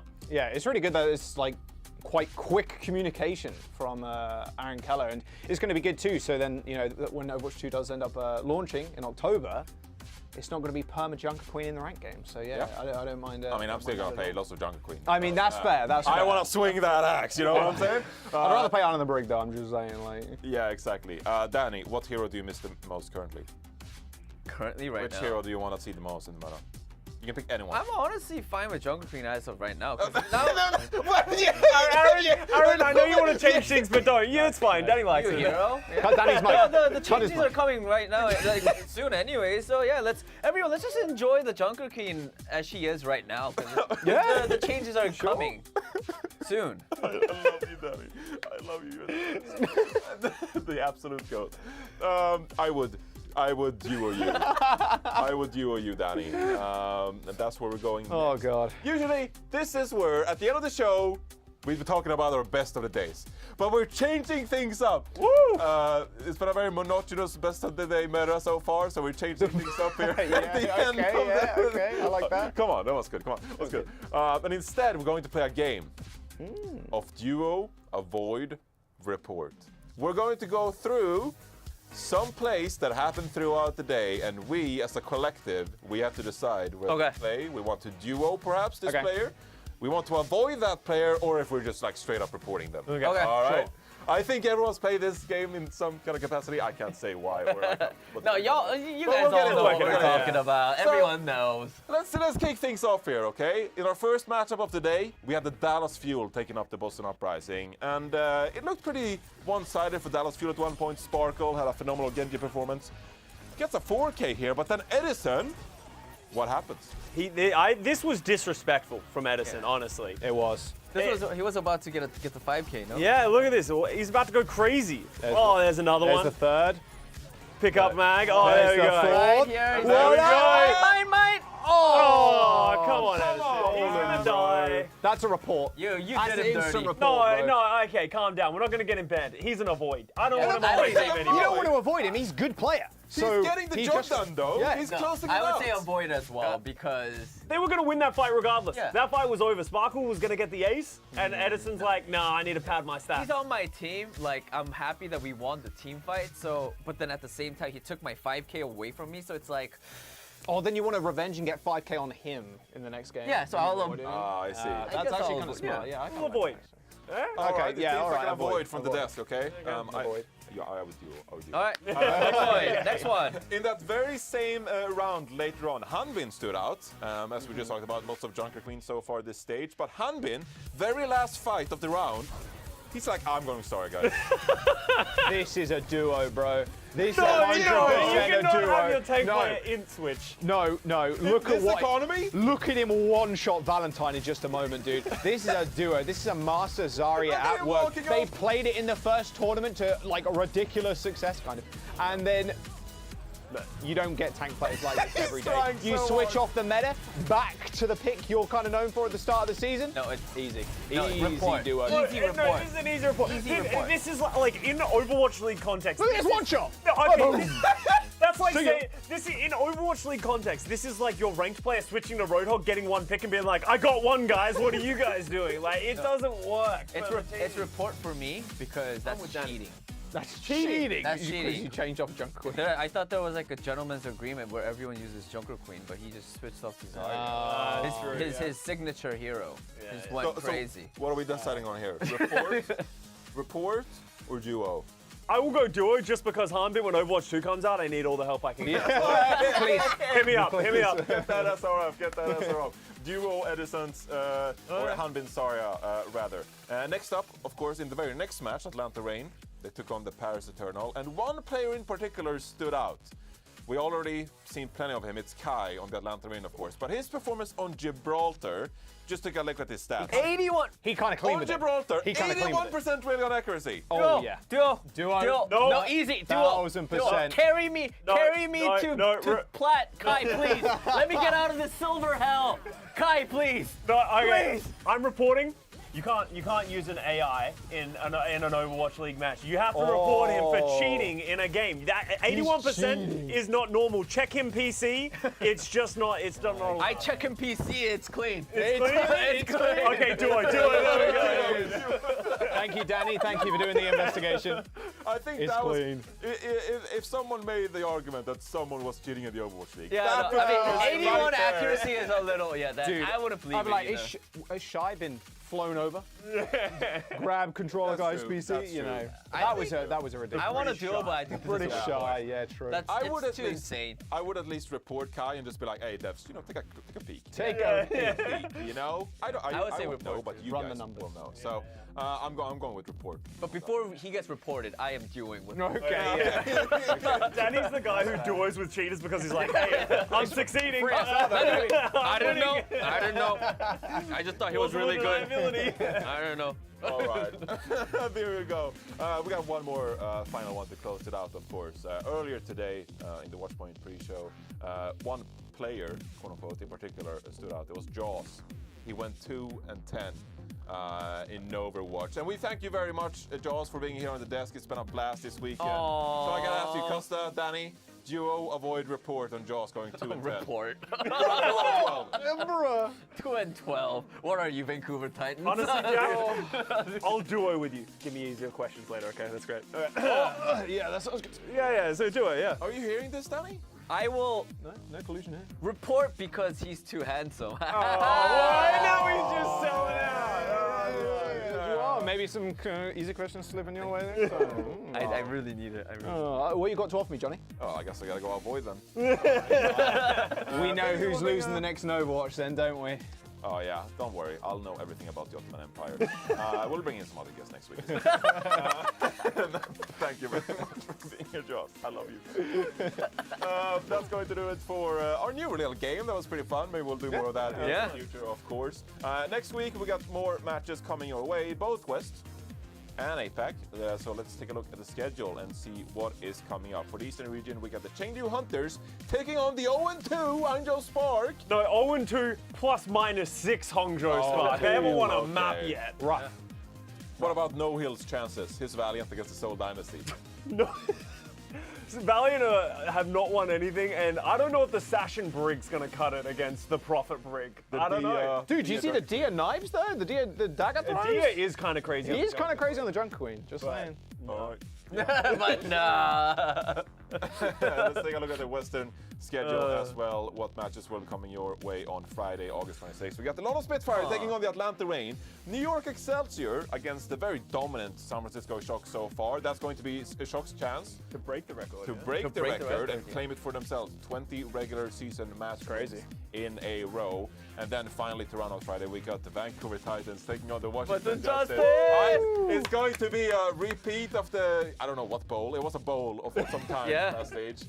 What match are we keeping our eyes on for next Friday? Oh, I mean that last one. Yeah, oh, definitely. Oh, yeah, Washington Justice. Washington. That is a banger day. Yeah. A record setting and then Justice tie-ins. London, Atlanta. Dude, that one always goes the distance in some direction. I don't know who. London is Atlanta's kryptonite, so maybe they'll knock them out of the tournament. Reinhardt? We're seeing Reinhardt next week? Ooh, a little bit right. Maybe, I mean, Backbone did say like, they didn't, last time they played, they didn't need to pull out the secret weapon, but maybe this time. Okay, maybe Reinhardt next week. We saw some Zarya earlier today for one fight. Didn't work. I'm trying to manifest. Thank you so much for tuning in to week 2 of the Summer Showdown Qualifiers. Make sure you subscribe to the Overwatch League YouTube channel. And we'll see you guys next week for more Junker Queen action. And a couple more weeks, at least. Yeah, and Genji. Genji! Yeah, and we will embrace.